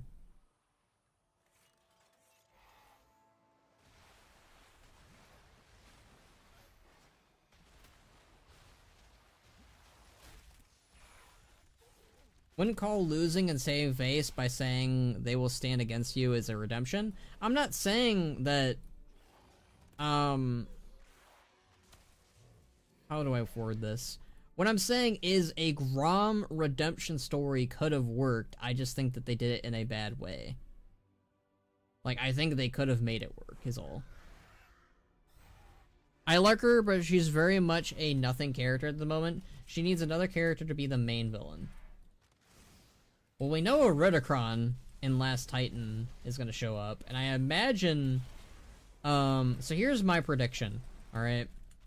My prediction is that things go so bad for Xalatath that she really needs to make a bargain with somebody, and that bargain is Ajara. So Ajara is going to be the main villain for Midnight through the whole story. It's not going to be Xalatath, but like Xalatath is going to be like lurking in the corner, giving Ajara like tips and tricks and ideas, and Ajara is going to be like, yeah, blah, blah, blah, you know, I'm going to backstab you probably in a second. When things go south with Ajara, but they go, I guess, positively for Xalatath, she is going to, you know, go back to, alright, well, let me fix... I mean, obviously Xalatath needs to play a major role in Midnight, because I feel like she needs to do her whole, like, corrupts the world soul thing to make the Titans show up, and we know the Titans are showing up anyways in Last Titan. Like, that's just straight up going to happen. So... if that's the case, right, then we know that she's going to succeed in corrupting, or at least wounding the World Soul enough for the Titans to come back. So we know Ridicron's gonna be also a player in Last Titan. So I think that in Midnight, it's gonna be Ajara and Xalatath, and then Last Titan's gonna be a Ridicron and Xalatath. That's my prediction anyways.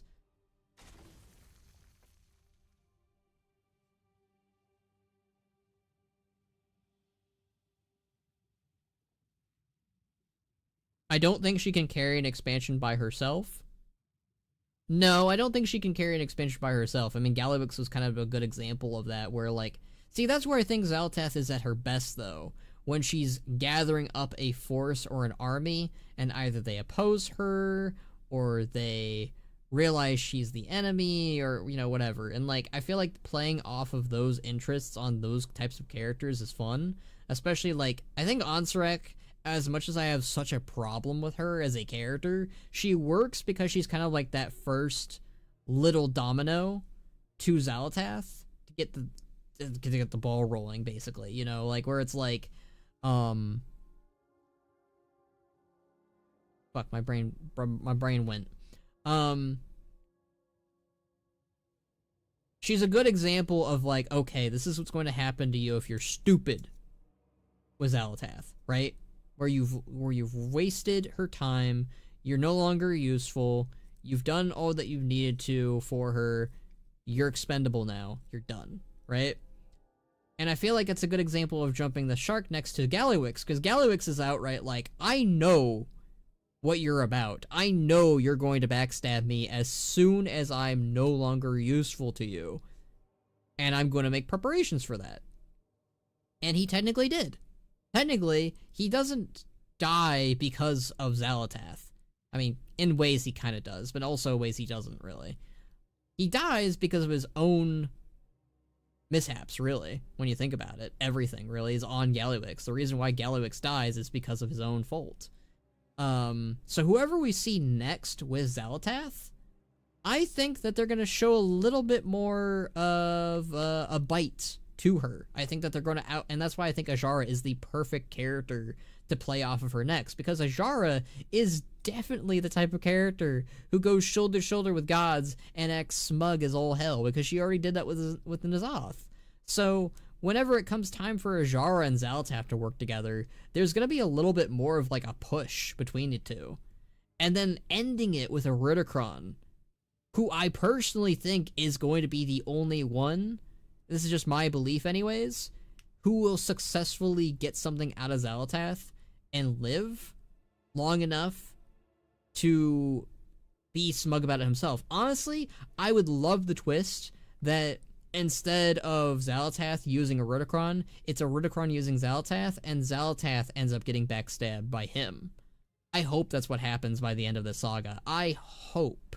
Because that would be such a nice little, like, from point A to point Z type of storytelling that would work.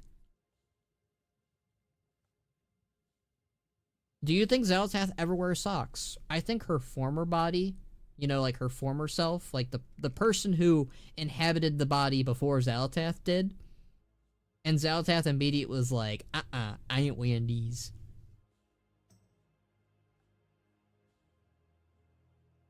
Right, let me read all these messages while I went on my rant.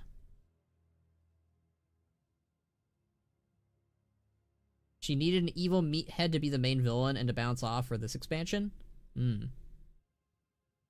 I mean, I think that I personally think what they're doing with her right now, Zorin, works, where it's like, she's going through the motions of her followers, and then I think in Midnight, it's not going to be a meathead, it's going to be someone who's just as cunning as she is. And I think that's probably going to happen again, I guess, with a Ridicron, but I think that the difference will be that a Ridicron will be too busy with his own Titan stuff, and then I also think that he actually might backstab her successfully, which will change things up. I think that with Ajara, I don't know if she's going to actually successfully backstab Xal'atath. I think that it's more along the lines of, like, they'll both get what they want and both kind of also lose in a way. Or it'll basically be like them both trying to one-up each other. I don't know. I just don't see Ajara cooperating as well as a Ridicron or Gallywix did. In some ways. Someone who will be discarded this expansion, Zal can move on. I guess Gallywix could have easily have been the main villain for all of War Within, if we're being honest. I would have been down for that. I wonder where we're going to start in Quell the Lost revamp. Ghostlands or Silvermoon or Eversong and Midnight? I think I answered this question before. I think starting in Silvermoon makes the most sense, but I think also ending in Silvermoon could also work. I think the Isle of Quel'Danas will be the final zone, though. Literally the same thing with a Ridicron and Farak. A Ridicron couldn't carry an expansion at that point, so they had Farak be the bad guy. We focus on the bunch for the expansion and get rid at the end. The War Within needed a character like that. See, I don't know if it would have made sense to do another Farak villain after we just had a Farak, you know? And also there were rumors that a Ridicron was supposed to be the villain for War Within, but they liked him so much that they saved him for Last Titan. That's the rumor mill I'm hearing, so I have no idea.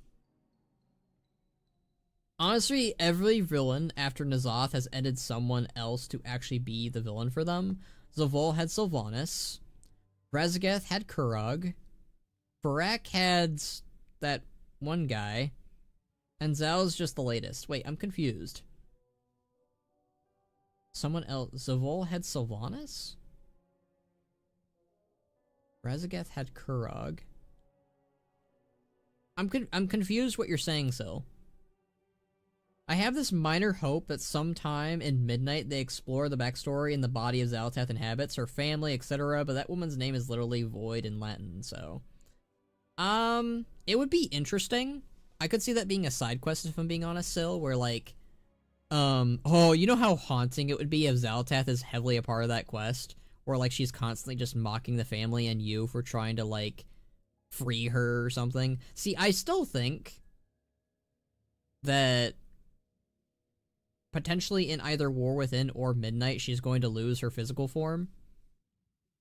Currently, I have no idea where the hell this story is going to end up with, because as far as like the final bosses go, in Last Titan, not Last Titan, sorry, well, I mean Last Titan, it could be anyone's game, because it could be Xal'atath, it could be Eridikron, it could be Aman'Thul, it could be any of those three, if I'm being honest.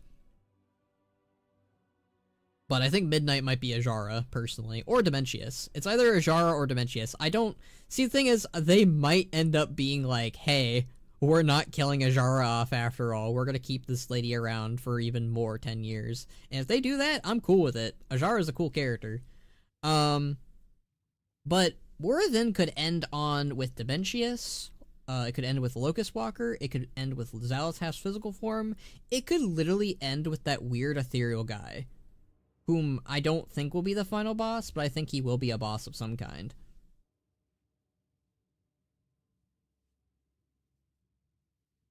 Eridikron is more like a character than Xal'atath at this point. I could kind of see that. I mean, Xal'atath, we don't really know Xal'atath's own goals. Eridikron kind of just spells it out to us, where he's just like, I really freaking hate the Titans, I'm gonna war with them, I'm gonna kill them, and that's my goal. Xal'atath, it's either she wants to make Azeroth's Titan body herself, or she's here to make that for Dementius. And I feel like it's far more interesting if she does it for herself, because, yeah, her being second fiddle to Dementius and being the main villain for the whole saga would be weird if she's just like, alright boss, hop on in.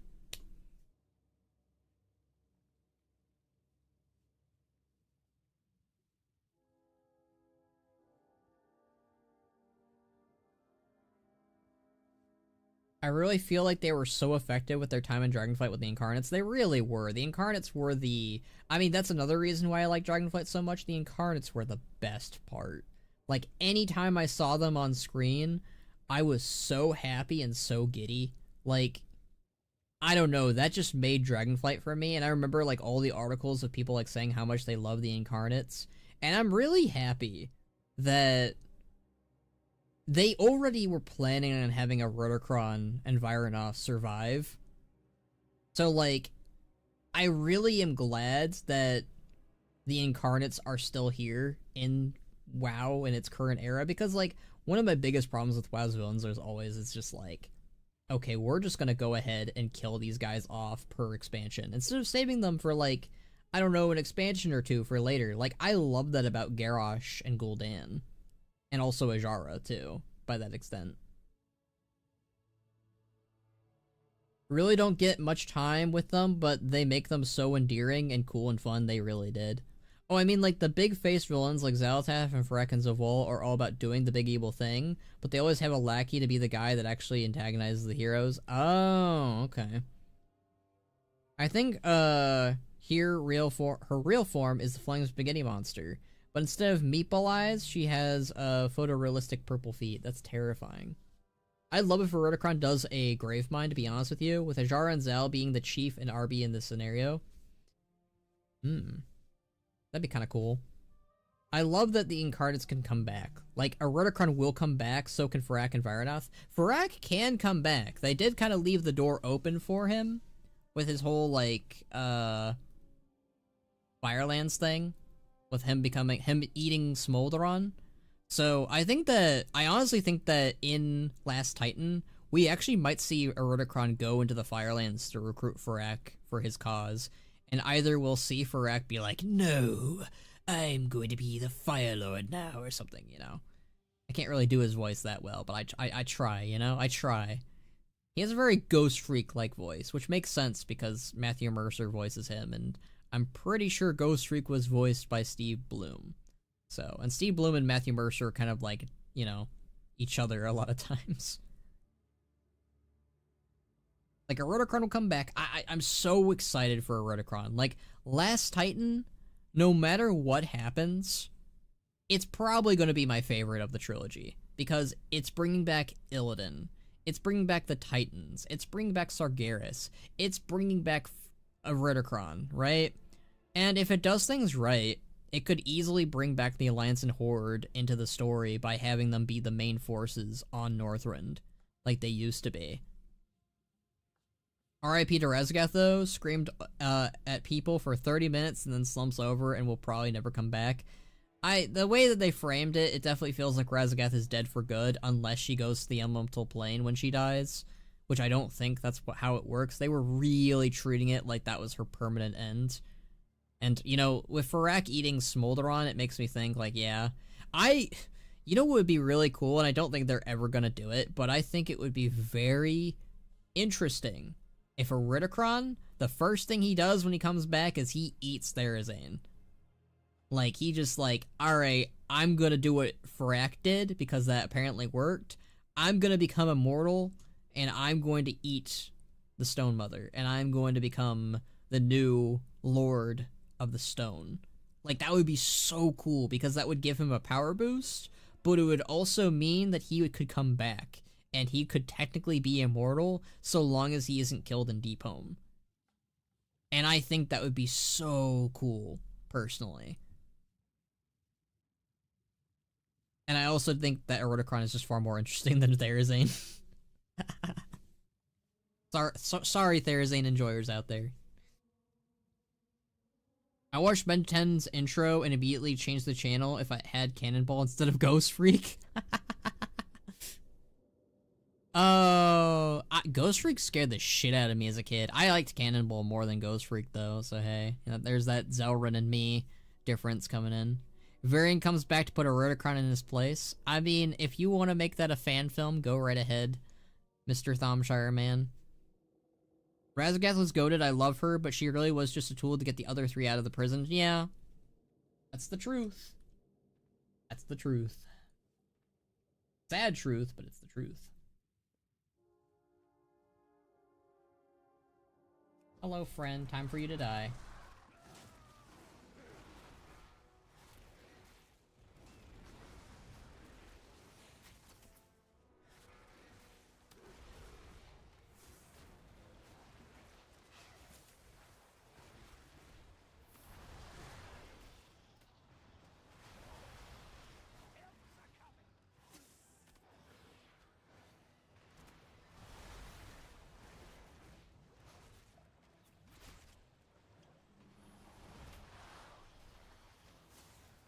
I do like how they gave boss music for delves. Oh.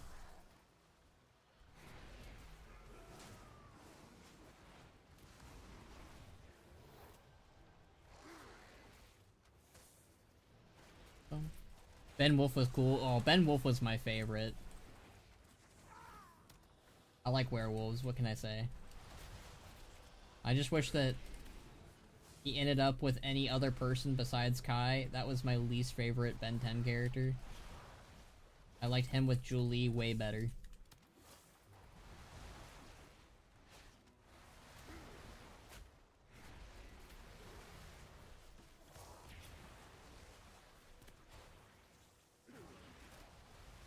And you're dead.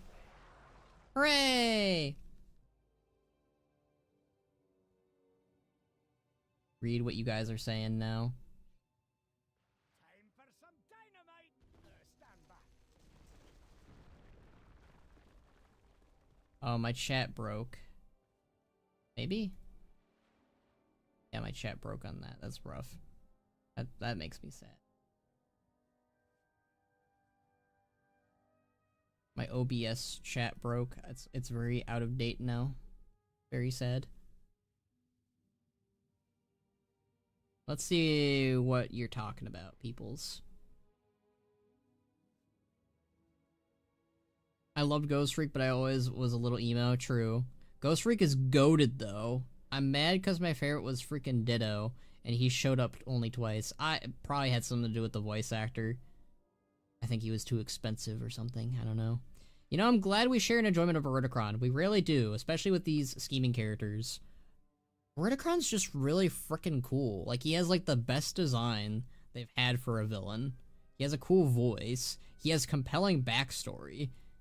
He wants to just kill Titans, which is, like... I don't know, it's like the first time a Warcraft villain has just been like, hey, I don't want to rule the world. I just want to kill someone. Ben 10 had so many cool aliens he used once and never again. You know what? My favorite one for the longest time was Wild Mutt. Because I was just like, oh, he's a freaking giant orange spiky dog. That's cool. With just a mouth. Yeah, Wild Mutt was one of my favorites. Was it Hotspot? Was that his name? Hotspot? Was it? No, it could not have been Hotspot. They had to have been a cooler name than Hotspot. Right? I generally do not get the appeal of Farak and Eroticron. What? I will murder you, Thomshire. I will murder you.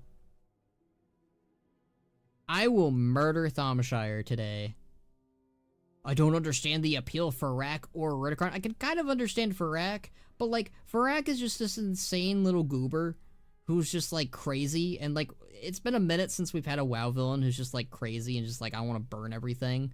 Like, I don't know, it's not like he's like super compelling, but like, he's just fun. He's a fun villain. Meanwhile, Eroticron is just like, he's a really cool dude. He looks cool. He wants to kill Titans, which again is like another cool factor. Like, Eroticron just has that cool factor to him. Let's see what you guys are talking about Ben 10. Ben had a werewolf, a mummy, and a Frankenstein monster form, and he only ever used each of them like once. True. Ben Wolf was awesome with the damn splitting mouth. God, I'm not over it. True. I love the designs of the alien. I love it when the aliens looked more alien than they did like, I don't know, like humanistic, I guess. I love the horror themed aliens he had. True. I kind of agree with you there, Zoran. I kind of agree with you. The horror themed aliens were really cool. Ripjaw sat on that playlist eating hard drive spaces so they could do a funny haha no water joke every few episodes while Ben Wolf disappeared for 10 years without a trace. I hated what they did with Ripjaw. They always were like, okay, we need a funny moment for Ben. Let's have him be Ripjaw. He can't breathe. Ha ha ha. If there would be anything in this world that would be removing Humongosaur from existence, ugliest design ever, uses it all the time, never goes away, has a stupid name. Humongosaur was, I mean, his design could have worked, but I think it needed to lean way more into, like, the whole T-Rex vibe. Like, the fact that it leaned more into a humanistic vibe was just kind of like, eh. Like, Eroticron has a good design, that's it. It's not just that he has a good design.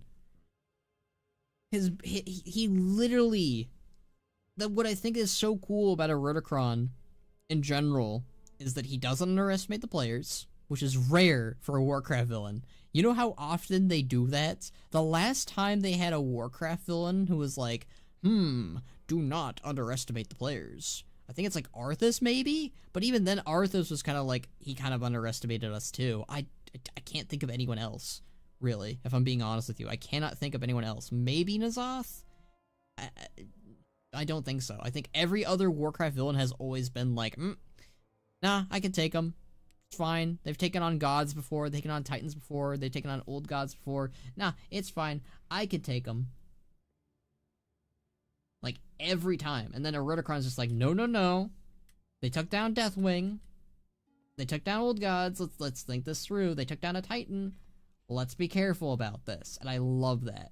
And then, on top of that, on top of the fact that he doesn't underestimate us, he also has a history of stomping the other incarnates and stomping Deathwing. Like, that's just cool to me. Like, he just has a cool factor to him. That's his whole character. Like, I'm not gonna deny it. He's just cool. But that's it, you know? True, but Ultimate Humongosaur is worth it. The original aliens were way better than the Alien Force ones. True. I have to agree with that one. Leave my son Big Chill out of this. Alright, that's fair. Big Chill can get a pass. Yeah, I'll be honest with you, the Alien Force aliens I felt were a bit of a downgrade from the originals. I'm trying to think if there was any one of his aliens I liked more. but I don't think there is. They didn't realize how iconic and well-designed they were, I swear to God. Probably. See, what I would have done is, because I think the main appeal was always adding new aliens, right? So, like, having him reuse the same aliens over and over again would get stale, of course. But what I would have done is Alien Force would have still had the originals, all of the ones from the previous series. That's the main thing. You have to include all of the ones from the previous series. And following that, you would get new aliens per episode, and that would be the Alien Force aliens slowly but surely. But also new ones, too. Because I do think there were some aliens that you did get later on after the Alien Force ones that were fine enough. I don't know about the Lego one. I didn't like the Lego one that much. The Moth guy was kind of cool. I think that's Big Chill you're talking about. Echo to me feel like an upgrade to Gray Matter? Really? I didn't like Echo. He was annoying. Especially, you know, one of the things I hated the most about Ben 10 and Alien Force? It was the name thing. It was him being like, every time he used his aliens, he would be like, Echo, Humongosaur. Just like, I hated that. I thought that was the most annoying shit they ever did in the entire show. I was like, dude, can you not say your goddamn alien name every time you become the alien? Like, I was fine with it whenever, like, he would become the alien and he'd be like, oh, I'm him, because it would help remind you of what the name is. But then they were just like, okay, to make it easier for the people who watch the show, let's just have him announce his name every time he turns into it. Like, no, fuck off. I hate that. I hate that shit. It's so annoying. Echo did cloning and sound, stole 2 guys' bits, but not Gray Matters. Yeah. Definitely not. I mean, it was, the crab guy was cooler than Gray Matter, if I'm gonna be honest, because Gray Matter was just really smart, but the crab guy was, like, smart, and he could blast lightning, and he was a crab. Brainstorm, that was his name. I hated his voice for Brainstorm, but because it was like some elegant sort of dude. It was like, I am Brainstorm, like talking like a vampire kind of dude. I don't know. They combined Heat Blast and Wildvine to make Swampfire. True. Swampfire was kind of a cool alien, but okay, it was Heat Blast, not Hotspot. Who the frick is Hotspot?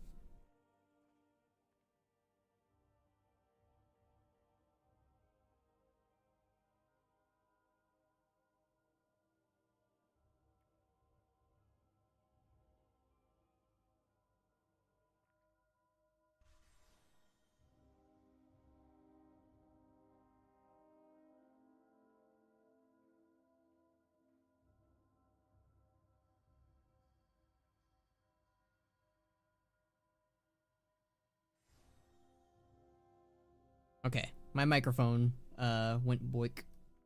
And I realized it because I remember I hit it just now, so I was like, ugh. Swampfire's hilarious though. I love that he actually canonically smells like shit. I mean, it makes sense if you mix fire with vines or a swamp in general and just put it on fire, it would probably smell horrendous. I don't know, I feel like when you have to get rid of Heat Blast and Wildvine to get Swampfire, it really isn't an upgrade. It isn't an upgrade, I just am saying that Swampfire was fine. Alright. What, or Dells do I need to do? This. The moment we get this, I'll be done for the day.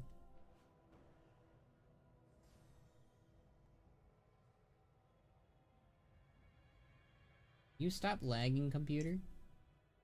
Alien Force was like, let's get rid of 2 iconic aliens to make 1 mediocre one instead. A little bit. I mean, I'll agree with you, getting rid of Heat Blast and Wildvine for Swampfire was Bubkiss.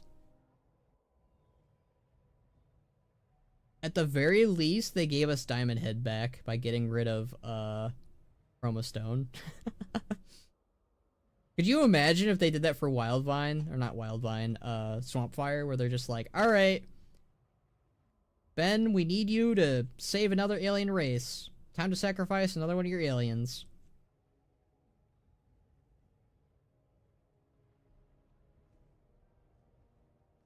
So there are people who keep track of like how many times he uses each alien. Doesn't he use wasn't Heat Blast like one of the aliens he always used? I swear that was like one of his most iconic aliens. Alright, I don't want to do that delve again. Screw that. I want to do an upstairs delve. That's what we're gonna go to. We're gonna do some delves from above. If my computer will make it. Why does Ben 10 use Humungosaur 89 times? I think it's like one of his favorites. I think he's also probably one of the most versatile because he's like super strong. I think, as far as I remember it, he's technically stronger than Forearms, right? He only used Heat Blast 38 times? Really? I remember him using him way more in the original series. Maybe I'm just misremembering. You know what I really liked? I really liked the episode where he got sick, and so all of his aliens ended up being sick too. Oh, I don't want that.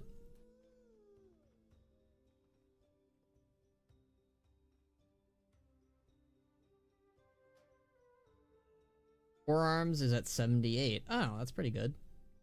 Trouble is objectively the best alien for 9% of situations in the show is Upgrade, but he uses Upgrade on purpose like twice, and every time it's on accident. You know what I never really liked about Upgrade? So like, I love Upgrade's design, right? I simply hated that for the voice of Upgrade, it was just Ben 10's voice. It was just Ben 10's voice with like a weird modulator radio sound effect to it. I hated that. I was always like, dude, you guys could have given him some baller, badass sounding voice. Still make it like robotic or staticky or whatever the fuck, but why Ben's voice? That was what I hated the most about Upgrade. I was just like, Upgrade, you need an upgraded voice. That's what you need. Because holy moly, did not like that. Maybe I would have liked it better if it wasn't Tara Strong's voice coming out of it or something, but I hated that it was Ben's voice. I wanted it, maybe if it was grown-up Ben's voice, I'd like it more now, but with how badass Upgrade looked and sound, like, you know, not sound, sorry. With how cool Upgrade looked, I just assumed he would have, like, you know, sounded cool. Ooh, sounds like you'd, like, reboot Upgrade, who they killed after one season. They killed Upgrade off? What the hell?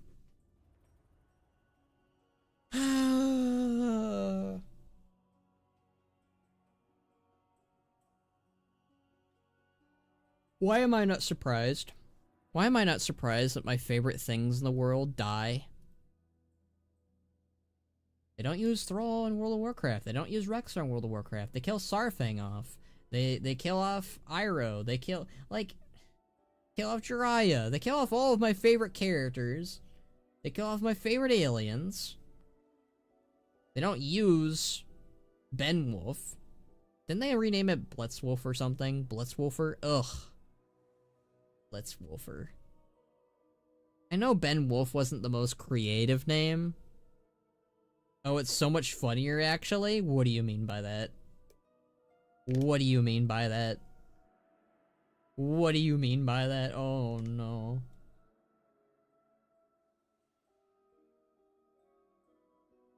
Why do you why do you low-key like Sage Old Men? I don't know, Zelrin. I don't have an answer for you. It's not a kink thing, if that's what you're wondering. I just like them, okay? I find them very appealing. They're calm. They're nice. I don't know, maybe I just always wanted a very nice grandpa, okay? What do you want from me?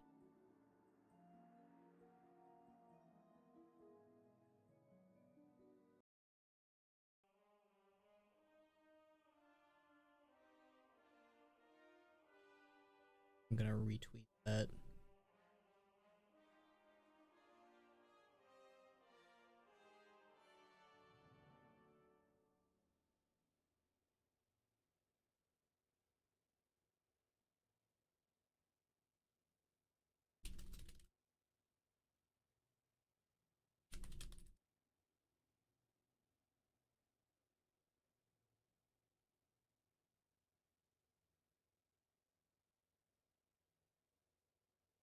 And a lot of people do not know Warcraft's lore. Holy moly.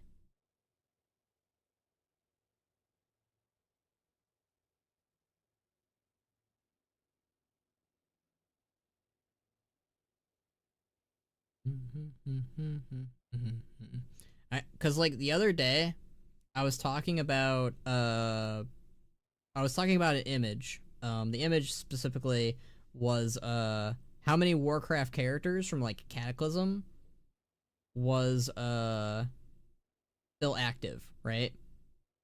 So I threw Gallywix on there and Gen on there because they weren't originally part of the piece, but both Gallywix and Gen, well, Gen's not dead, but like Gallywix is dead, Karen is dead, Vol'jin is dead but about to be reborn, Sylvanas technically was forced to retire, blah blah blah, etc etc. A lot of people did not know that like Tyrande and Gen, and granted this was Dragonflight lore, so I'm not too surprised by that, but some people are straight up surprised about Thrall. They're like, wait, Thrall's active? I thought he stepped down as the leader of the Orcs. I was like, no, in Battle for Azeroth, he stepped back up again.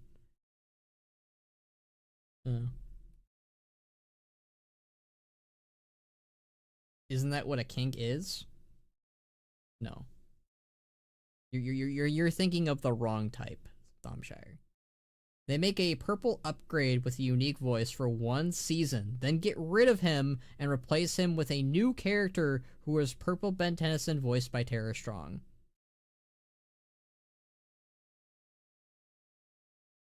I think this dictates an angry expression for a little bit. Why did they make upgrades a thumbnail, a thumb head? He has no neck. What the hell? What did they do? Let me see what upgrade looks like in the reboot. Purple Ben 10? What? Upgrade Ben 10 reboot. If my computer will allow me.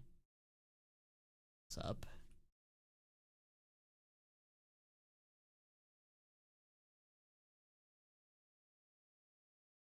Ew! What the heck?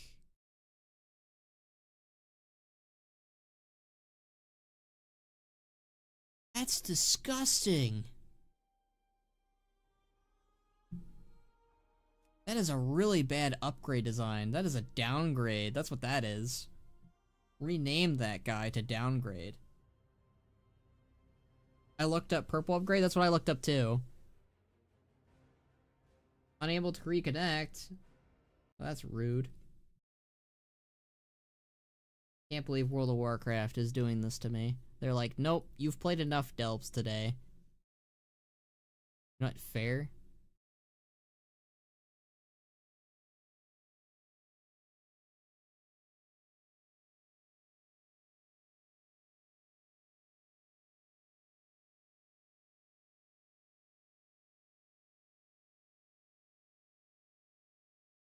Yup, yup,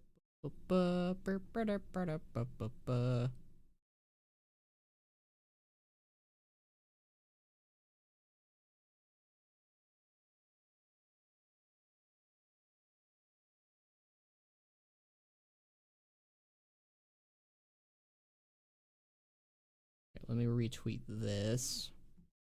And let me retweet that. And let me hit the play button. And take a year to load.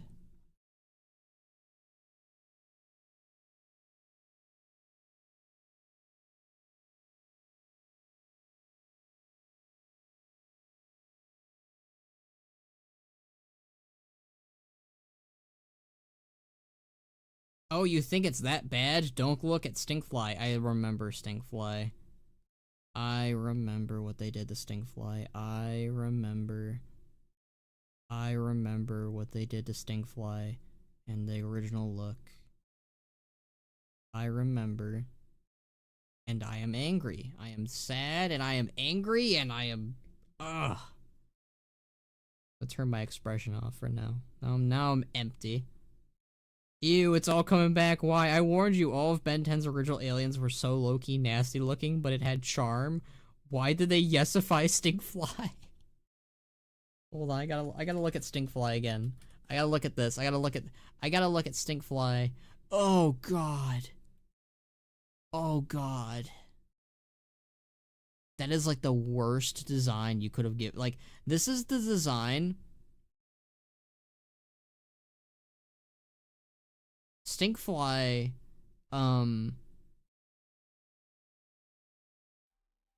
this is like a design that like a 12-year-old would make for a character. Like, they were like, if someone asked them like, oh, can you make a hero named Stinkfly? What would he look like, Jimmy? And Jimmy would draw this. That's what this looks like. This looks like a preschooler drew this and was just like, yep. Yeah. He looks like a D-list Batman villain. No, no. You do not diss Killer Moth. Killer Moth looks way cooler than this yesified Stinkfly. This yesified Stinkfly looks like a PBS Kids superhero that shows up for one episode to tell you about eating your fruit. That's what this looks like. This does not look like friggin' Killer Moth from Teen Titans or Batman. Killer Moth looks way cooler than this guy. Atrocious. This is like... Why are we talking about Ben 10? I'm not Ben 10, by the way. I've never been Ben 10. I'm Khono Chronos. I could kick Ben 10 in the next Tuesday. Literally. Frickin' Ben 10. I did like Ben 10 as a kid, though. Like, when I was little. I was like, yeah. The show rocks. But this is my color scheme now. He's not relevant anymore. I didn't expect you to be a Killer Moth stan. I mean, he was cool in the Teen Titans show.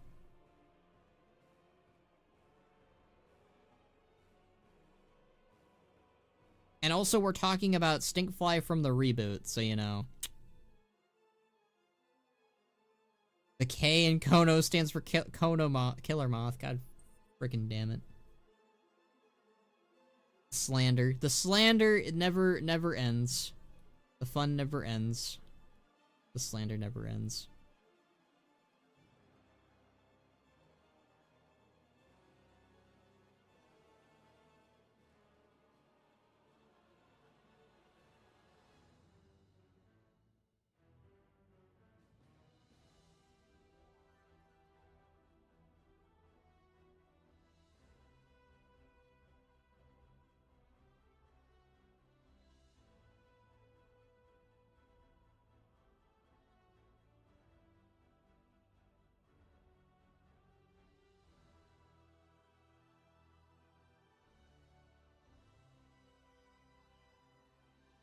I can't believe people are still upset about Cataclysm.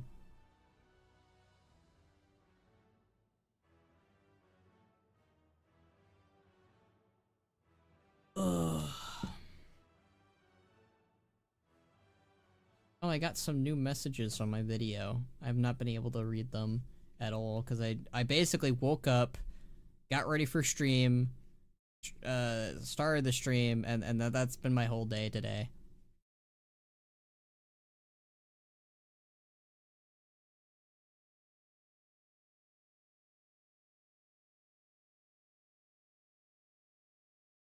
Open this up, and then I mute the tab, and I keep this open, and I look at it. The hell? Apparently I clicked the wrong button. I'm sad that the Nerubians are the main focus, aren't the main focus anymore. I feel like they got treated unfairly because they were worried about turning off people who are scared of spiders. Yeah, I really feel like the Nerubians were, because like they were like a selling point for War Within, and I feel like they kind of just came and went. And maybe they'll show up for Last Titan, like, I assume, simply because Nerubians will be in Northrend. underground, which I think will be really cool. Like, I'm actually kind of excited by the idea of us going back to Northrend and us visiting old places of old, but also going to new places that we never went to before because we never got to. Specifically, the Spider Kingdom of Ajul Darub. So, if we get to see that, I guess that might be worth it. But yeah, the Nerubians kind of just, they did kind of like fade into obscurity in War Within. Like, I guess it makes sense. Like, you don't want the main villain to be just spiders forever, but like, it does kind of feel like they left too quickly. I don't know. I guess I guess I was assuming, I would have assumed we would have seen more of them. That's just my whole thing, I guess. I don't know. How many delves are up here? There's 3? We'll do this until we finally get our final one done. I have no idea. Do a +9, maybe? Maybe trunk. I'll just do +8.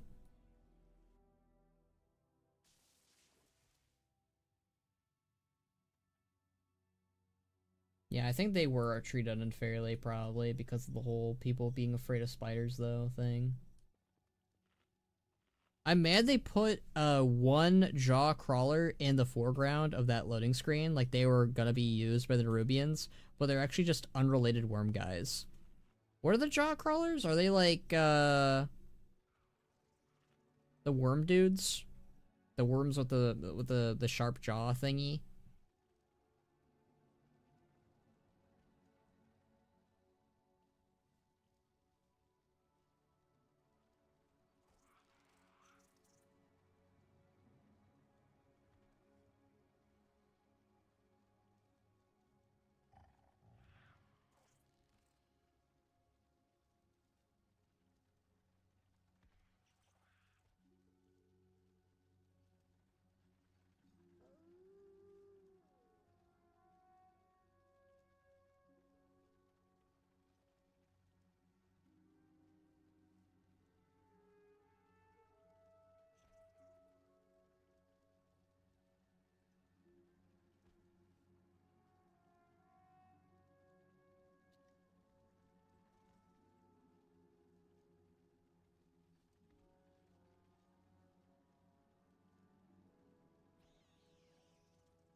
I think that sucks. I hate when people accommodate phobias. That might be a bit unsympathetic of me, but it's true. I feel the same way about clowns. Okay, well, I'm terrified of clowns.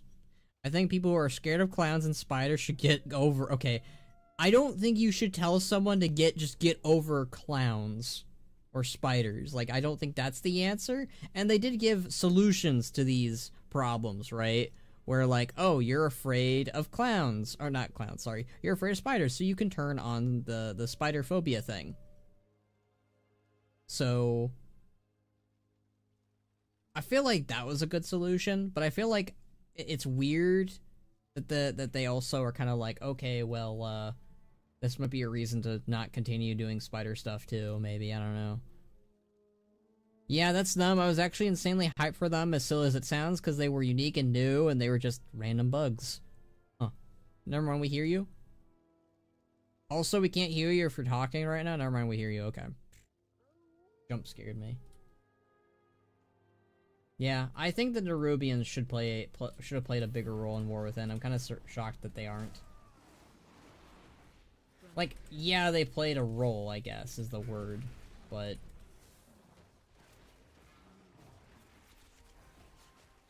Like, it's not like they didn't do nothing, just that it's weird that they're already kind of irrelevant, I guess, is the right terminology, maybe.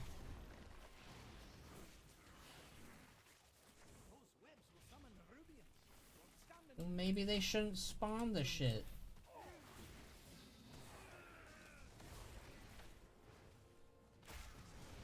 Oh. I think he did. I think he did hit us with that one.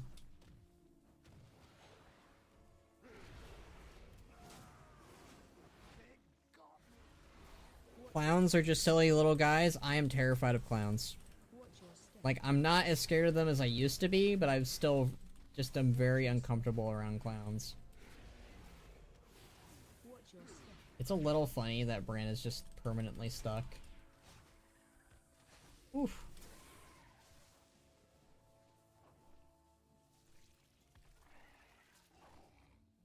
I think my cat just left a nasty in my room. Boy. You should be a goner, Bran, if I'm being honest with you. Being afraid of spiders means they will desensitize from being doing cinematics and stuff for Nerubians, and clowns are just silly little guys. I don't know, I think it's a bit dumb to have a game that tackles such a serious themes as WoW does, but the only thing they can accommodate is for spiders. Are Nerubians about to be a part of like the main bit content for 0.5 patch though? Are they? I mean, I heard about them being... Bran, that's hilarious. Bran, that was great. That was great. That was a great Bran moment. You smell that? It's treasure. It's close. And then he gets hit by a minecart. Oh, that's great. That was the greatest.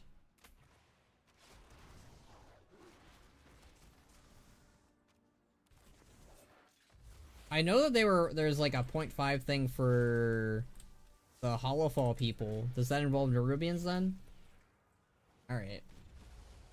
If that's the case, I mean, I guess they're not fully irrelevant then? I like my little tiny baby T-Rex robots. Give me a moment, champion. Webs everywhere. Bran, don't go after gold at this time. See, Bran? You get me distracted.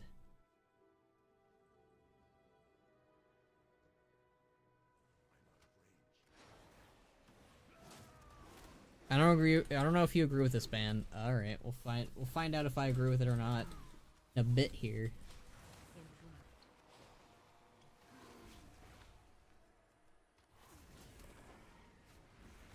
Players will take arms beside a new faction, Flames Radiance, defend their Wrathy against the Sarakai forces following defeat of Queen Ansarak. Yeah, there's still Nerubian stuff going on. Okay, cool. Not a lot, but they're not vanishing at least. I'll take it, I guess. Can we get Thrall fighting the Nerubians finally, like it was advertised in the art then? No? Alright. I feel like the launch content should have been Undermine. I think we just talked about that. I don't remember if you were here for that, Zelrin, but we talked about how basically it would have been basically a Legion situation where like in Nighthold was actually released in like 7.1 technically, and it was held off for the story or whatever. And what we said was basically we would have had Undermine as the first part of the story. The second part of the story would be the Nerubians. Now, you would need to accommodate that by having the whole plot with Xal'atath and Hollowfall happen in, after the raid, after Undermine. Not after Undermine, sorry. Not after Undermine. Well, you would need to make it make sense. Because the whole reason why we're down in Undermine is because Xal'atath needs someone to fix the Dark Heart. I guess you could have maybe make it so, like, Gallywix survives his situation on Undermine, and he helps rebuild Darkheart regardless. I don't know. It's a lot of flip-flopping the stories all around, but yeah. The fact that Legion only had, like, 5 raids and we only have 3 per expansion sucks, not gonna lie. Yeah. I kind of miss having, a variety of expansions. I personally think... Alright, you know how in Wrath of the Lich King, we had, like, the one-boss raids? They should totally bring those back. Like, I actually think those are way more interesting than, world bosses. Because, like, the current world bosses are kind of just okay. I think the world bosses were better in WoD and Mist of Pandaria because there was a reason to do the world bosses, because they gave mounts. None of them really give mounts anymore. So, I don't really care about the world bosses anymore in that retrospect. But, basically, we would have storylines in the zone And they would, similar to like a dungeon, you would conclude it by doing the raid, and the raid would give you loot, like really good loot. And that would be a reason to do it, but also it'd be a reason to conclude the story, and it'd be great. It'd be like a more modern day one raid thing, kind of like how Malagos was. Yeah. They should do those again. Or like Ruby Sanctum.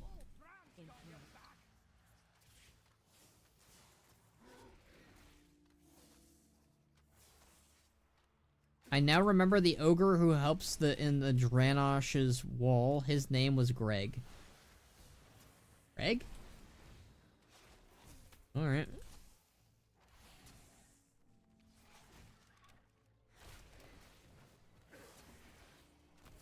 True, I mean, Legion had 3 bosses in a raid. That rocked 2. If they could do 3 big raids and 1 mini raid, I'd be down for that. Yeah. I mean, I'm kind of down with them doing, like, several mini raids, though, if I'm being blunt. Like, I don't know, I think it'd just be cool. It'd be a nice way to wrap up certain storylines, too. Where do these webbings keep coming from, if I'm being honest? Like, they just keep randomly showing up. It's kind of annoying. I'm guessing that's a part of the delve, but still. Kind of gross. Is it these spreaders? Maybe.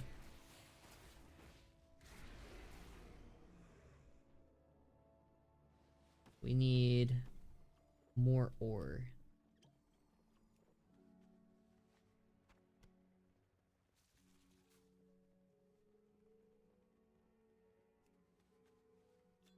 I'm hoping this might be the last delve, but I have the sneaking suspicion we've got still a few more delves to do. Where's your treasure, Bran? Oh wait, there we go. There's the ore. Delicious ore. Yummy snack.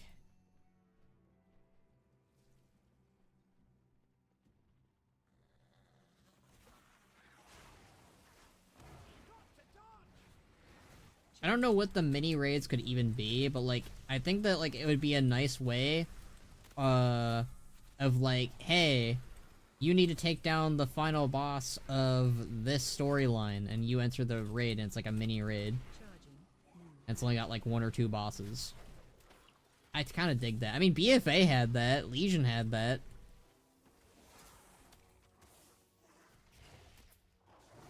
They kind of just stopped after Legion. No, they stopped after BFA. Huh.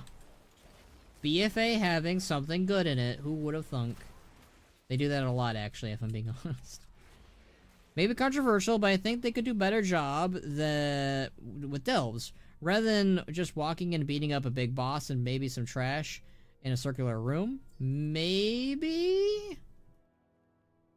I mean, they are bringing back scenarios, so theoretically they could do the same with that.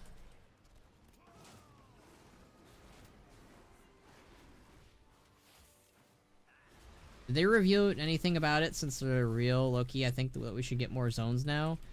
There was a new housing post today. Actually, it's amazing. Yeah, there actually is some really good details on the player housing. Like, phenomenal stuff. Again, it's further proving that Midnight and Last Titan feel like the true gems of the World Soul Saga. I'm sorry, War Within. I'm sorry. You keep taking L's.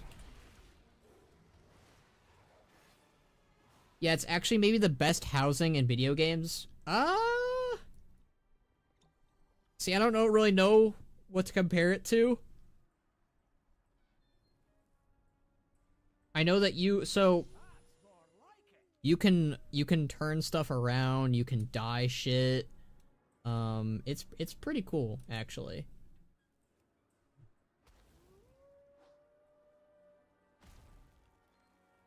I haven't kept up with WoW since War Within came out. What's been going on with player housing? You have not kept up with it at all? Huh.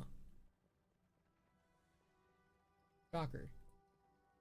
WildStar but better is what I'd say. See, I've never touched WildStar, so I have no idea if that's a good thing or a bad thing. I assume it's a good thing, but, you know.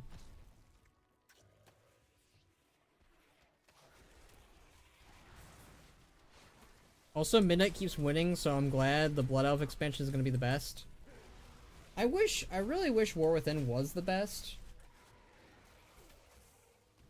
But right now, I think it might be my least. It probably. I mean, you can't really jump ahead, right? Because like, Midnight could do something story-wise that I might not jive with at all. So I'm not gonna jump that far ahead, but it does seem like, it seems like my favorite's gonna be Last Titan, my second favorite's gonna be Midnight, and my least favorite's gonna be War Within. Just on concepts alone, that's what I'd have to say.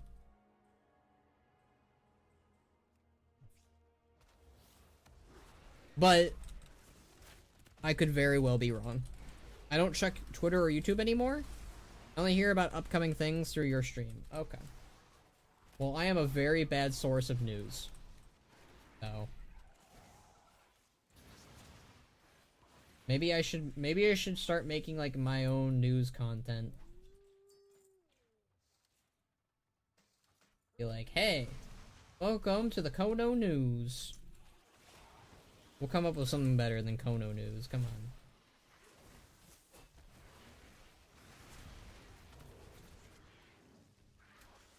Yeah, I think Midnight's gonna be really good though. My main caveats for Midnight is I really hope it's very Horde themed at this point. I know it's such a constant request at this point, but I mean, if you don't expect me to ask for Horde stuff at this point, I don't know if you really know me then. You know, like, it's just like one of those things where it's like, yep. Can it be Horde focused? Yep. Can it be Horde focused? Yep. Like, that's just on a loop. That's not going away anytime soon. I'm sorry.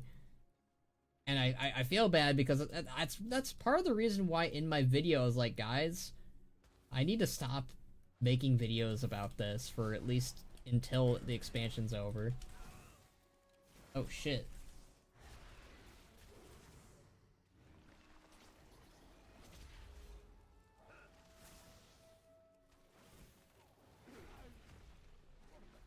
Brand, you need to stop standing in the shit, my friend. Alright, there we go. So annoying. Ow!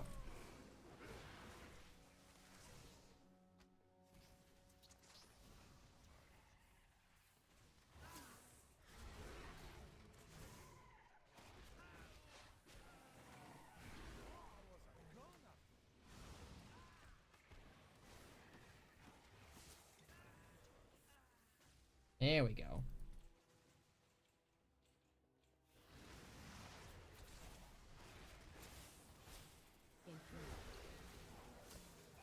Have they said where the house is gonna be? I feel like my idea of housing Org and Stormwind was good. Like housing— wow, you don't know anything. Okay, sure, I can give a housing update, Zelrin. So player housing will be in like its own little subzones, essentially. Like their own, not like phases, but they will be in the open world in a way. So basically they'll be like little districts. And in these little districts, you have Orgrimmar and Stormwind's districts. Orgrimmar's is in between both Ajara and Durotar. So it's very Ajara and Durotar based in its appearances currently. So it's very orcish themed and very I guess goblin themed in its own way, at least in terms of location. As far as building goes, it's very orc themed right now. Right now it is. As the outerior. Alliance will be getting more Stormwind based, but also like as far as like the way that it will look, like as far as the appearance or location wise, it will be Duskwood and I think Elwyn Forest. So you have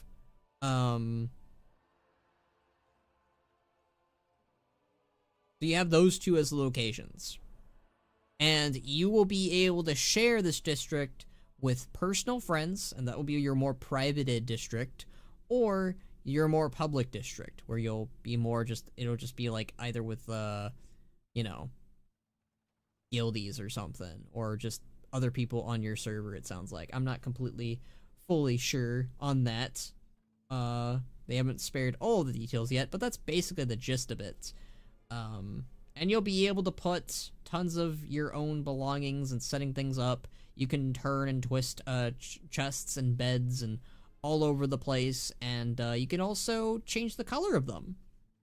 So, are those houses phased, or are there limited slots?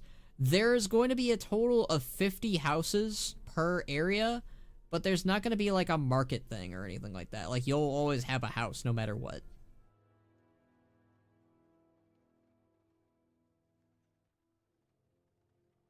They basically took one look at all of the things that Final Fantasy and other WoW clones, other MMOs, did, and basically improved it.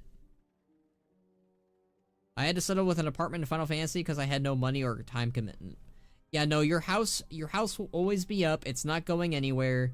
I have no idea what will happen if, like, your friend group kicks you out of your house or the house district. Because I think someone is in charge of the house district or whatever. It'll be like, you know, you'll decide who is in charge, I guess. But, I don't know what'll happen there. I don't know what'll happen if you get kicked out of your guild or your friend group or whatever. But as far as I know, you will always have a house, no matter what. Zones aren't faction restricted either. If you're Horde and not vibing with Yellow Rocks, you can set up in Duskwood. Yes, but you need to still have an Alliance character who sets up that house in the first place. So it's not like, oh, I'm an orc, I want to go live in Duskwood all of a sudden. Like, no, you still have to have your human set it up, and then your orc character or your Horde character can show up there. I'm assuming the house exterior and the plot itself is saved to you, and you choose the plot. It seems that way. You get to choose what area you want to be in the house, I believe, in the district, I assume. Now, I assume if someone already beat you to the punch, then you're kind of, you know, screwed. But yeah. It's a very, honestly, the housing system is very nice. Like, I am genuinely excited for the new housing system for WoW. It's like up my alley, definitely, as a role player. It actually might it might make me want to roleplay more often. I am role-playing still, but I'm just not doing it as often as I used to. I really like having friends and my RP partner to roleplay with. And that's part of the reason why I just don't do it as much. I am in a guild, but I just am so busy with my videos, I have, like, no time to show up for guild events. So if you get kicked out, nothing is lost? Probably. That actually is so cool. It's like a little chat room for your friends to mess around in. Sure. I totally intend to probably prank my neighbor houses if I can. If they let me move shit around in my friends and neighbors' houses, I will totally be a little shit and do that, probably.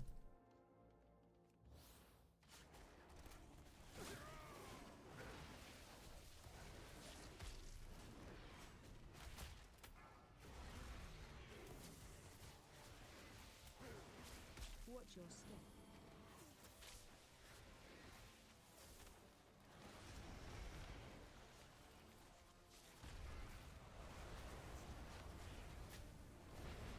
Very, very decor options too, like the example they use some of it, like the Forsaken tables from BFA. Yeah, they are doing, it looks like a lot of existing stuff, and also a lot of new stuff. Like, a lot of the orc decor is very new.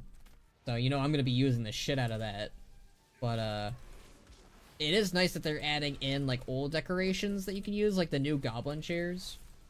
Those are, like, from the Undermine Zone. Those are new. They, I saw those also as a thing in there, so that was cool. I wish we were all in the same realms, we could all live in the LOM district. Yeah.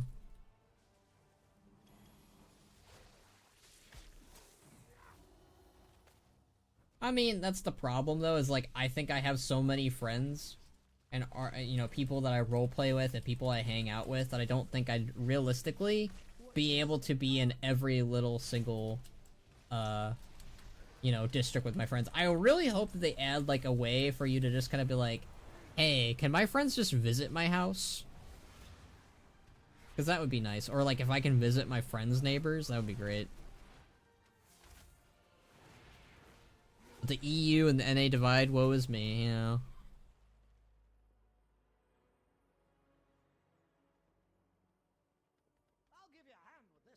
Next to a Midnight Blood Elf fireplace and a Legion, Night Elf bed. Yeah.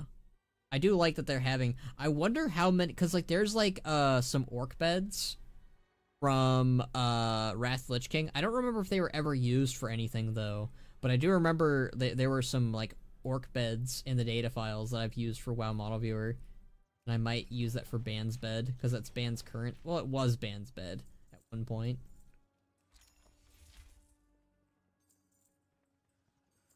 Yeah, I am going to be having Ban, lore-wise, move from the swamps, and he's going to go back and live in near Dorotar or whatever. I don't know if I'm going to do that for all my characters, but I know I'm going to do it for Ban at least. I pray we can get a Silverman's District, probably at some point, I assume. You can have 50 friends more important than me? Woe is me. Damn. Well, maybe if you were on the NA, it would have mattered.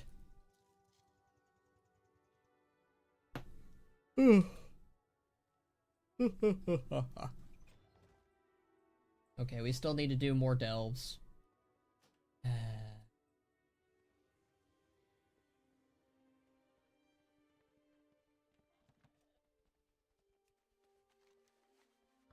I'm gonna go turn this in real quick. I don't know. I'm kind of getting delved out at the moment. I think I might end it here if I'm being honest, because I'm getting tired and sleepy, and I don't want to go to sleep or anything. That's not what my plan is at all. But I think I might end it here just because I'm getting kind of delved out. How big do you think Ban's house will be, since you can build the interior walls any way you want? Well, knowing Bannerac, he'd probably want a very tall building, because a lot of the houses, even orc houses, are still very small to him. One of the reasons why he likes Tauren architecture so much is because Taurens and him kind of have the same height, so they accommodate him a little bit better. But, yeah. I think that taller is the better for good old Bannerac. Wait, this is awesome. I'm looking at the post right now. When was the best WoW ending cinematic? I think we need to get back to those. The best one was probably Legion? Yeah. Legion was the best final one we got. Before Legions was probably Mista Pandaria, though. And before Mista Pandaria, it was probably Wrath. We kind of have always kind of had, like, a very up and down situation when it comes to what is the best, WoW ending. Like, WoW endings always seem to kind of fluctuate. This is crazy slick, like, super futuristic. You weren't lying, Sil. I think this is actually the best housing system I've seen. It is, like, I think one of the things that's kind of very, like, generous and good about the fact that WoW has waited this long is WoW has basically been like, alright, let's go see what every other competitor is doing.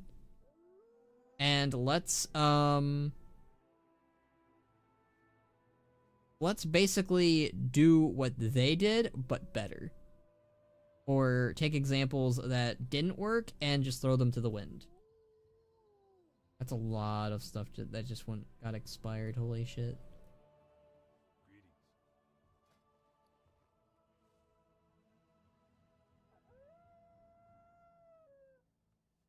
Let's get some delve trotter shit. Probably customize that real quick too. See what we got out of that. And sell some shit, holy god.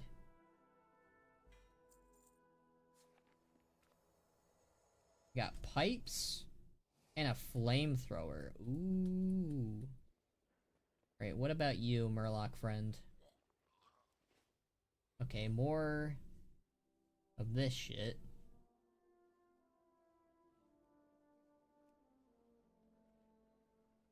Get a back piece. Here's disguise.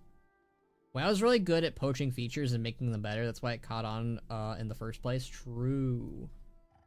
That is a very, like, WoW thing to do. Like, WoW kind of just like, hey, we're gonna take this, but make it better.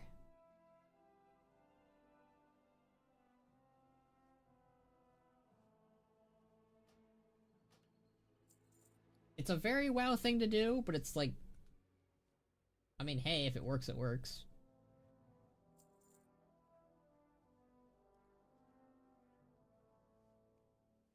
That's veteran. I'm pretty sure that's really good. I could probably upgrade that a lot, I think.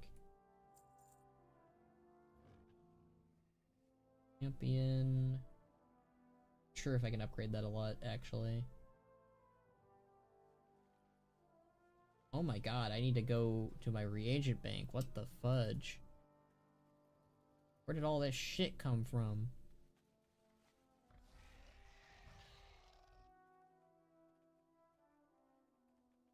I'm just gonna wrap some things up here. But we'll be ending the stream soon just because I'm hungry and I'm kind of delved out. I've done too many delves.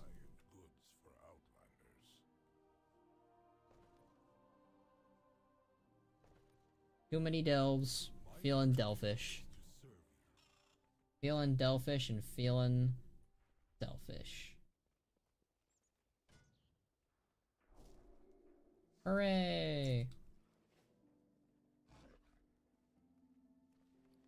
That's all the auction house shit. I'll probably just end up selling that because I don't think people really want those anymore. I think everyone's gotten those now. 5 hours of delves, I've not survived. Yeah. I mean, what keeps... Okay, so there's a reason behind the madness of me being able to do delves for 5 hours. Do you want to know what the solution is? Do you want to know what that is? It's me talking to you guys. If I was not talking to you guys, I don't know if I could do 5 hours of delves. I always need something in the background. Like, I either need to watch a show, I either need to, you know, have someone to talk to. So, yeah, that's my my two solutions when it comes to doing delve shit. So, yay! Those are BOE, so I'm just gonna... Oh. That on ban for now.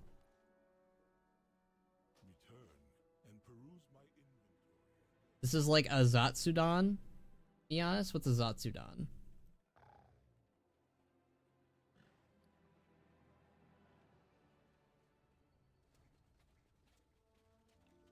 That's something I can... No, I don't want to destroy it. I want to sell it. I have many wares. Let me go to my goblin thingy. We're gonna check that out real quick, and then I'll probably end this stream and be freed at last from this curse. You guys think we're gonna get an Eridicron proto-dragon appearance? I think so. I am surprised they didn't have these two, cause like why are these two separate? Am I the only one who thinks it's kind of silly?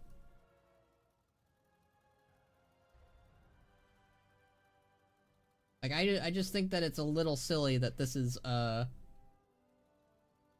you know, separate from the other one, because it's the same model, right?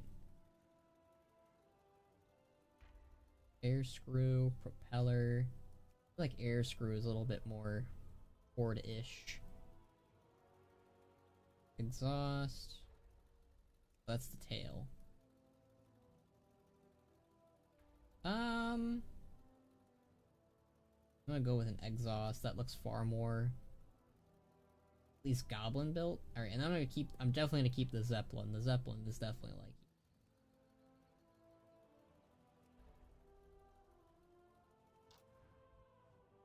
Hey, I wasn't done! Oh my goodness. Very rude. WoW is one of those games you can talk about forever. True. Definitely for me as well. There's a green version or red? Well, red is the way to go. Alright, so you can have a rocket or a flamethrower. We're gonna go flamethrower. Then you can go pipes. Pipes or exhaust. I kinda like the pipes better. And you can get a balloon, which we're definitely gonna get. Hi, Moxie! Hello, little shiny cat. Hello. Hello.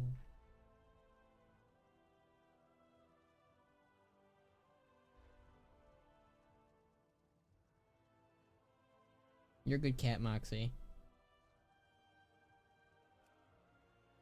We can get that, the harpoon. Ooh. That'll be nice. Actually looks pretty cool. I won't ever use this mount probably, but you know, it's nice to have. Alright. That is a very good time as ever. Like I said, I think next week, as far as plans go, and I won't marry myself to this plan either. This is like an idea, and I'm probably gonna ask people if they'd be interested in watching me play it. But essentially leveling in Cata Classic, and eventually doing Mop Classic too. But Cata obviously right now because that's all you can do. But I think that's what I'm thinking of doing, and I'm thinking of experimenting with the idea of doing it on YouTube and Twitch. Now I probably won't do that until I get my new computer, which might be soon. We're getting closer to getting it, but at least the funds for it. So if that happens, then obviously there's going to be a break of me setting up my new computer and a break of me getting everything all situated and blah blah blah. But in the meantime, I am thinking of like trying out Cata Classic as a thing this stream. So I'm gonna work my butt off because the Bleach game comes out next week. I'm gonna be playing that so much. Alright, well, you have fun with the Bleach game. I gotta message you eventually about the Bannerack model and other models and get that also figured out at some point. But yeah, thank you all for watching me. I will let you guys know, or rather I will ask on the social medias if you'd guys be interested in watching me play Cata Classic and eventually Mop Classic. Because if it's just a straight up no, I'm not gonna play a break until I get my new PC so I can stream other games. But yeah. True. I'm hoping to be more available soon. Yeah, whenever you are more available and like you can do it, because I have ideas for the Bannerack model and the other models too, obviously, mainly the Bannerack model, because the Bannerack model I had a theory, not a theory, but an idea, and I'll probably run it across you. But yeah, I think I'm just gonna wrap up things here though. So thank you guys for watching. I will catch you all when I catch you all. I have no idea when that will be, but might be a minute, might be a month, might be a week, might be something less. Who knows? Alright. Thank you guys for watching with me and playing with me and blah blah blah blah blah. I'm gonna go. Bye-bye. Bye. Give me a second. It's loading. It's taking forever to load.